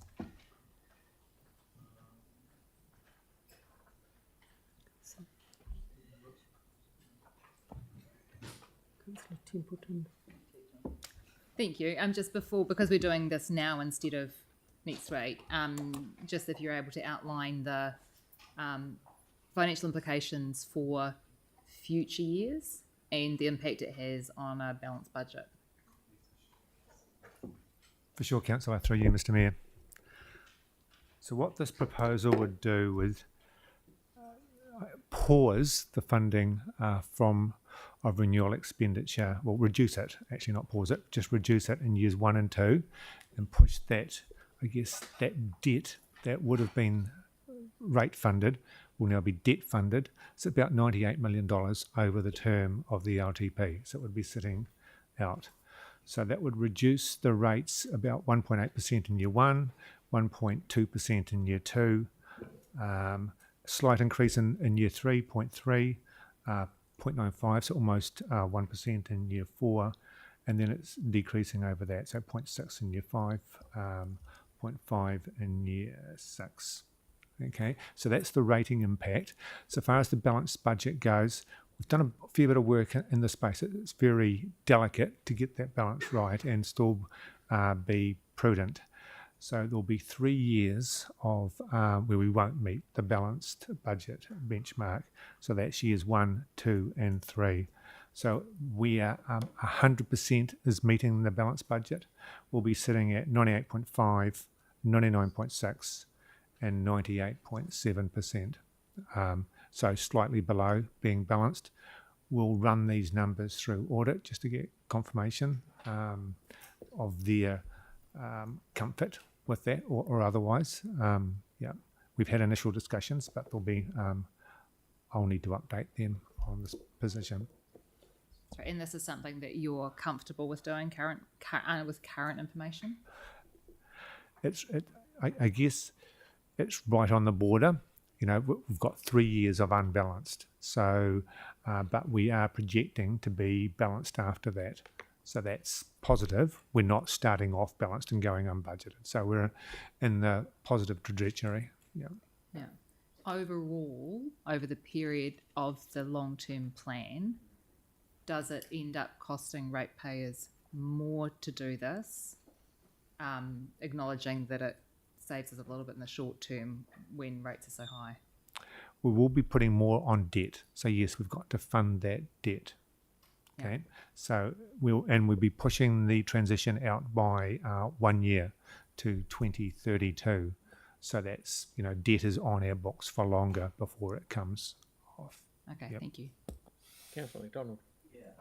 Thank you, Russell. That's helpful. The first one is, can you just confirm, or Bruce or the team may be able to, we did this following the earthquakes, didn't we? I understand. I'll just get Bruce to confirm. Yeah. So the question is, we've taken this approach after the earthquakes as a mitigation against higher rates, pausing the transition from debt funding. Yeah. Post-earthquake, there was a lot of earthquake response costs, which were technically OPEX, and rebuild costs, of course, which were CAPEX. A lot of that was borrowed for, and the rating for renewal sort of fell away at that point because it was funding other things. 2015 LTP, we identified that it was time to start getting the budget balanced, a balanced budget back in place.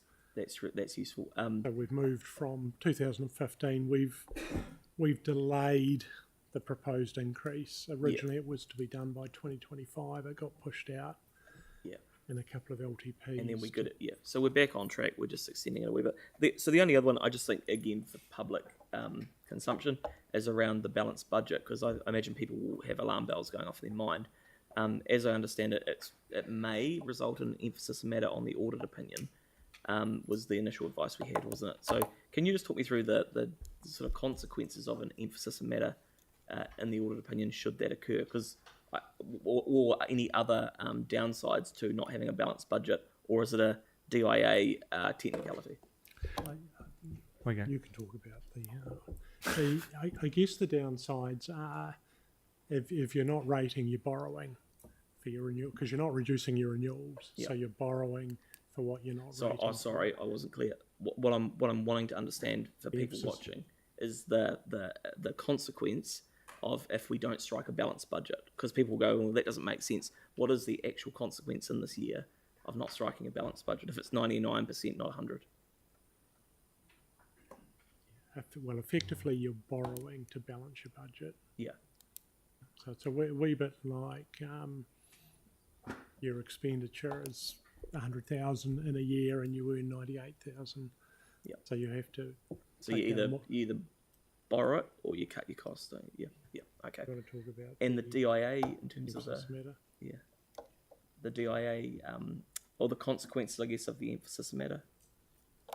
If there is any, I've never seen them in my professional career, but I'd be interested if there are. I haven't seen one either.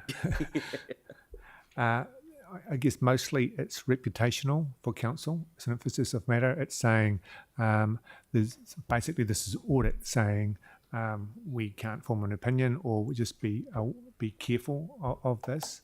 So it's not a qualification which would be extreme. Yeah. It's saying, okay, there's an area here where we are, we're just outlining to the public that there's we're a bit uncomfortable with this position. It effectively draws attention to something, doesn't it? But as I understand it, I know with Crown agencies, for example, they're not even tabled in Parliament as opposed to a qualification. Right. In an audit opinion. But I'm probably getting off track. So thank you. Yes. What question was that? Yes. Hang on, you've got Councillor Templeton, then Councillor Henstock, then I really want to get into debate. Yeah. While this is borderline for the balanced budget, what risks are there if we have an unexpected event, a large flooding event, all of those kind of things that can impact our budget. There's a fire at the moment, but those kind of things that impact our infrastructure delivery, our renewals, all of those kind of things. Do we risk it actually causing more issues for us, and that would make you more than or less than comfortable, if you know what I mean? So thank you, through you again, Mr. Mayor. Bruce is very clear. You know, what we're doing is we've got an operating shortfall. We're not funding it by rates, we're funding it by debt. So effectively we're borrowing for operating costs. If we had an unexpected event, and who knows what that could look like, I would imagine all sorts of priorities would change within our capital program or what we can do. So it would be difficult to sort of outline what that would look like. Certainly we have debt capacity to be able to meet most things, I would say. That'd have to be quite significant. Yeah, this wouldn't be impacting on our Wouldn't cause you ability. concerns for major events or anything? No. Okay. So it's not impacting, that's cool. Yeah, okay. So I just following on that similar vein, just again, I'm just conscious of people watching at home. Can you just confirm that we've lifted the headroom for the event, that should something actually unexpected occur, we've put another 200 million into that headroom as a result of this LTP? Yes, that's quite correct. The financial strategy, we've lifted it now to 600 million. That's our minimum debt headroom. In saying that, we've got sufficient capacity above that. That's great. Thank you. Cheers. Thank you. Can I just check my own understanding? We are already borrowing to balance our budget. Yep. Well, we're borrowing to do our rating renewals, and the effect of this amendment is just pushing it out by 1 year. Is that correct? That's correct. We are borrowing for an amount about, how much are we funding? About 60%? Yes. We're funding about 60% already via rates, so we're moving the rest out. We don't need, and within that, our budget is balanced. If we were fully rating for renewals, our balance would be higher. Yeah. The concern around this actually affecting the cost ratepayer more is just in respect of extending it out by that one additional year. But what it does is it relieves the rate pressure over the next couple of years. That is correct. The benefit is for the first 2 years. To balance it, it's a mix of increasing some and lessening some as we go across the 10 years, because we're conscious of creating a spike, putting it all in year one, and then which is why we're recommending the 2 years.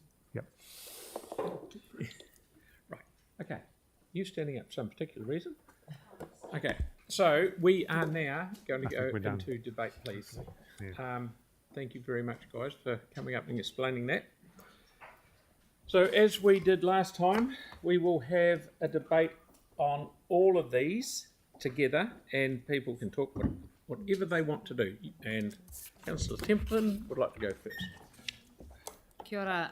So I only have 2 amendments for this draft long-term plan. The first we dealt with in the last section, and that was on our community facilities to make sure that we were doing at least the minimum basic maintenance on those, and I was grateful for the support from my colleagues today, so that was really good, thank you. The second one is on our water infrastructure. So we are a council who was very vocal and against the previous government's 3 waters reforms, but we currently have our drinking water pipes leaking probably above 25%, with a target of getting the leaks to under 25%.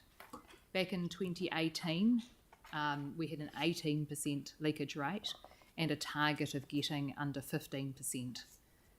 It is time for us to step up, take charge of our own water, and actually improve our drinking water supply. We know it was the biggest risk once the new water standards came in, was the cracks in our pipe network.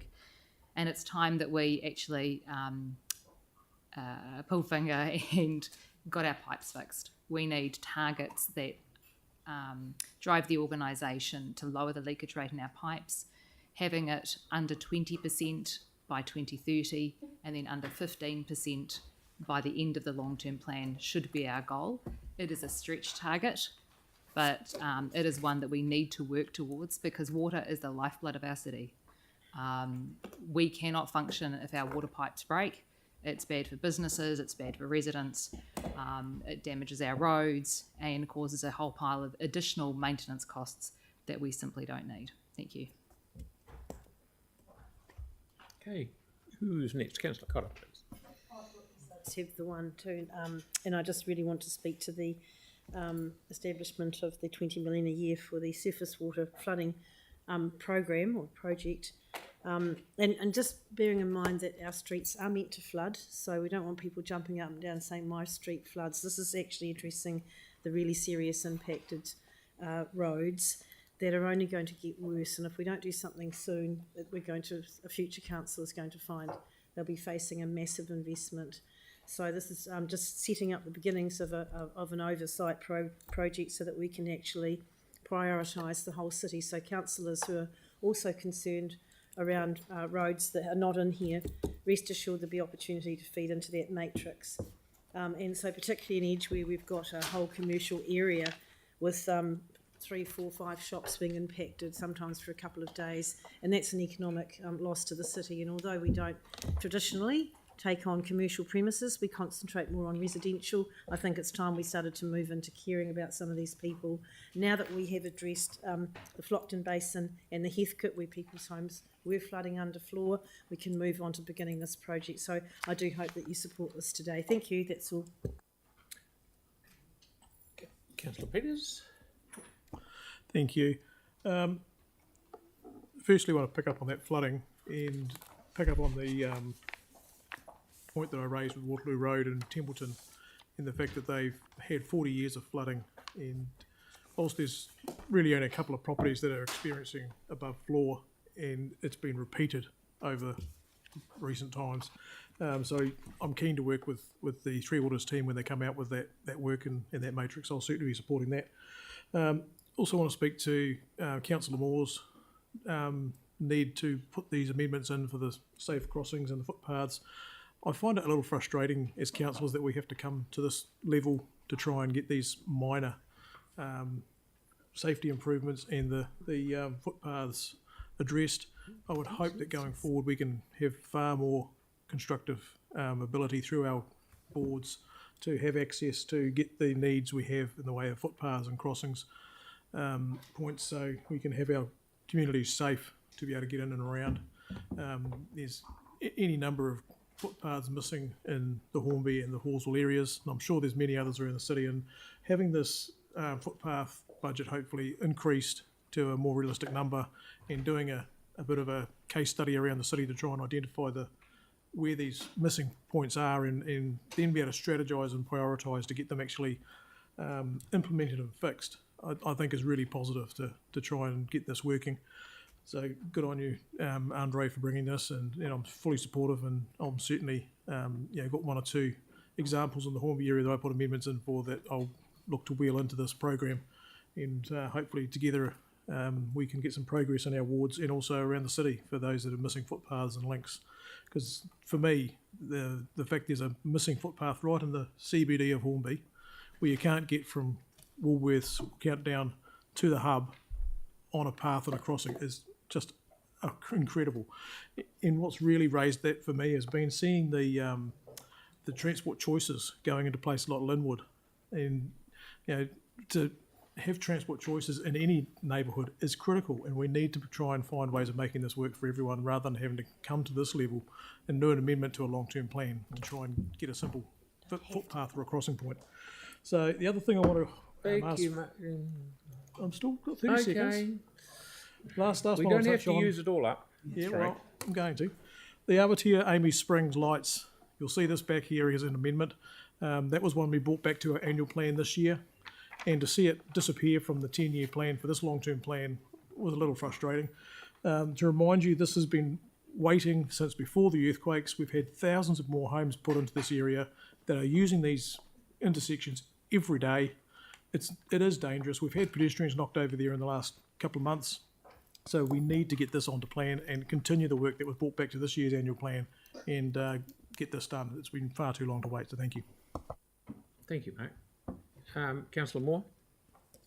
Thank you. Something I'd hope isn't too controversial is the budget for new footpaths. Most people are pretty surprised when I tell them that the last long-term plan had a $0 budget for new footpaths. Unfortunately, a lot of areas, particularly growth areas, have been left without them. And to be clear, I'm talking here about areas that will not have footpaths filled in due to development. Halswell properties, they pay urban city rates, much of them very high. It's a very popular area. They even pay specific rates for active travel, but a lot of them have rural-like infrastructure. So they're paying specific rates for infrastructure they don't have and that there's no current plans to build. So I understand the concerns around infrastructure with intensification, but guess what? We're approving new subdivisions without some really basic infrastructure, and this amendment will go a long way to fixing that issue. We should not be approving greenfield developments if we're not prepared to provide the bare basic infrastructure to connect them with local amenities. So we're continually told to get the basics right, and I must commend the Mayor's footpath crew, which I think is going really, really well. I'm getting a much faster response time when I report these. So I think we're getting a lot closer to getting that basic on footpaths right, and actually making sure that we've got footpaths existing in areas that they should will get us a lot closer as well. And I'd note that significant sums of development contributions being paid in this area will go a long way to helping pay for new footpaths. That's what it's there for.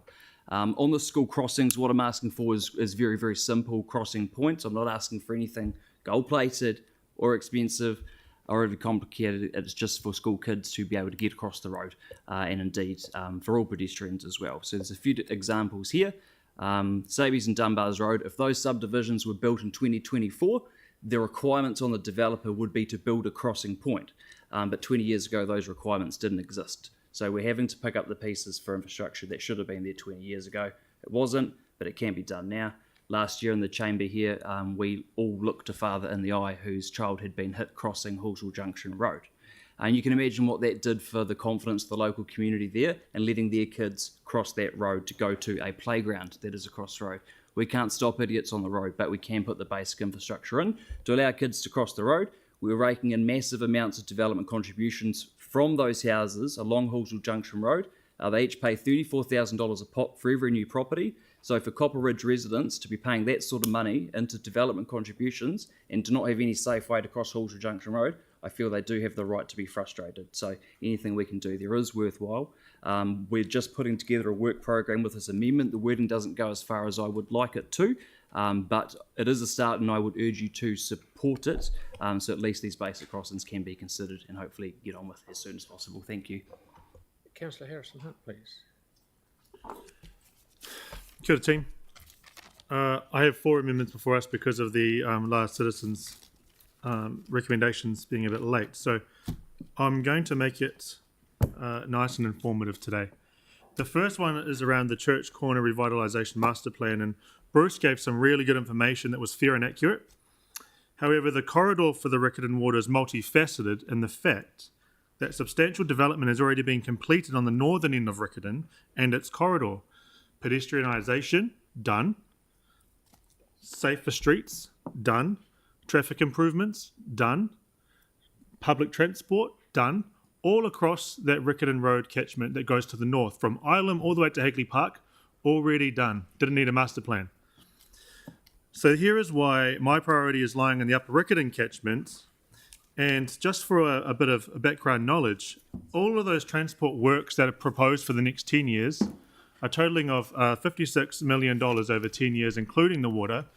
Anything below Ilam, $0 budgeted for anything that's going to be improving from Ilam all the way down to Sockburn. For water, only one project, which is the wastewater interceptor, is going to be put into the upper Riccarton catchment. So that's why people are asking, why am I needing to prioritise Church Corner? Because there is nothing being done there. Now, it's about time we prepare for the new whānau that come into our city, and if we're thinking about that, particularly in the Church Corner area, Kāinga Ora is going to be having 2 massive developments of more than 150 families going to be just going into those two properties. There's going to be major developments with MPSUD, of which the National Party said they're not going to take that away. They may take away the MDRS and turn it into optional one. But if we're looking at a town centre at Bush Inn, there is still going to be up to 6 to 10 stories around those catchments. Little do people know. So Chinatown have also needed strong prioritisation. It's time we act as a city and turn our heads towards the south instead of driving through the corridor just to get some new clothes in the mean feed. So, Council, I ask for your support, not for me, but for those families who are going to be living in that area.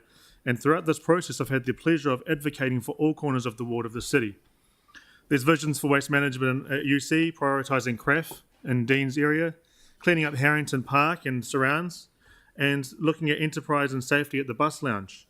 Whatever we do as councillors reflects on our own work and our own personal experience. And they say that I need to think in a city lens, but I am, because I'm doing it by supporting you. And if we look at that, it's time we all work for our communities and be local. Think about localism.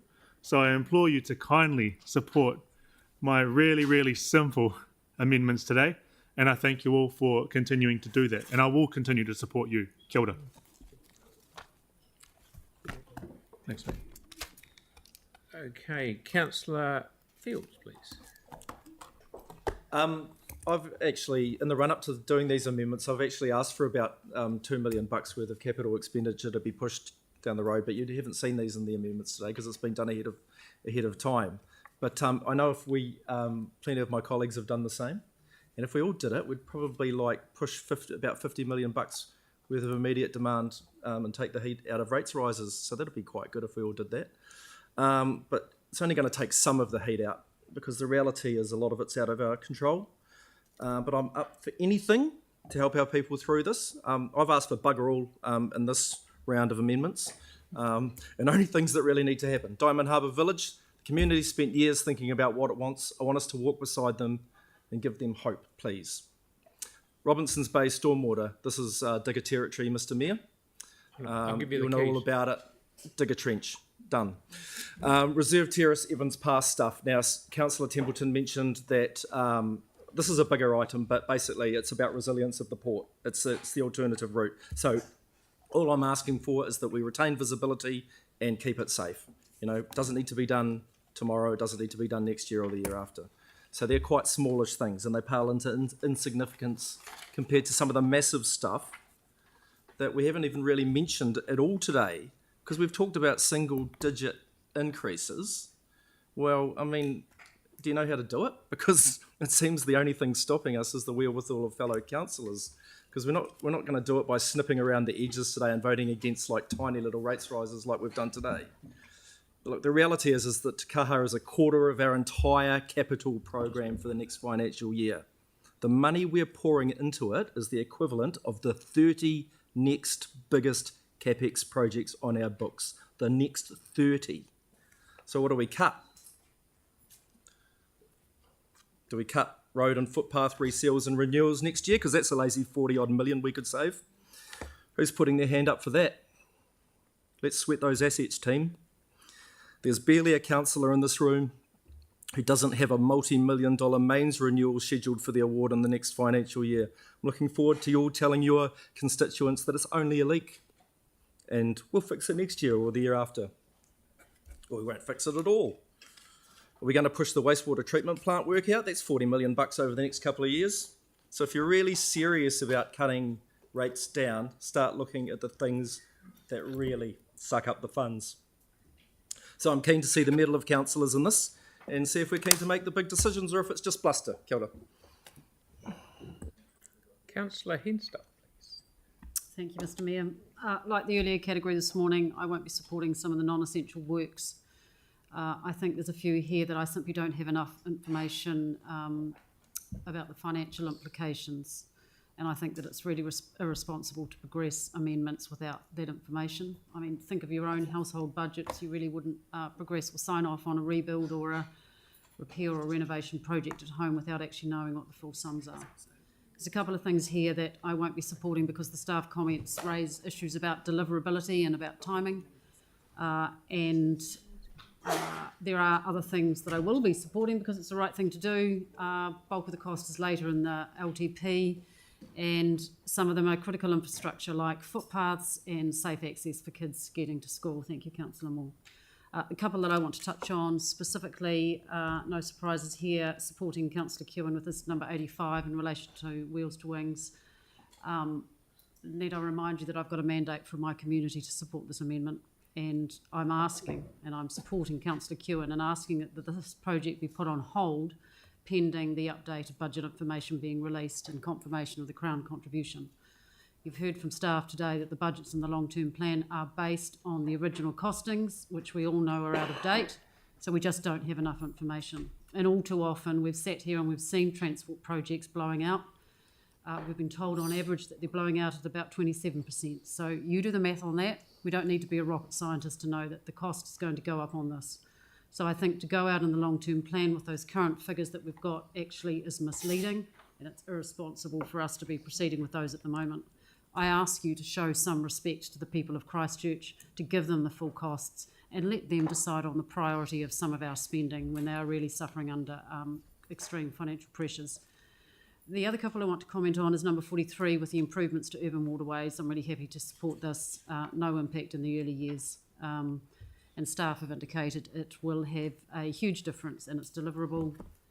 And also in relation to Councillor Cotter with funding to address surface flooding, I'm really happy to support this because this is the sort of infrastructure that residents expect us to fund. And thank you for drafting it in a way that sees the funding being pushed out to 27. The reality is that we don't have a lot of room to move with this budget and this rates at the moment. We have to pull every lever we can, and in that regard I will be supporting Councillor McDonald in respect of his amendment with funding for renewals. Thank you, Mr Mayor. Okay, Councillor McDonald.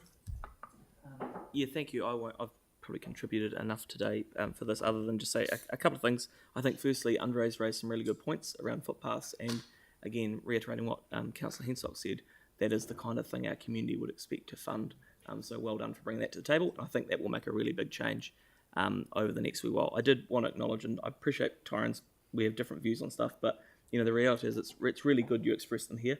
In my kind of view, actually, if we work together in a constructive, positive way, that's actually far more effective than sort of the bluster and things like that you referred to. So I think if we can do that over the next wee while, we can definitely get that number down.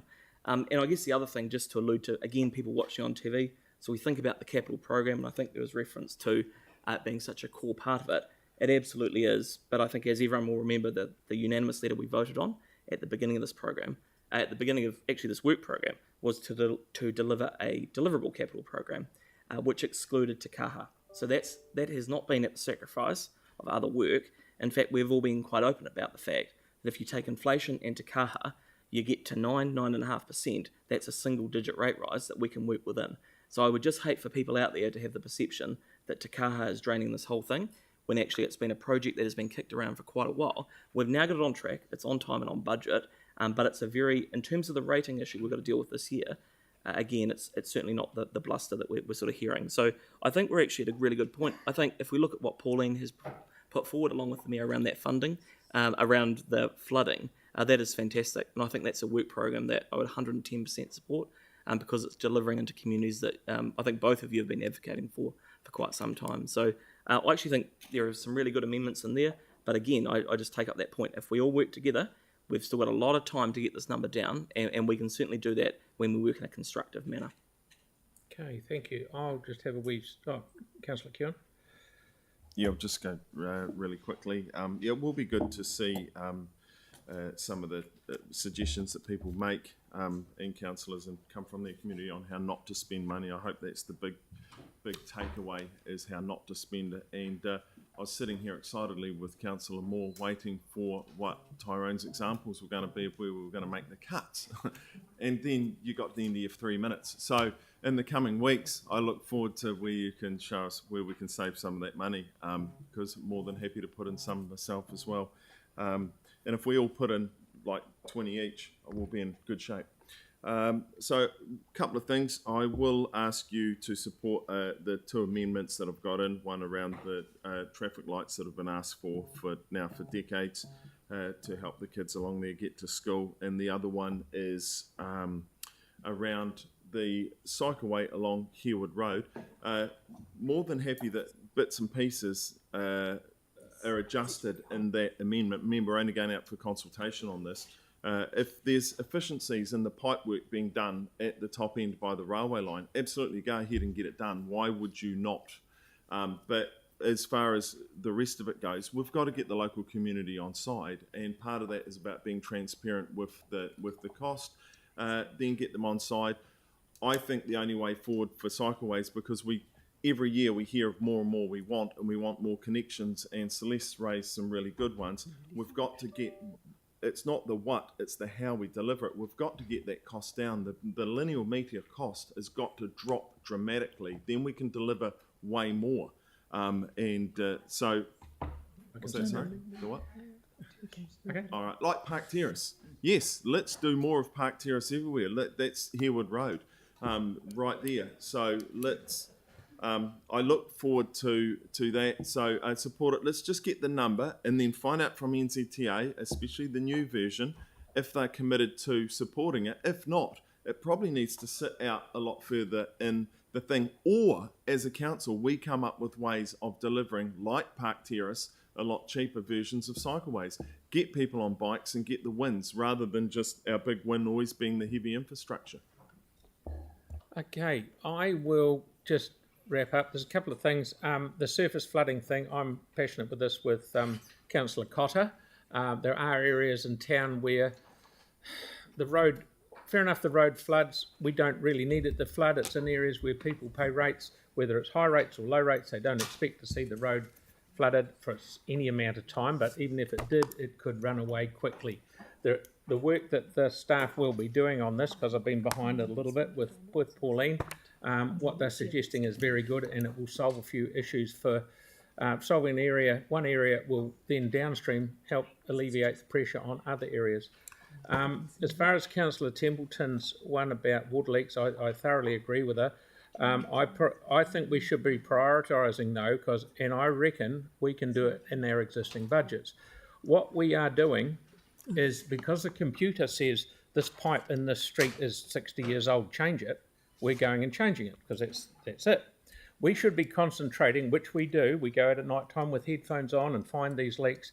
Some parts of town, we can have massive leaks under the ground because it's gravelly or sandy. All the water runs away and we never see it, and we can only get it by at night time testing it with headphones.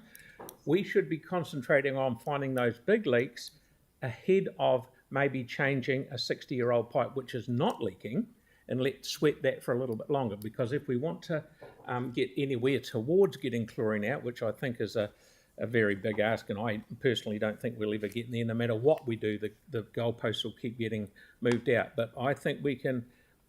Stopping water leaks is important, very important, and I'm more than happy that I feel that we can do it in our existing budgets if we point things in the right direction. So I'm all happy.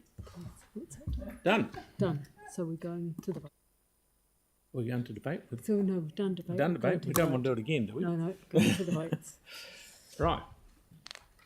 So we'll do the same as last time, move through with a show of hands. And we'll start with the one that Councillor Harrison-Hunt has agreed to, and the one from Councillor McDonald, and then move through these ones on the schedule. So can you please make sure you all put your hands up high and hold them up high? Sorry, I sound like a school teacher, but that's what we're going to do. Very good at it.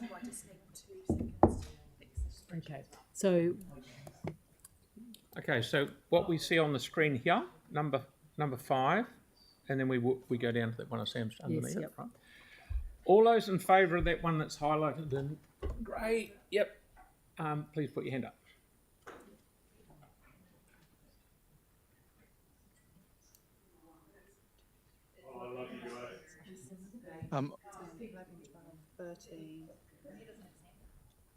And Councillor Scandrett? I'm going to be an abstention because yep.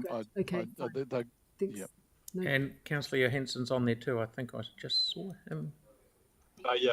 Yes. But it's passed anyway. Okay, great. Okay, thank you. So we'll move on to the next one, Councillor McDonald's one, which is now highlighted in grey. All those happy with that, please put their hand up. Sorry, can you just read what the actual amendment is? No, it's passed. Hey, it's passed anyway, Yanni, so don't worry about counting. Okay, the next one, please. So we'll just take a second.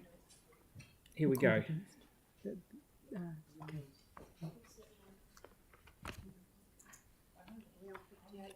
Yes. Number 42. That one right there. Okay.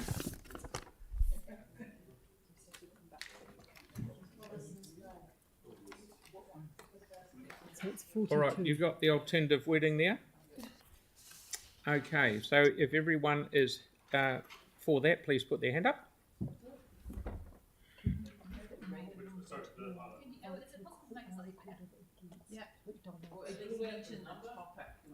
Number 42. Number. What's the topic, man? Yeah, you need. Robertson's Bay. It's passed. That's good. Don't worry. Thank you. Now, you should know this next one, Yanni, because it's yours. It's number 43. The urban waterways one. Yep. Aye. All right, those in favour? Aye. Okay. Hands right up. Thanks. 8, 9. Okay, 9 so with Yanni. that has passed. Okay, thank you. Well done. Okay, this one here is it's Celeste one. That's right. Okay, all those in favour of that one? Aye. No problem. That's passed. All good. The next one, Councillor Coker. Number 50. Selwyn Street Master Plan. All those in favour of that? Aye. 9. So hands up and stay Right up. up. That's all right. 5, 6, 7, 8, 9, 10. 10. Okay, so that has passed. So we're across the Diamond road. Number Harbour. 51. Diamond Harbour Village. Right, Councillor Fields, Diamond Harbour Village. All those that are happy with that, put your hand up, please. Up high and stay high. High. Aye. Right up. Yep. Yep. That's fine. Okay, that's carried. That's carried. Okay. Councillor McDonald's one, number 62. Heritage budget. All of those in favour? Right up. That's passed. No problem. Thank you. Counts. No. Oh, too late. Sorry, I shouldn't say that. Number 63, Councillor Kewins for Greens, Gardeners, Harewood traffic lights. All those in favour of that? Aye.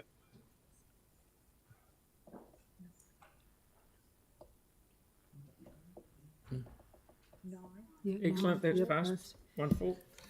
Councillor Donovan, number 65. Concept on local cycle network. All are happy with that? Please put your hand up. Aye.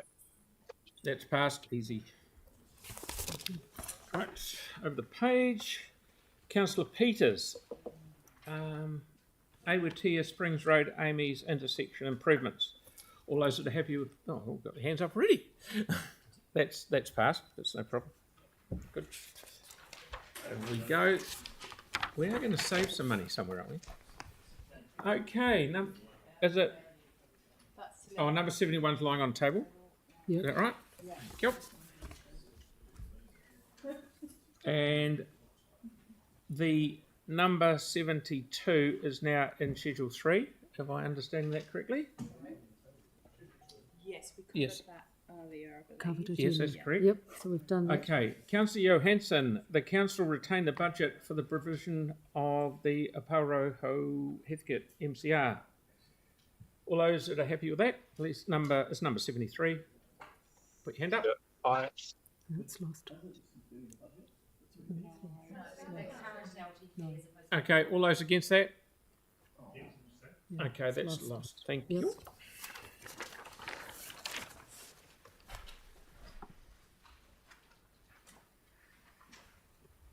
Right. Cuban Tinlet, Hay Street. Yeah, number 74, Hay Street. Hay Street, Councillor Johansson. All of those that are happy with that, please put their hand up. Aye. No, it's lost. Oh, Those against. all of those that are against it? It's failed. Thank you. Lost. Yep. I'm on the board. Church corner. Oh no, I don't even want to do this one. Number 79.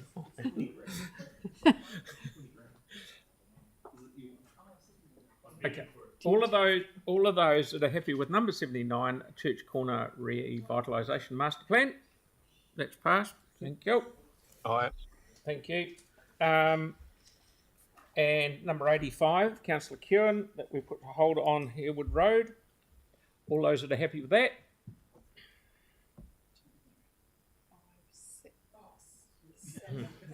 Tim, your hand's not stuck. Not telling you what to do. I'm going to be an abstention on this one. Okay. We've spent a lot of money on it so far. So it's 7 for and an abstention. So that's, yeah, I've lost. Okay, so it's lost.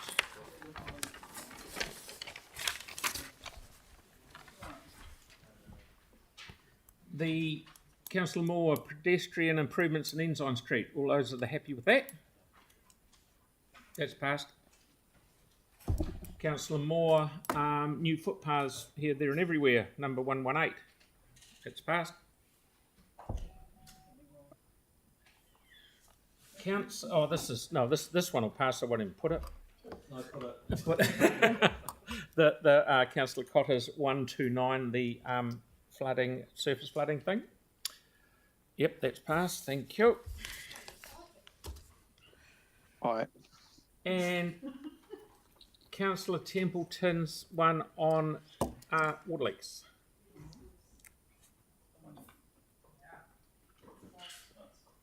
Aye. Thank you. One more? We've got one more?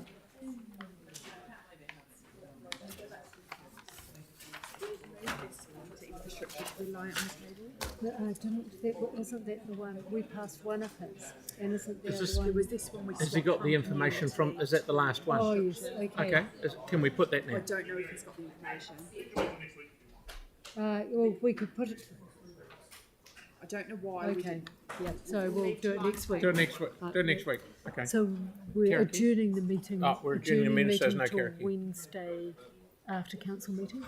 Okay, thank you everyone for your attendance. We are adjourning the meeting until Wednesday after the council meeting. So there's no need to do a karakia because we're not closing the meeting. I'm learning quickly. Thank you. See you soon. So we just need to do the date. The 21st.